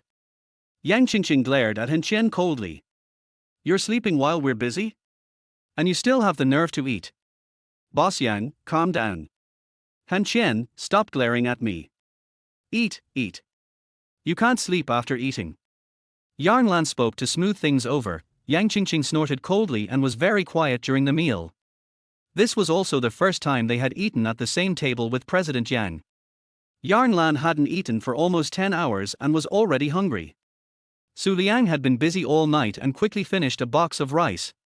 Han Qian gave the other half of the rice in the lunchbox to Su Liang, then looked at Yang Qingqing who had put down the lunchbox, and whispered, Boss Yang, have you finished eating?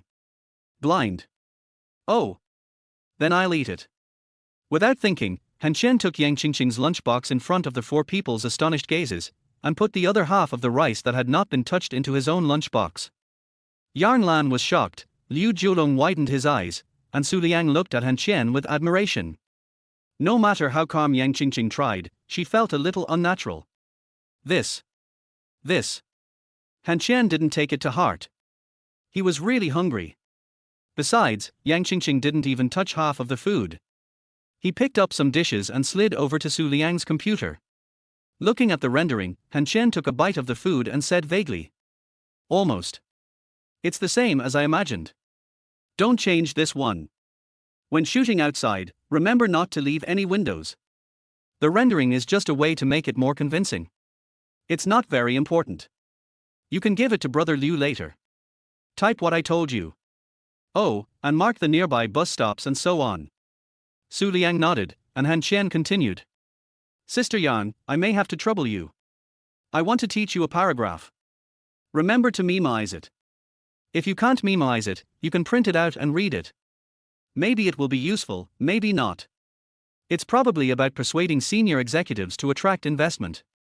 If nothing unexpected happens, Manager Li of Fenghua Decoration will go home tonight and tell his friends that he is going to be a building materials agent. This stuff is done by people who are familiar with decoration. There is another thing. I don't quite understand the current rental price of goods. Sister Yang, please help me. Good. Yarn Lan began to prepare. Su Liang and Liu Jiulong also returned to the computer to prepare for his work. Liu Jiulong smiled at Han Qian. You look unreliable, but after dinner you seem to be the real deal. I want to see if I have underestimated you. Han Qian smiled and held out his hand to Yang Qingqing. Yang Qingqing gritted her teeth and took out 2 packs of soft zhonghua from her bag and handed them to Han Qian. Then the other 3 were stunned again. Why didn't Han Qian treat Mr. Yang as the boss at all?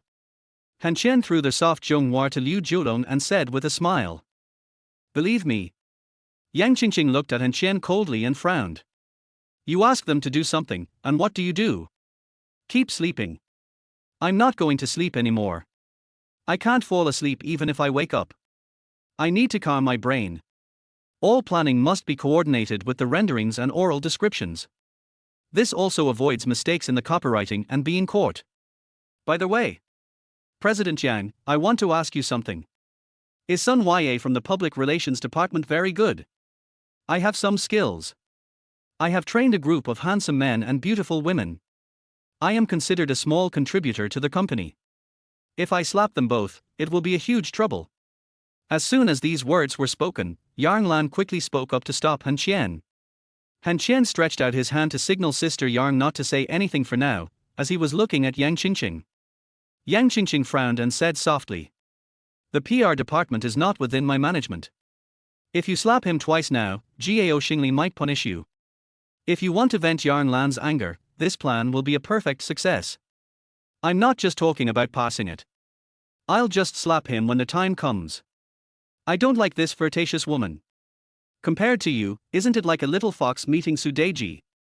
Han Qian, do you want to fight? Sister is too lazy to care about you now. You'd better pray that your plan will succeed. If you embarrass me, I will find a way to kill you. Han Qian smiled, took a look at the antique, and then laughed. 4 o'clock. No matter how busy you are, go to bed. The meeting will start at 10 o'clock at the latest. I'm speaking for President Yang. Han Qian has absolute confidence in himself. Then he said he wanted to wash his shirt and asked if anyone needed help. Su Liang took off his shirt and threw it to Han Qian. Brother Qianer, remember to wash yourself. This is my first time in a high-level meeting. Chapter 27 Gucci and LV. Han Qian, who was rubbing his shirt in the sink, muttered how nice it would be to have soap. As soon as he finished speaking, a bar of soap was placed next to him. Turning around and looking at Yang Qingqing who walked into the men's room, Han Qian frowned. This place isn't really suitable for President Yang. Yang Qingqing ignored Han Qian's question and sighed with a melancholy look on her face. Han Qian, how confident are you that your plan will make a profit instead of a loss? Han Qian shook the water off his hands and was about to take a cigarette from his pocket. Yang Qingqing suddenly walked up to Han Qian and took out a cigarette from his coat hanging on the door. She took out 2 cigarettes, lit them in her mouth, and handed one to Han Qian. Han Qian frowned and smiled. He thought Yang Qingqing was afraid of trouble and that it was just inconvenient for her to see him. Pure white as paper. Han Qian took a puff of his cigarette and smiled. If the plan is successfully passed, profit is certain, and the investment will be recovered in 2 to 3 years, and the rest is profit, President Yang. I owe a lot of money, a lot, and I have to pay it back. 400,000 is very important to me, very, very important. Don't blame me for asking too high a price. If this land is not managed well, the loss will not be as simple as 400,000. I hope you won't let me down at the meeting tomorrow morning. Gucci is too old-fashioned. I prefer LV. When your plan is on the right track and I find that there will be no loss, I will give you a set. Mr. Yang doesn't like Gucci. Extremely disgusting. LV. Love alone. Yang Qingqing left. Han Qian stood and looked at the Gucci jacket hanging on the toilet door. He was a little confused. When Yuan liked Gucci and hated LV the most. Thinking of this, Han Qian slapped himself. Damn, what are you thinking? Aren't they just clothes? Do you really want them? But it seems that I have no burden in my heart when asking for Yang Qingqing's clothes. At 10 o'clock in the morning, Yang Lan, wearing a blue suit, walked in front with her head held high, her high heels making crisp sounds. Behind her were Han Qian with short hair in a grey suit and Su Liang with long hair in a black suit. The 2 handsome clerks and their minister walked towards the large conference room on the 13th floor. The 3 people had stern expressions. The women were beautiful and the men were handsome. Glory had no shortage of handsome men and beautiful women, but the aura of the 3 people had already intimidated the staff from other departments. Some people whispered about why General Manager Yang from the General Affairs Department seemed like a different person today. Some people were also discussing when the 2 handsome guys behind them, who were even colder than the bodyguards, came to the company and why they had never seen them before. Yang Qingqing was already sitting in the general manager's position in the conference room. All the company's senior executives were present. Yang Qingqing was a little nervous. She lacked confidence in the face of these old hands, and this was also a very risky project. Next to Yang Qingqing was a man in his mid-30s, wearing a custom-made black suit that looked very expensive, and the Vatran Constantine watch on his wrist showed off his wealth. Gao Xingfar, Vice President of Honor Group. He is also the only person in Glory Group who can compete with Yang Qingqing. Yang Qingqing changed into a formal dress today, but her long burgundy hair was still quite eye-catching. She took a deep breath and knocked on the table. Since the managers of various departments have arrived, the meeting will begin now. Without further ado, I think you have all heard about the airport land. The government wants to choose one of the 4 groups, Honor, Changshan, Xinghui, and Yunhong, to do it. Now we have accurate information that the Wen family and the Lin family of Changshan have used their connections and will not take this hot potato. Xinghui and Yunhong are new companies, and the government will not embarrass newcomers. Now the only one left is their wealthy Honor Group. I talked to several directors on the phone. It was determined that this project would be done by Honor a month ago. You should have heard some rumors. What do you think of this piece of land?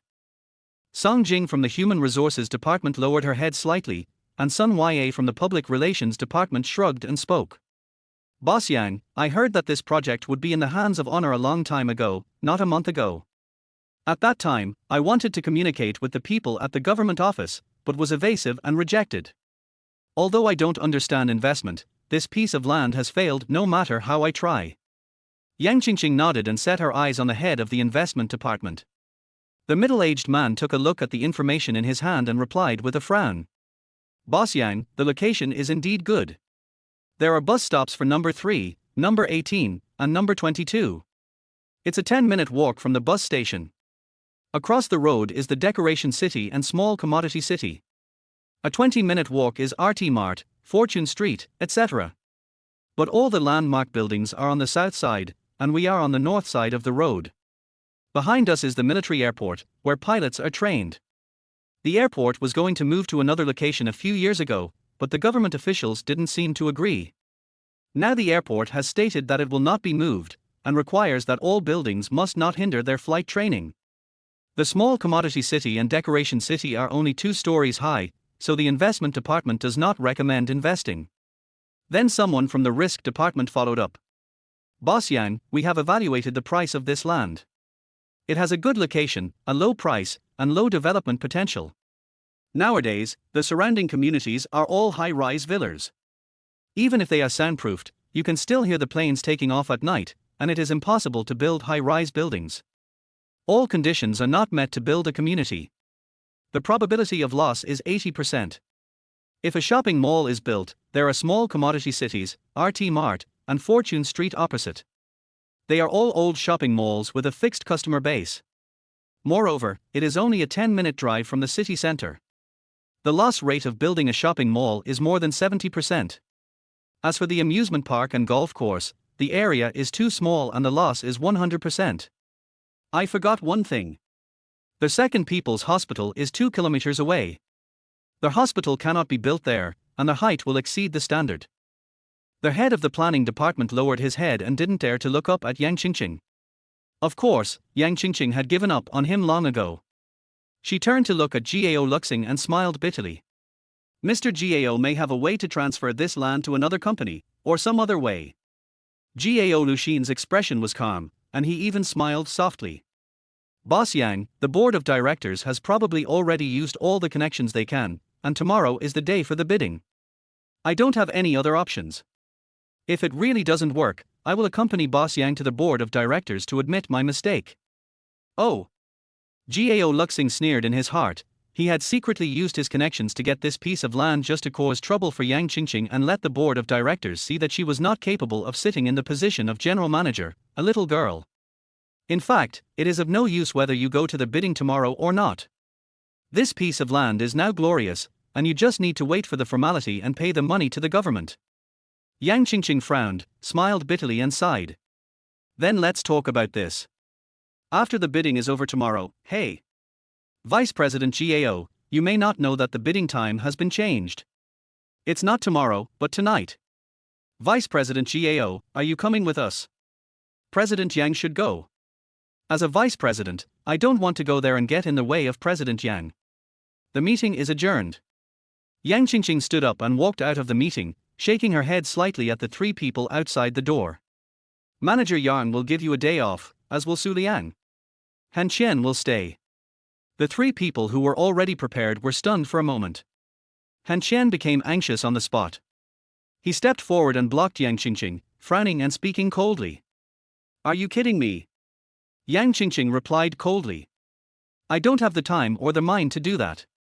Go to my office. Chapter 28, Change of Mind. The things that were prepared were suddenly cancelled? Han Qian didn't care about the planning or not, he cared about the money. From what Yang Qingqing looked like last night, it didn't seem like she wanted to cancel it suddenly. Walking into Yang Qingqing's office, Han Qian sat down on the sofa, frowning and angrily. All their hard work and effort from staying up late is suddenly cancelled. President Yang, even if you want to change your mind, you have to give us a reason. Are you treating us like fools? Yang Qingqing frowned and glared at Han Qian, picked up the teapot to make tea and placed it in front of Han Qian, then told Yang Jia to keep an eye on the movement outside the door. This action made Han Qian slightly stunned, and then he lowered his head and whispered. Are you in trouble? Yang Qingqing squatted in front of the coffee table opposite Han Qian, frowned, poured 2 cups of tea, and whispered. It's not a problem. Your plan has not been cancelled. It's your chance to reveal the news that has been cancelled. I've been running to the General Affairs Department these days and worked overtime last night. People have long seen through the clues. There are too many people in this company who want me to step down. Now we know that this piece of land will fall into glory. If it fails, I will pack up and leave to become a canary. If it succeeds, I can continue to stay in the company. Han Qian, do you think changing the general manager will be useful to you, or can I, Yang Qingqing, bring you benefits? Han Qian scratched his head, and Yang Qingqing continued. I received a call from Yarmanku when I got home this morning. There will be a party between Yarmanku and businessmen tonight. The bidding will also be held at this party. It has been brought forward. I didn't tell the senior management what meeting to hold this morning. They have indeed prepared the materials, especially the people from the project department and the investment department. It seems that they are waiting for me. Sun Ya from the Public Relations Department also said that they have contacted Yarmanku very early. Han Qian scratched his head again, puzzled. That's not right. Han Qian just recently confirmed that it would not fall on them, and they also used their connections. You mean that it was decided a long time ago, or that Romeo took this hot potato on its own, but you didn't know, so the government gave Han Qian the green light? Yes, if we let them know about the plan today, Gao Xingli will definitely spread the news. Even if we get the land, we will still lose money. Now I am thinking about you. If your plan is spread, the price of the land will increase. Romeo can give it up, but you won't get a penny. How will you explain to Yang Lan and Su Liang then? Don't think that I, Yang Qingqing, can only scold people. You are short of money, and I need to shut up those who question me. So do you understand now? You want to take over the land and then? Do you believe me? You are from my General Affairs Department. I saw you and Su Liang squatting on the ground eating lunch boxes. I saw Yang Lan drinking a pound of liquor. How can I not trust you? You are working hard, but I still doubt you. I don't know if you are betting, but I am betting. I bet that you, Han Qian, will not let Yang Qingqing, who is sincere, lose. I feel like you're confessing to me. Believe it or not, I will smash you to death with a teapot, you bastard. Han Qian leaned back and frowned, chewing on Yang Qingqing's words over and over again. What she said made sense, and she gave a time and promised that she would get the land, and it would be confirmed tonight. Han Qian still felt that he was fooled. If he couldn't get the whole piece of land, he wouldn't get a penny, but it didn't seem to be a loss. Yang Qingqing didn't even know what the specific plan was now. This is Han Qian's defense. Now that Yang Qingqing is expressing her sincerity, Han Qian is struggling over whether to believe it or not. I want a deposit. I promised Su Liang and Yang Lan that I would give them hard work fees today. If you give it to me, I will continue to trust you. Yang Qingqing was also very decisive. She turned around and went back to her desk and took out a paper bag from the drawer. Han Qian sat on the sofa and watched Yang Qingqing's actions with envy. How great it would be if he could have such a day too. Yang Qingqing took out 2 stacks of money and returned to the coffee table. She continued to squat in the same position as before, looking at Han Qian, and said calmly, 20,000. After the planning, I still owe you another 380,000. If it fails, the 20,000 is your hard-earned money.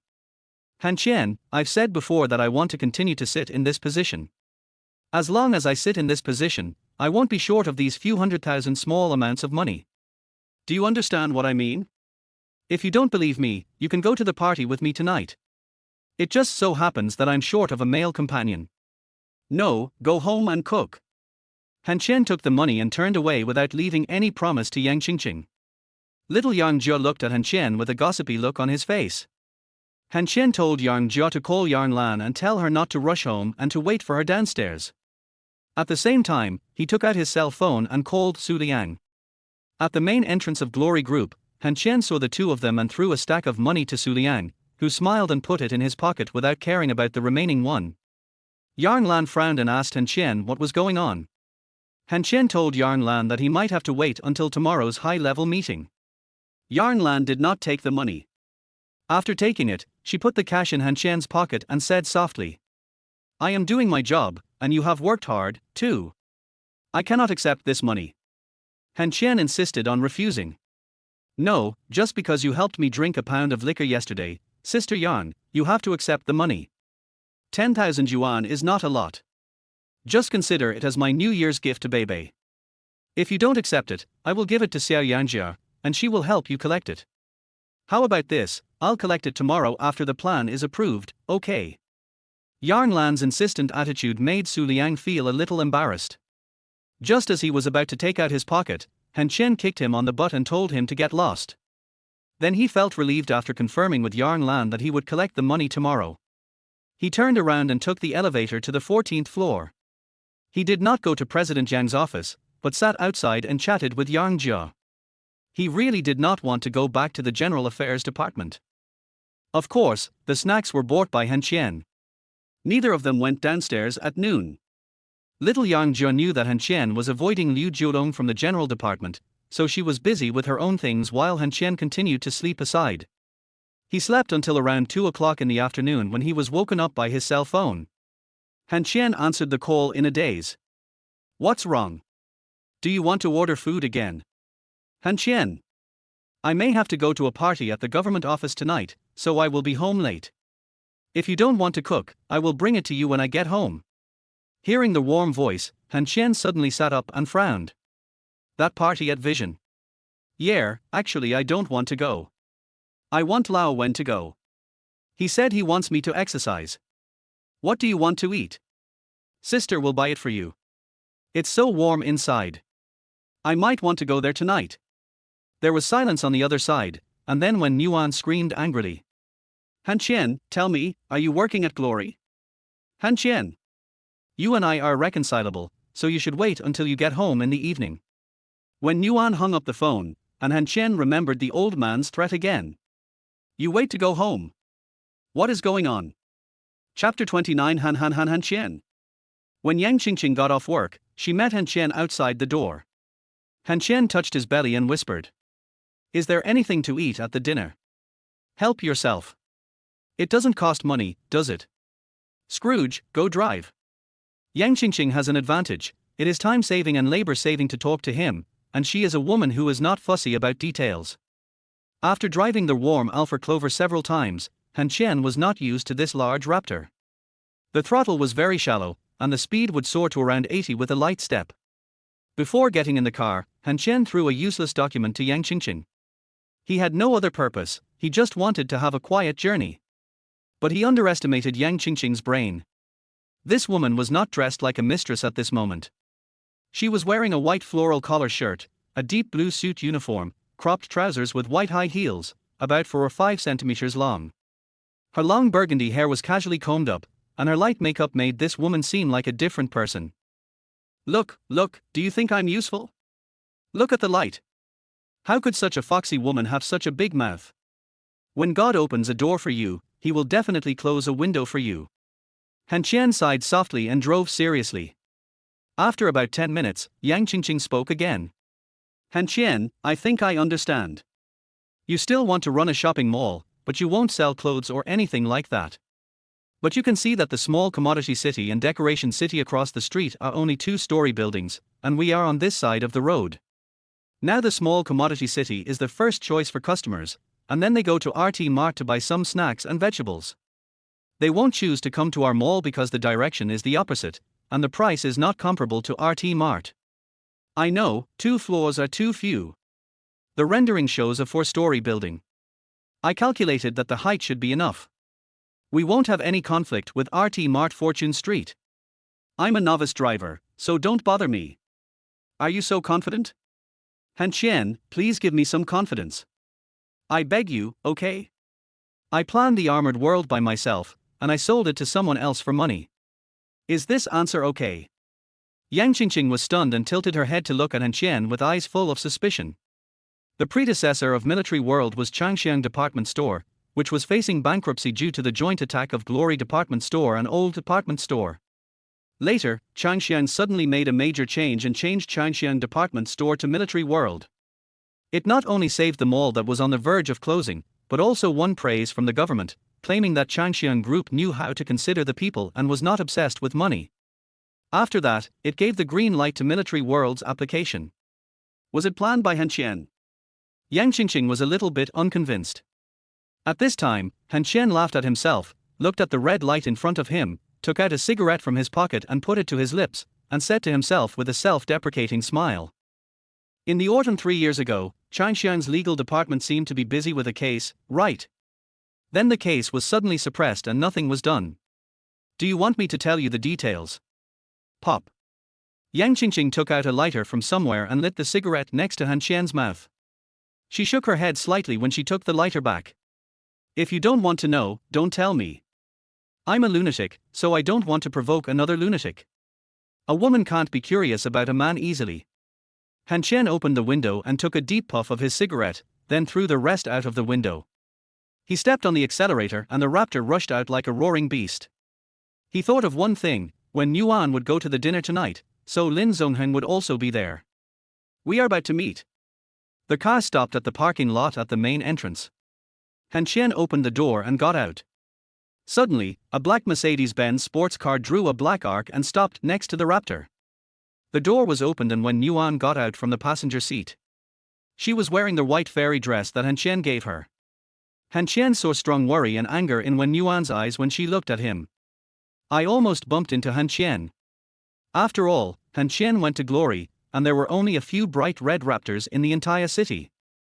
The driver's door was opened, and a handsome man with slicked back hair and a face as sharp as a knife walked down. He trotted around the front of the car, buttoning his suit, and asked anxiously, "Xiao Yuan." Han Qian's face turned gloomy instantly. He already knew the man's identity from this affectionate address. Lin Zongheng looked Wen Yuan up and down, and then found that Wen Yuan was staring at the man in front of her with anger. Lin Zongheng said angrily, "Do you have eyes? Didn't you check if there were any other cars when you opened the door? You deserve to be hit to death by such a lousy driver." Lin Zongheng wanted to vent his anger for Wen Yuan. As the future chairman of Changxiang Group, how could he not understand his opponent? Wen Yuan knew that the red Raptor belonged to Yang Qingqing, and Lin Zongheng also knew it. He would not think that Han Qian was a senior executive, because Yang Qingqing did not allow others to touch her car, let alone a man. Yang Qingqing, this woman, had a great backer.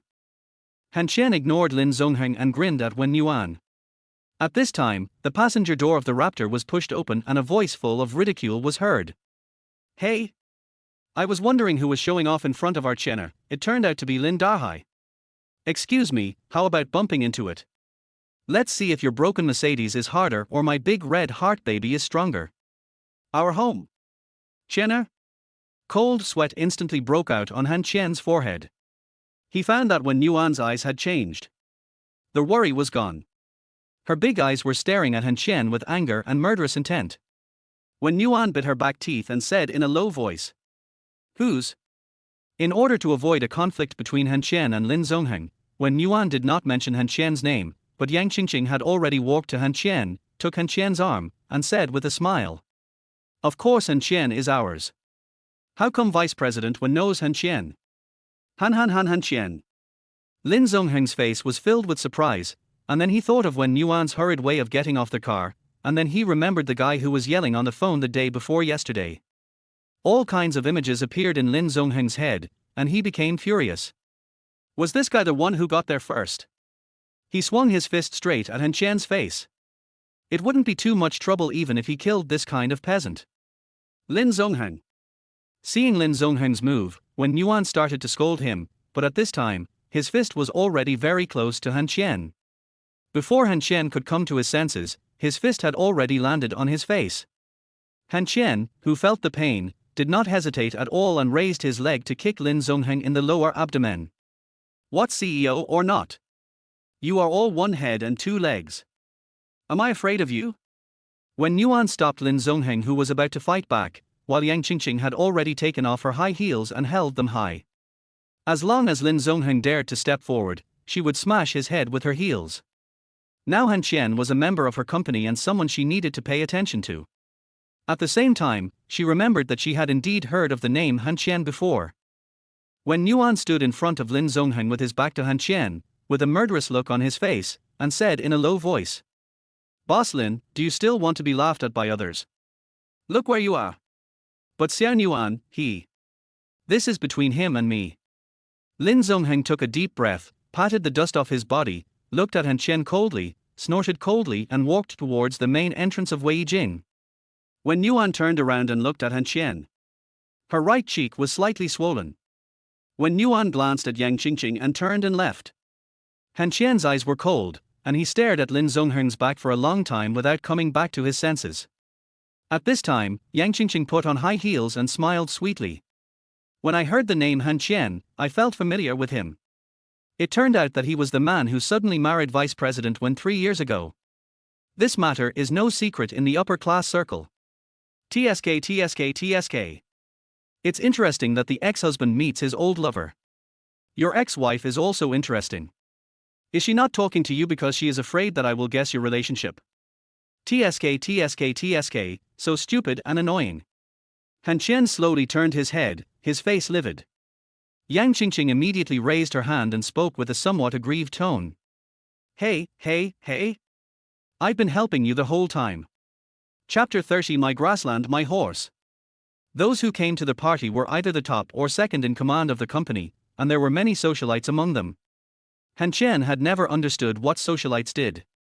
He asked Wenwan, and she shrugged and said she didn't know either, but she knew they were good-looking and were well connected in the upper class. Yang Qingqing was chatting happily with her acquaintances. Han Qian, who was standing in the corner, seemed a little out of place. Of course, some girls came over to say hello, but they left politely after hearing that Han Qian was not even a basic manager. This is not the prey they should choose. There are many handsome men, but not many who are both rich and handsome. The first thing they consider is financial strength, and then the face. One or two of them left their phone numbers to Han Qian, and jokingly said that they wanted to have supper together in the evening. Han Qian was not very interested, and the other party was just in a momentary interest. Han Qian looked at the people attending the dinner, looking for prey that he could find an opportunity to attack. A figure appeared beside Han Qian, wearing a white fairy dress, with a tall figure, and holding 2 glasses of champagne in her hands. Lin Zongheng and I are in the same company. We can't let outsiders think that we don't get along. I can only choose one car. Yeah, I know. Han Qian took the champagne and replied softly. It was enough that when Yuan came over to explain. It was not easy to get this young lady to bow her head and explain on her own initiative. Han Qian looked at the few people in ordinary clothes in the distance who became the protagonists, and said softly. Someone from the government office. The top leader. This time, before Han Qian could speak, 2 people appeared in his sight. The elegant and unrestrained Lin Zongheng and the passionate Yang Qingqing came together. How did these 2 get together? Han Qian was a little worried. After he walked in, he heard the 2 people teasing each other all their way. Yang Qingqing stood beside Han Qian, and Lin Zongheng stood beside Wen Yuan. The looks of these 4 people could be said to be the ceiling of tonight's party and instantly attracted everyone's attention. Some girls who had greeted Han Qian were a little annoyed. This guy must be lying. How could a small job attract several CEOs from Changxiang and honor to take the initiative to say hello? Lin Zongheng snorted coldly and said in a low voice. The threshold is getting lower and lower. Han Qian replied with narrowed eyes and a smile. That's right, sea turtles can even attend a dinner party with humans. When Yuan stopped Lin Zongheng, who was about to take action again, and Yang Qingqing gently tugged at Han Qian's sleeve, indicating that they should not quarrel here. From knowing Han Qian to his performance until now, she did not think that Han Qian was just a person who liked to talk. At this time, the top leader at the gate of the Yarman waved to Lin Zongheng, and Lin Zongheng smiled into the distance and said softly. Han Qian, you'd better not give me a chance. Even if Xiao Yuan tries to stop me, I will kill you. Han Qian ignored this boastful guy and sipped the champagne in his glass. Lin Zongheng left, but this corner did not become quiet. When Yuan looked Yang Qingqing up and down with cold eyes and straightened his waist deliberately. This action became a provocation in Yang Qingqing's eyes, and she smiled with narrowed eyes. How old is your sister? Has she read any books? Has she taken any medicine? I haven't read much. I've read The King of Wu Conquers King Ju several times and flipped through a few pages of strange stories from a Chinese studio. Han Qian suddenly felt the cup in his hand was a little prickly. He took a step forward and said he wanted to change the cup, but both of his arms were held down at the same time and he was pushed back to continue leaning against the wall. Yang Qingqing smiled with narrowed eyes. Sister, I think King Ju is very good. He loves and dotes on Su Deji. What does the rise and fall of the world have to do with us women? That is something men should worry about. Sister, I think we should just serve our men well. Don't you think so, sister? Oh, then Ms. Yang should find a boyfriend. There are many scholars passing by. Some people and things are mine. They are mine. They can't be snatched away or taken away. Just watch them honestly. Don't grab it, just touch it. As soon as she finished speaking, she stretched out her finger and pointed it at Han Qian's face under his horrified gaze. Yang Qingqing looked at Wen Yuan with a provocative smile. I also want to thank my sister for sending him to my company. The warm eyes were like 2 sharp blades, staring at Yang Qingqing's hands, but she smiled, a sarcastic smile. Some things become dirty when they are touched. You need to wash them well. They smell. Yang Qingqing was not angry at all. She covered her collar with one hand and laughed sweetly. My grassland, my horse, I can do whatever I want with it. Without paying any attention to Wen Yuan's murderous gaze, he walked towards the people at the Yarman gate. It seemed that he was about to start bidding. When he walked about 3 meters away, Yang Qingqing suddenly turned around and smiled at Wen Yuan again. My sister has a lot of horses. Yang Qingqing left with her signature laugh. Wen Yuan was furious. She ignored everyone's surprised looks and dragged Han Qian to the bathroom by the collar of his suit. Han Qian felt extremely bitter. How could a spoiled young lady like Wen Yuan be a match for Yang Qingqing, a fox? Han Qian was pressed against the sink. Wen Yuan rolled up her sleeves, holding a wire brush from the sink, and glared at Han Qian. I was thinking of buying you a spray to clean your face, but now I don't need it. That vixen's hands are soft, right? Is it comfortable? Let me wash your face properly. Han Qian looked at the wire brush in Wen Yuan's hand, then at the laundry detergent thrown in front of him. He scratched his head, feeling embarrassed. No, not really. You want to use sulfuric acid or I'll do it. I'll wash it. After washing her face, Wen Yuan went to do her own thing. Han Qian felt like there was a layer of paste on his face. It was all Yang Qingqing's fault. You provoked Wen Yuan and you were fine, but wasn't I the one who got hurt in the end? Han Qian went downstairs to smoke. While the bidding was going on, the leaders of Yarmanku talked about how these corporate groups had developed the city and how Yarmanku had helped them, trying to play the emotional card and passed this hot potato away. Several companies tentatively offered prices, and Yang Qingqing suddenly raised her hand. For million. After he finished speaking, he smiled at Lin Zongheng beside him. Shouldn't Mr. Lin do something after returning from studying abroad? As long as Mr. Lin asks, I will give him this piece of land even if it's for an extra $1. Lin Zongheng sneered in response. Oh, you are stupid, don't think that others are stupid too. Let's give this piece of land to you, Boss Yang. I also want to congratulate Wen Yuan for winning this piece of land. Congratulations to Rong Yao for losing money. TSK, thank you so much, Mr. Lin. If I didn't know that Han Qian had a grudge against you, I would have doubted this guy's plan. Now, I feel relieved. Yang Qingqing stood up and walked towards the people at the gate of the Yarman to discuss the signing of the contract. At this time, Lin Zongheng found that Wen Yuan was missing. When he searched everywhere without success, he took out his mobile phone and made a call. As a result, he heard the sound of Wen Yuan closing the car door. She had gone home.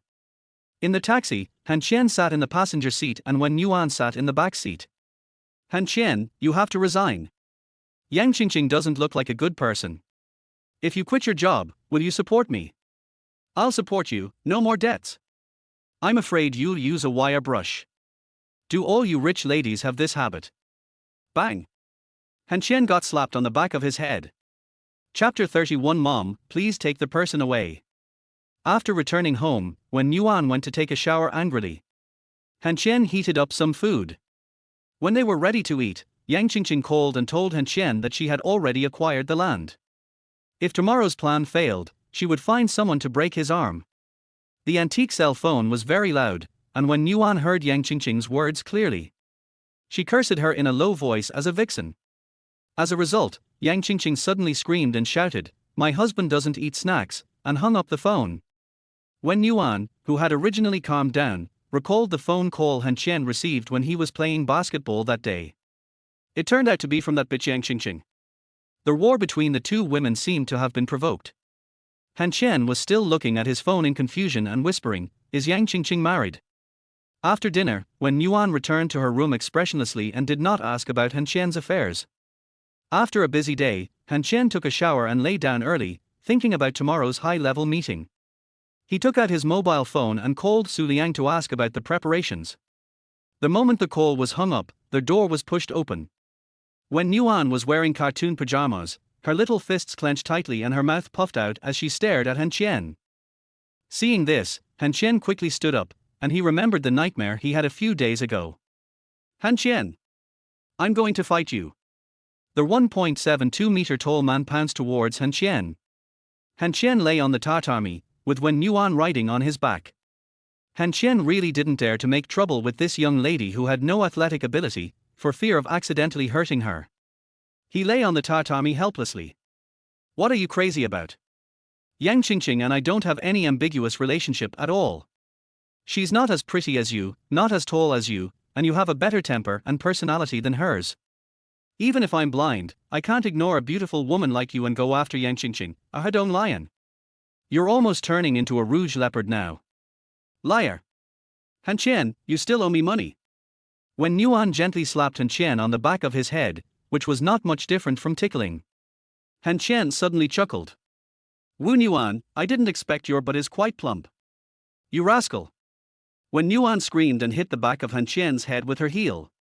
She ran back to the room with her face red and her butt covered. Han Qian smiled and closed his eyes and went to sleep. He opened his eyes early the next day, not daring to be late again. When he put on his clothes and went downstairs, he found that breakfast had been prepared. Han Qian looked at Wen Yuan, who was sitting at the dining table with a confused look on his face. She was wearing a white suit, light makeup, and earrings that she hadn't worn for a long time. Han Qian walked to the dining table nervously step by step. Wen Yuan squinted her eyes and smiled softly. Brother Qian, it's time for breakfast. This sentence was as important to Han Qian as Da Lang, it's time to take medicine.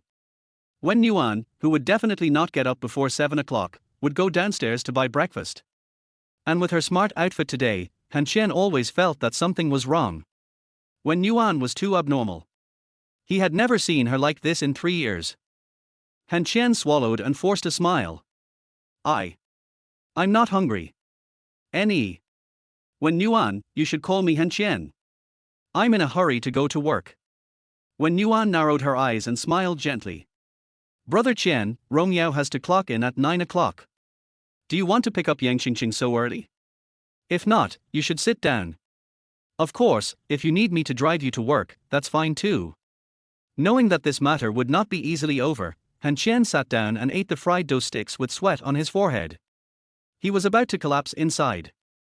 If Wen Yuan continued to make such a fuss, he would probably be tortured to death. Wen Yuan held her chin with one hand and looked at Han Qian without moving her chopsticks. She smiled gently and affectionately. Brother Qian, do you want me to give you a car? You don't have to squeeze on the bus in the morning. The Raptor is very comfortable to drive, right? It's not expensive either. I can't afford to refuel. Then I'll take you to work. Are you afraid that others don't know about our relationship? This will also stop those little vixens from thinking about snatching people from my Wen Yuan hands. Han Qian, let me tell you, until you pay me back, your label belongs to Wen Yuan. After saying that, Wen Yuan picked up the car keys and left, slamming the door. Han Qian, who was eating fried dough sticks, sighed weakly, took out his cell phone and called Li Jinher. After the call was connected, Han Qian sighed without waiting for the other party to speak. Mom, I beg you to take Wen Yuan away. We treated each other with respect when we were married, but after the divorce, she beat me up. I can't stand it anymore. Li Jinher had just woken up and was still in consciousness. He listened to Han Qian's complaints and was puzzled. Can't handle it anymore? No money. Mom will transfer the money to you. Wen Yuan is indeed a bit extravagant in spending money. If you need money, tell Mom. Anyway, the money that Lao Wen and I have will belong to you too sooner or later. After hearing this, Han Qian felt like crying. His mother-in-law didn't take their divorce seriously at all. Han Qian sighed weakly while holding the phone. Mom, it's not about money. I'm working at Glory Group now, and at work. Forget it, you take a break, I'm going to work. It is better not to tell Li Jinher. If she knew what Yang Qingqing said, my grassland, my horse, I can do whatever I want with it, she would probably be furious. By then, Wen Yuan might still be here, but he would have to resign from Glory. Han Qian believes that the best and wrong decision in his life is to divorce Wen Yuan early, but he has to admit that Wen Yuan's appearance changed his life. Go out to work. Just take it one day at a time and don't think about all this mess. I'll first pay back Wen Yuan's money. But how can I not think about it? I have to go back with Wen Yuan to celebrate the new year. By then, Han Qian gets a headache just thinking about it. He punched in for work listlessly, walked into the office and fell on the table with a plop. Su Liang, who was flirting with a beautiful colleague, decisively gave up the beauty and moved closer to Han Qian, whispering. Brother Qian, you are finally here. I heard that you left with President Yang last night. Han Qian raised his head, looked at Su Liang sadly and could not reply. I'd rather not go with her. Lianga, do you know how I spent my time at the Vision dinner yesterday? The wire brush almost brushed my face. Don't worry, Brother Qian. It's just a rich woman's pleasure machine. I think your face is fine. President Yang won't be cruel. No, Mr. Yang. Liang, if two women quarreled because of you, what would you do? Sleeping under the same quilt, rain and dew are shared equally. As expected, there was no way to communicate. Han Qian stood up in grief and anger and wanted to go out to smoke a cigarette. At this time, Yarn Lan came jogging outside and pulled Han Qian and Su Liang to the 14th floor. Don't dawdle. President Yang called a meeting an hour early today and has been under attack by Vice President Gao and the senior management for an hour. Is the plan ready? Success or failure depends on the two of you. Han Qian took a deep breath. It's finally here. Chapter 32, Plan Success. Gao Luxing's outfit today is very alternative but also exudes his alternative charm. He wears a maroon custom-made suit with a printed shirt. He deliberately unbuttons 2 buttons of the shirt. His ears have platinum earlobes about 3 centimeters long, and with his unique beard, he looks almost like the mad dog Guanji in the Japanese drama Shinjuku Swan. After knowing that Yang Qingqing spent $4 million to bid for this piece of land, his heart was almost bursting with joy. This piece of land would definitely lose money. As long as it lost money, Yang Qingqing would be impeached and stepped down by the board of directors. Then the position of chairman would fall to his brother-in-law. From the morning meeting, he brought several confidants from the project department, investment department, business department and public relations department to attack Yang Qingqing. The pressure from managers of multiple departments had made Yang Qingqing a little embarrassed. Now Gao Luxing forced Yang Qingqing to ask what she wanted to do with the land. Yang Qingqing told them that she was going to build a shopping mall, but she couldn't answer the subsequent questions directly. Just as Gao Luxin was grinning and looking smug, the door of the conference room was pushed open. He nodded at Yang Qingqing with an apologetic look on his face and whispered, "Boss Yang, Han Qian and Su Liang are here." It finally came. Yang Qingqing breathed a sigh of relief. If Han Qian failed, she would have no way to end it. At the same time, she was annoyed by her impulsiveness and felt helpless. Han Qian walked into the meeting room and curiously glanced at the executives of honor. When he saw Gao Luxing, he was slightly stunned. This guy is a bit handsome. Gao Luxing, who is already 35 years old, is indeed very handsome in his exaggerated dress, with a bit of ruffian spirit and a bit of alternative elegance. Gao Luxing smiled at Han Qian, and Han Qian smiled back. The smiles of these two people made Yang Qingqing feel nauseous. Gao Luxing was not a good guy, but Han Qian was definitely not a bad guy. When these two guys met, they felt a sense of mutual appreciation. Of course, this was what Yang Qingqing thought. Han Qian, stop dawdling. Prepare your plan and tell everyone about it. Make a decision as soon as possible. I also want to see whether my land is making money or losing money. Han Qian smiled and nodded, motioned Su Liang to go to the projector and connect the computer, then smiled at Yang Qingqing. Don't worry, Mr. Yang. You have a good eye and you won't lose money. Yang Qingqing did not answer, but Gao Luxing beside her leaned back slightly, lifted up the 2 legs of the stool and smiled at Han Qian. Young man, you are very confident in yourself. You don't need to show me the pictures. They are just fancy stuff.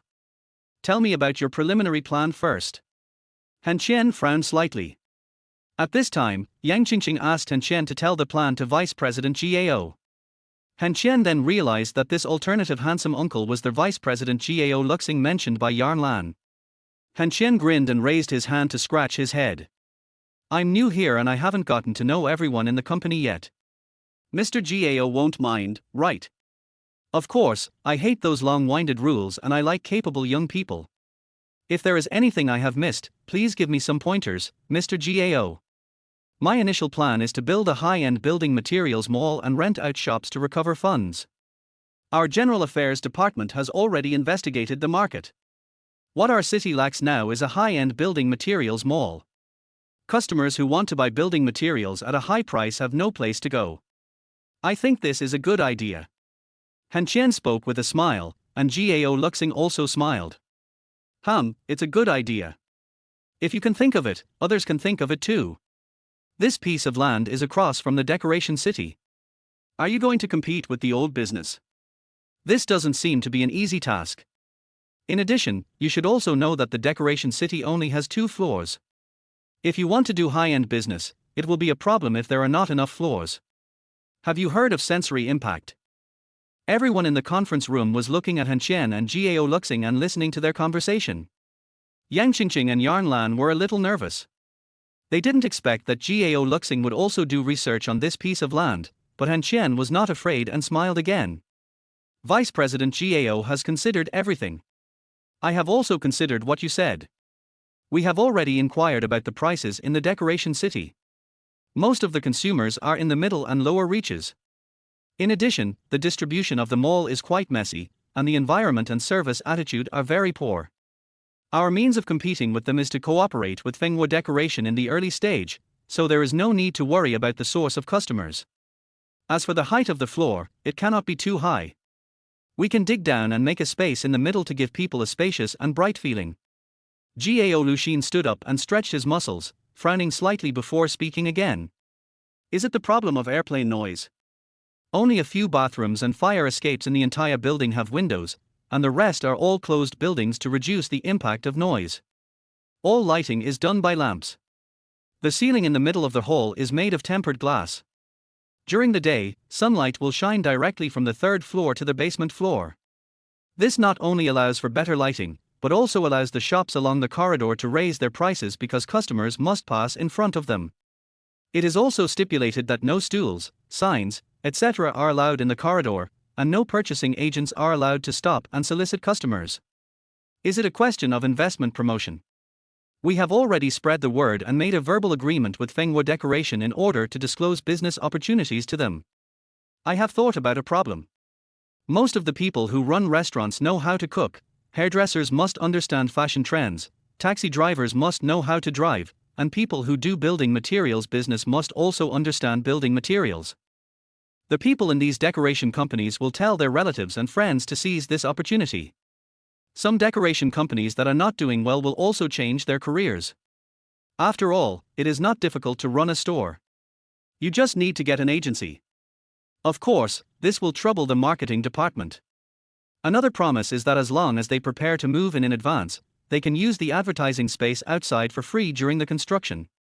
Have you calculated the return of funds? There should be about 50 shops on each floor. If the location is good, there should be about 100 shops.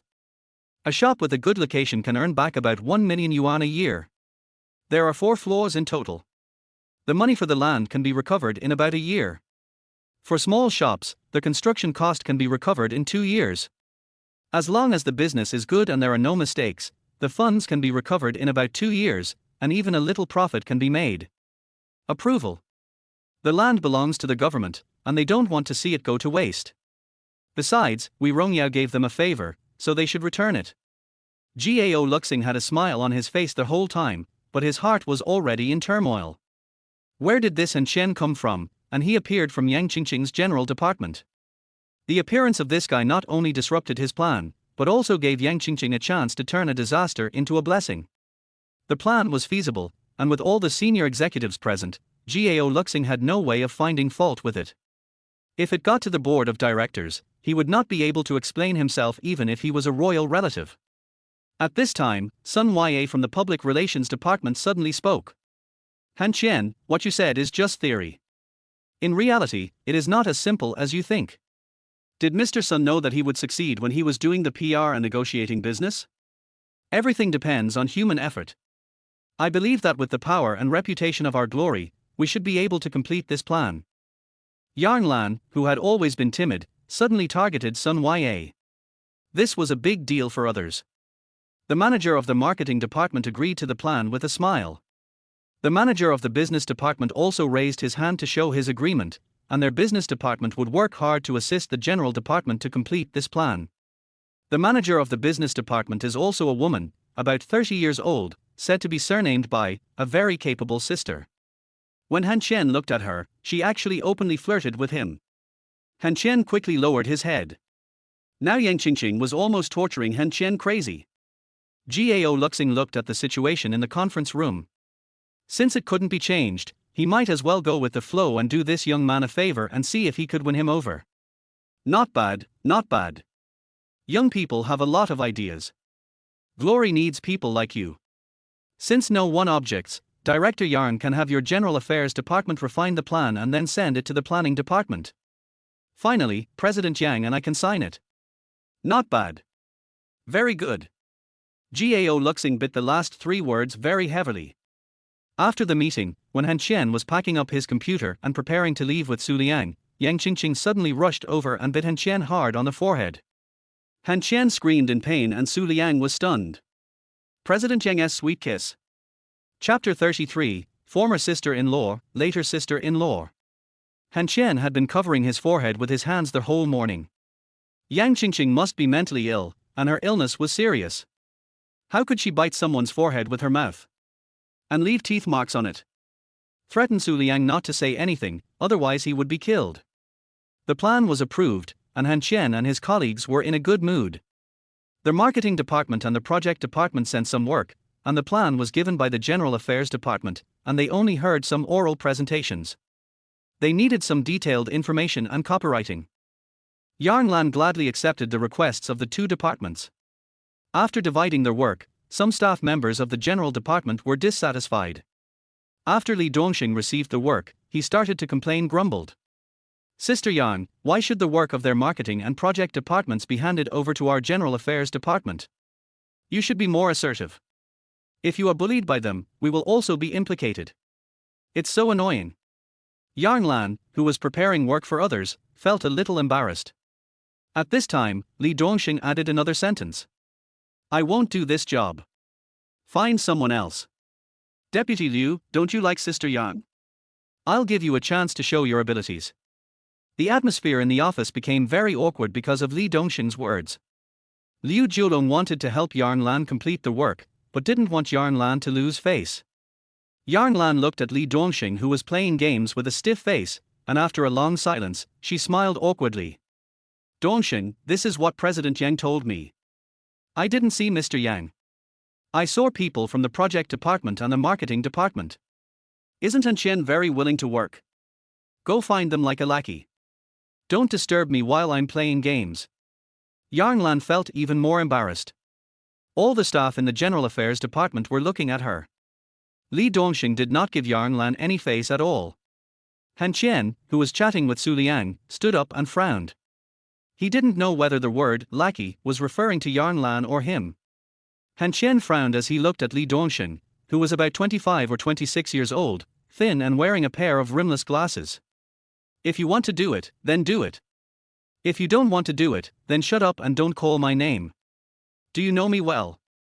The staff of the General Affairs Department all turned their eyes to Han Qian again. They knew that Han Qian was not an easy person to deal with, but Yarn Lan and Liu Jiulong both knew that this young man did not have a good temper. How could someone who could fight with President Yang have a good temper? Li Dongxing slowly raised his head, glanced at Han Qian out of the corner of his eye, and sneered with contempt. Poor guy, are you saying something for me to hear? Han Qian unbuttoned his collar. Seeing this, Su Liang quickly stood up and pulled Han Qian, whispering a few words in his ear. Han Qian frowned after hearing Su Liang's words. Is this Li Dongxing a bit of a figure? Seeing Yarn Lan also looking at him with pleading eyes, Han Qian snorted and sat down. Seeing Han Qian admitting his defeat, Li Dongxing sneered and muttered something dirty. The girl sitting next to him couldn't stand it anymore and whispered with a frown. Don't say anything, Dongxing. If you don't want to do it, I'll help you. Hearing the girl's voice, Li Dongxing turned around and smiled, handed the folder to her and chuckled. Thank you, Saiguan. I'll help you empty the shopping cart later. My mom told me this. Staff member Wu Siguan did not respond, but raised his head and smiled at Yarn Lan. The storm was thus revealed. Han Qian frowned and felt very uncomfortable. He whispered to Su Liang and Yarn Lan about what they should do, then stood up and walked out of the general department. He stood in the corridor, lit a cigarette, and frowned as he watched the passing vehicles. I really didn't expect that there were a few big guys hidden in the General Affairs Department. Li Dongxing's family has some background. In the company, Yarn Lan and even Yang Qingqing have to give him some face. He came to the General Affairs Department just to get by. Su Liang doesn't know what his background is. It seems that these guys' dissatisfaction with him is becoming more and more intense. Tick. Tick. The sound of high heels reached Han Qian's ears. He turned around and found that Yang Qingqing had come to his side. The woman reached out and took the cigarette from Han Qian's hand, crushed it on the windowsill, and frowned. The company doesn't allow smoking in public places, so don't force me to ask you to clean the toilet. Yang Qingqing's voice was very soft. Han Qian took a step back and nodded with a smile. He was really a little scared of this woman. Thinking of the scene when she provoked Wenwan, and then thinking of that bite in the morning, Han Qian's heart was beating a little. Yang Qingqing handed the file bag in her hand to Han Qian. There are 80,000 here, plus the 20,000 I gave you, it's exactly 100,000. This is the first advance payment. I will pay you another 100,000 after I get the approval of the government. Han Qian took the file bag, opened it and took a look, then chuckled. Thank you, President Yang. I hope you won't delay too long. I really need the money. Yang Qingqing smiled at Han Qian. Her gentle look and smile made Han Qian's heart beat faster twice. Of course, it was only twice. Perhaps it was because he saw a different Yang Qingqing from the past, the latter said softly. How much money do you need? How long does it take if it's urgent? I had an accident a few years ago and owed $4 million. I have to pay it back by this time next year. Go buy a lottery ticket. Maybe you still have a chance. I'll try to give you around 300,000 before the new year, but you have to be prepared to only get 200,000. Do you understand me? Yes, I know. You made me successful, so I will take care of you when I pay you. There are a few special people in the General Affairs Department, so you should control your temper and don't provoke them. You can be patient if you can. You can decide for yourself about other things. Also, I am going to change the company's system for you. If I don't fine you, you won't come to work on time. In the future, you will be fined for being late and smoking without permission. Han Qian, you should be proud that you have made the company customize a rule just for you by your own efforts. Does biting me count? That's a reward. Get lost. Han Qian turned around angrily and went back to the General Affairs Department. He didn't want to bother with Yang Qingqing, the tiger woman. He quietly stuffed 10,000 yuan into Su Liang's pocket and promised to give him 20,000. Then he went to Yarn Lan's office and put the 10,000 yuan on the table. Han Qian chuckled. I was originally thinking of inviting everyone out to have some fun, but now seeing how they are, I don't even bother to pay attention to them. Sister Yarn, you are so gentle. You are not allowed to refuse the money we agreed on yesterday. Yarn Lan was in a bad mood and sighed as she looked at the money on the table. Xiao Qian, I have always been thinking about helping them. They are just out of school, and I don't want them to discover the malice of life and society. Making money is not as easy as they think. It's easy to waste time, but what if the general department is disbanded in a few years? They are not young anymore, and what should they do without work experience? You, just like an old lady, why do you worry so much? If you don't suffer, you won't know the sweetness. Please take the money. I'm going to eat. I'm a little hungry. I'm going out this afternoon. Please take an hour off. Go ahead. Yarn Lan did not refuse in a pretentious manner. When Han Qian walked out of Yarn Lan's office, Liu Jiulong appeared beside Han Qian like a ghost and whispered. Little Han Qian, don't pay attention to Li Dongxin. His mother is very powerful and dotes on him. Han Qian asked with a frown. Mama's boy. Liu Jiulong did not answer. Han Qian shrugged and shouted to Su Liang. The two left the office and did not go to the company. Su Liang took Han Qian to eat out. He would treat them. Han Qian also wanted to save money. After leaving their house, Han Qian remembered something and called Wenwan. Wenwan seemed to be in a meeting. She whispered that she would come back after opening the account, and then hung up the phone. Su Liang asked with a smile. Sister-in-law.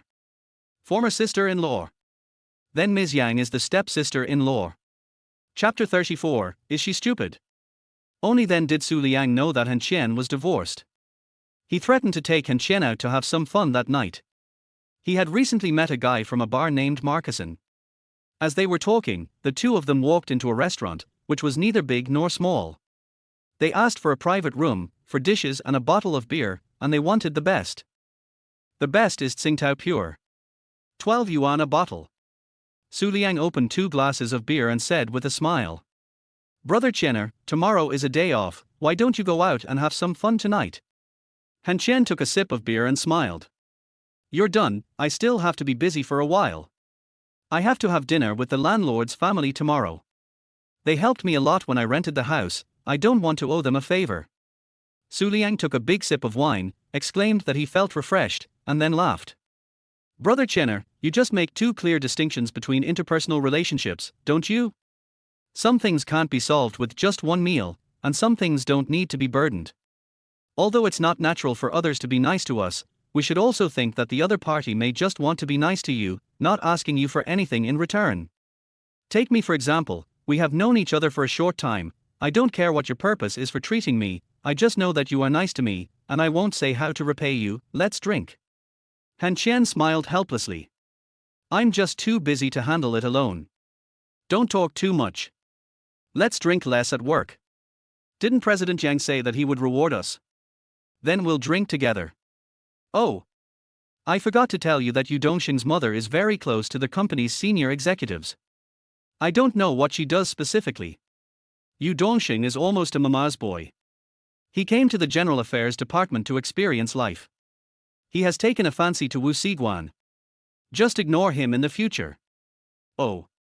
2 bottles of beer each, Su Liang paid the bill, and Han Qian went to the bank to deposit money. Just as they walked into the gate of honor, Wen Yuan called back.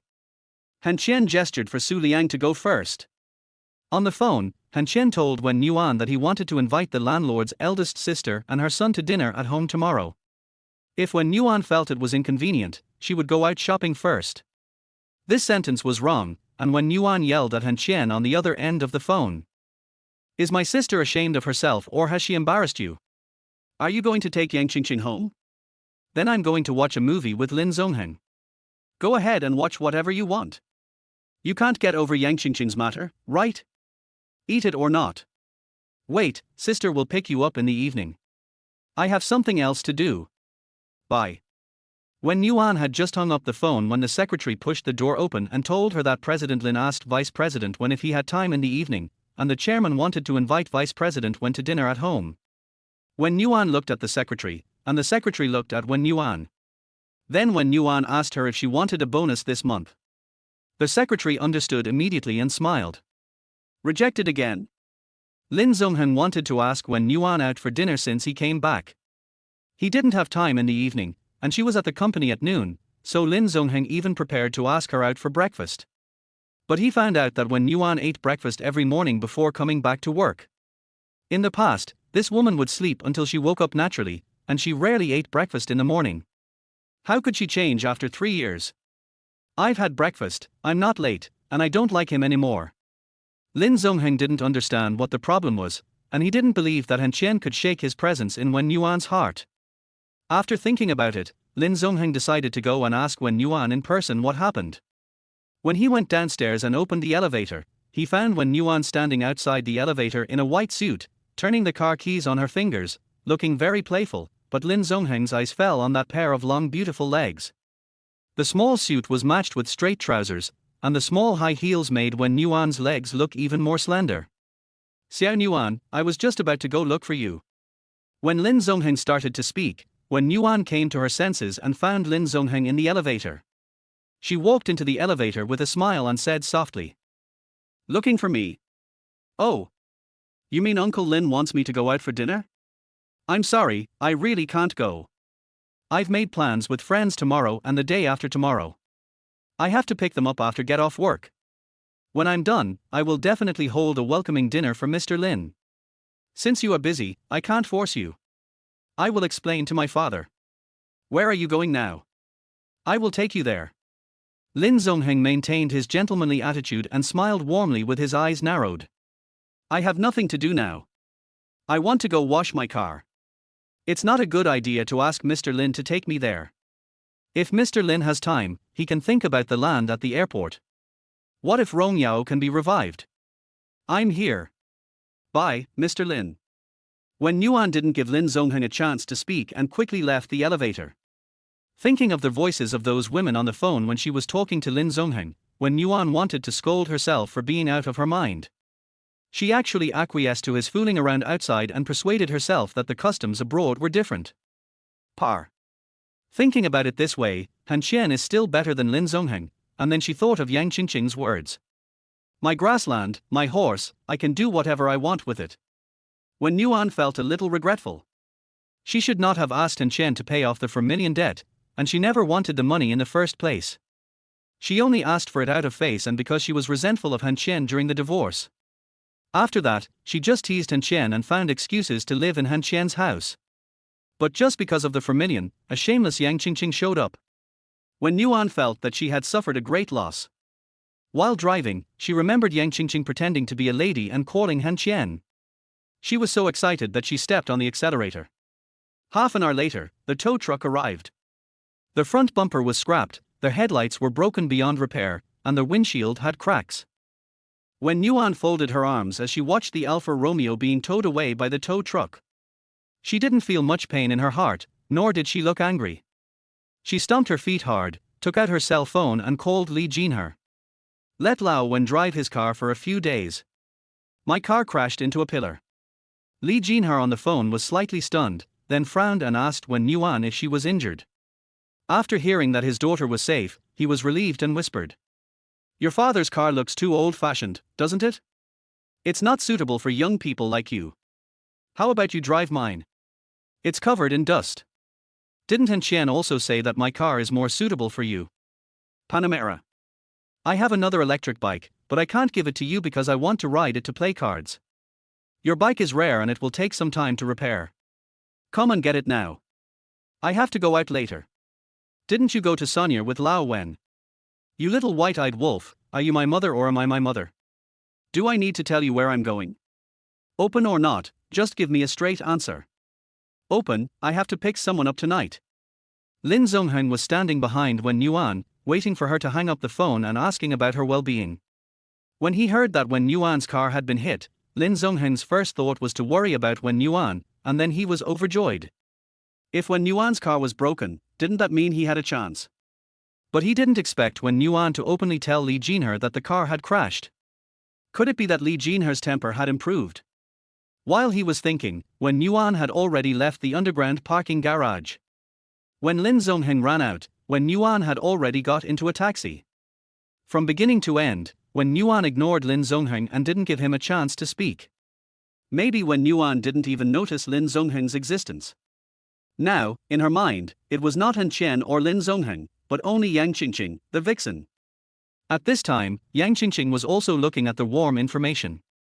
She was just in a good mood and had nothing to do.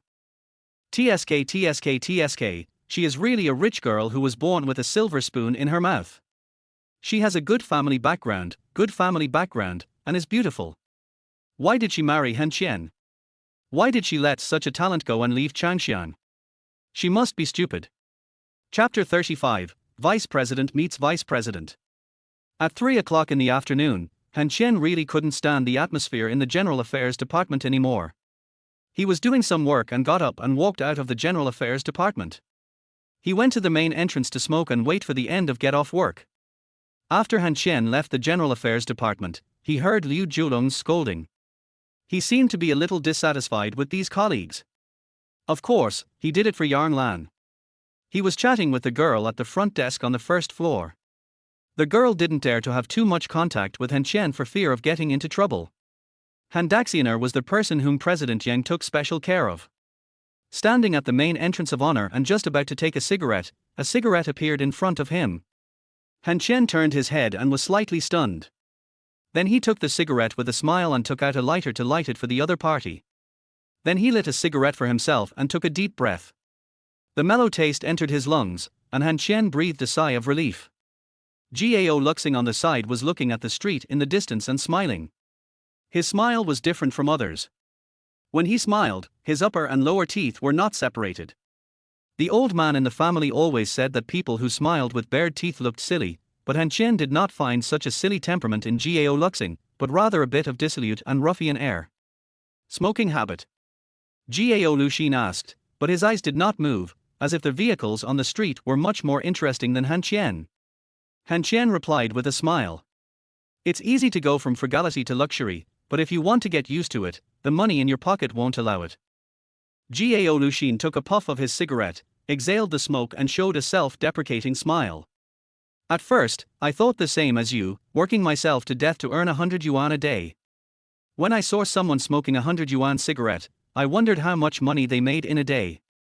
But I didn't envy them because I knew I could be like them one day. It's never a bad thing for a person in his 20s to have a little confidence in himself. Har har, Mr. Gao is right. Han Qian didn't know Gao Luxing's background, nor did he know how to answer, so he could only laugh and say yes. Gao Luxing smiled and said, Han Qian, right? You've been in the company for a few days. Glory is more humane than other companies. I think you should be used to it, right? Boss Yang is young and energetic. She comes from the countryside. She can't compare to the ladies from the city. You need to bear more responsibility for some things. Boss Yang is actually okay, he is also considering the company. Han Qian looked at Gao Luxing and spoke tentatively. Yang Lan said that Gao Luxing and Yang Qingqing were not on good terms, and the company was divided into two factions. Yang Qingqing was like a Chengyao Jin who showed up late, and naturally he couldn't convince the crowd at such a young age. Gao Luxing was the brother-in-law of the largest shareholder and had been here since the start of the company. Naturally, he had supporters, but was he speaking for Yang Qingqing now? Gao Luxin seemed to pay attention to Han Qian's words. He threw away their half-smoked cigarette in his hand and smiled. The airport plan is great, but I don't understand why you want to work in the General Affairs Department.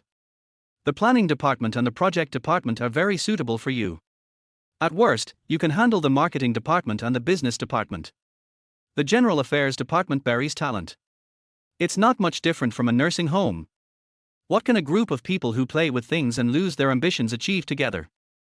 Mr. Gao is right. When I first came here, I interviewed for the planning department, but then my contract was suddenly changed to the General Affairs Department. It's the same wherever I go. It's God's will. As long as I can make money, that's fine. Oh? You're the CEO of Yan? That's a good idea, but it's a pity that women can only hold on for half a day. If you think this cigarette is good, come to my office to get it. I've always been generous to talents. Besides, the General Affairs Department will be disbanded sooner or later. After he finished speaking, Gao Luxing nodded towards the distance and spoke softly. Do you know who in our company drives a Porsche? Except for Yang Qingqing's eye-catching Raptor, the company's cars are very low-key. Han Qian was still thinking about what Gao Luxing had just said. Suddenly, Han Qian, who was on the turntable, followed Gao Luxing's gaze and his face instantly fell. How come Li Jinher's car drove to the main gate of honor? At the same time, a small red BMW 320 stopped in front of the company's main gate. Sun Ya, who was dressed up, got out of the car with her bag. She looked quite stylish in a white suit. She came to pick up Gao Luxing. When she saw Gao Luxing and Han Qian standing together, she didn't go forward. She didn't like Han Qian. But then she found that neither of them was looking at her. Sun Ya frowned and looked at the slowly approaching white Porsche Panamera with hostility. The car stopped right in front of the BMW. Han Qian was in a dilemma. Should he get out and block Wen Yuan inside the car? That would leave Gao Luxing here. If he didn't get out, Wen Yuan's appearance would attract attention. Gao Luxing spoke when Han Qian was in a dilemma. The car of Li Jinher, a shareholder of Glory. The Wen family has strong connections. The license plate is 1234. What is Li Jinher doing here at Glory? Han Qian suddenly realized that his forehead was covered with sweat. Li Jinher didn't like driving very much. She usually rode a small electric bike when she went out, and occasionally drove the A6.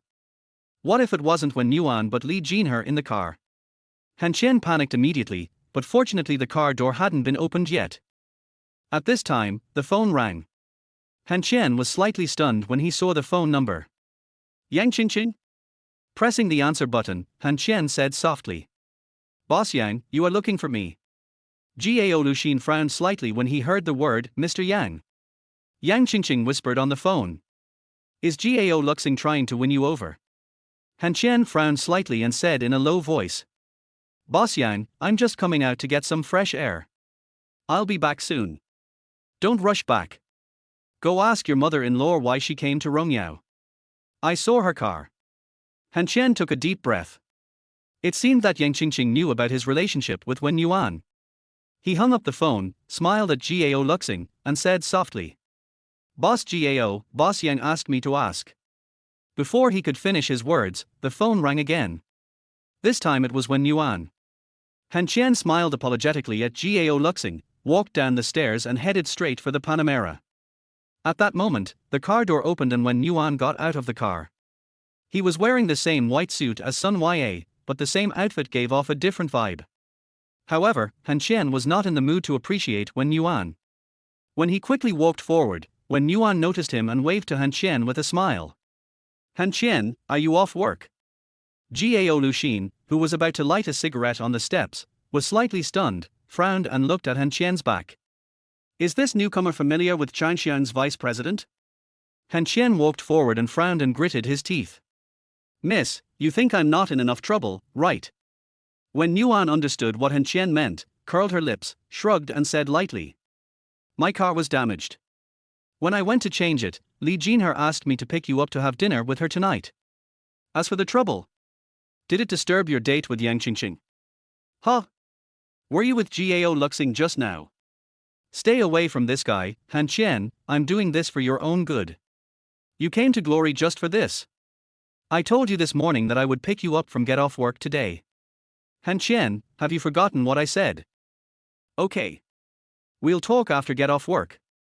There's still an hour and a half before the end of get off work. Why don't you go buy groceries first?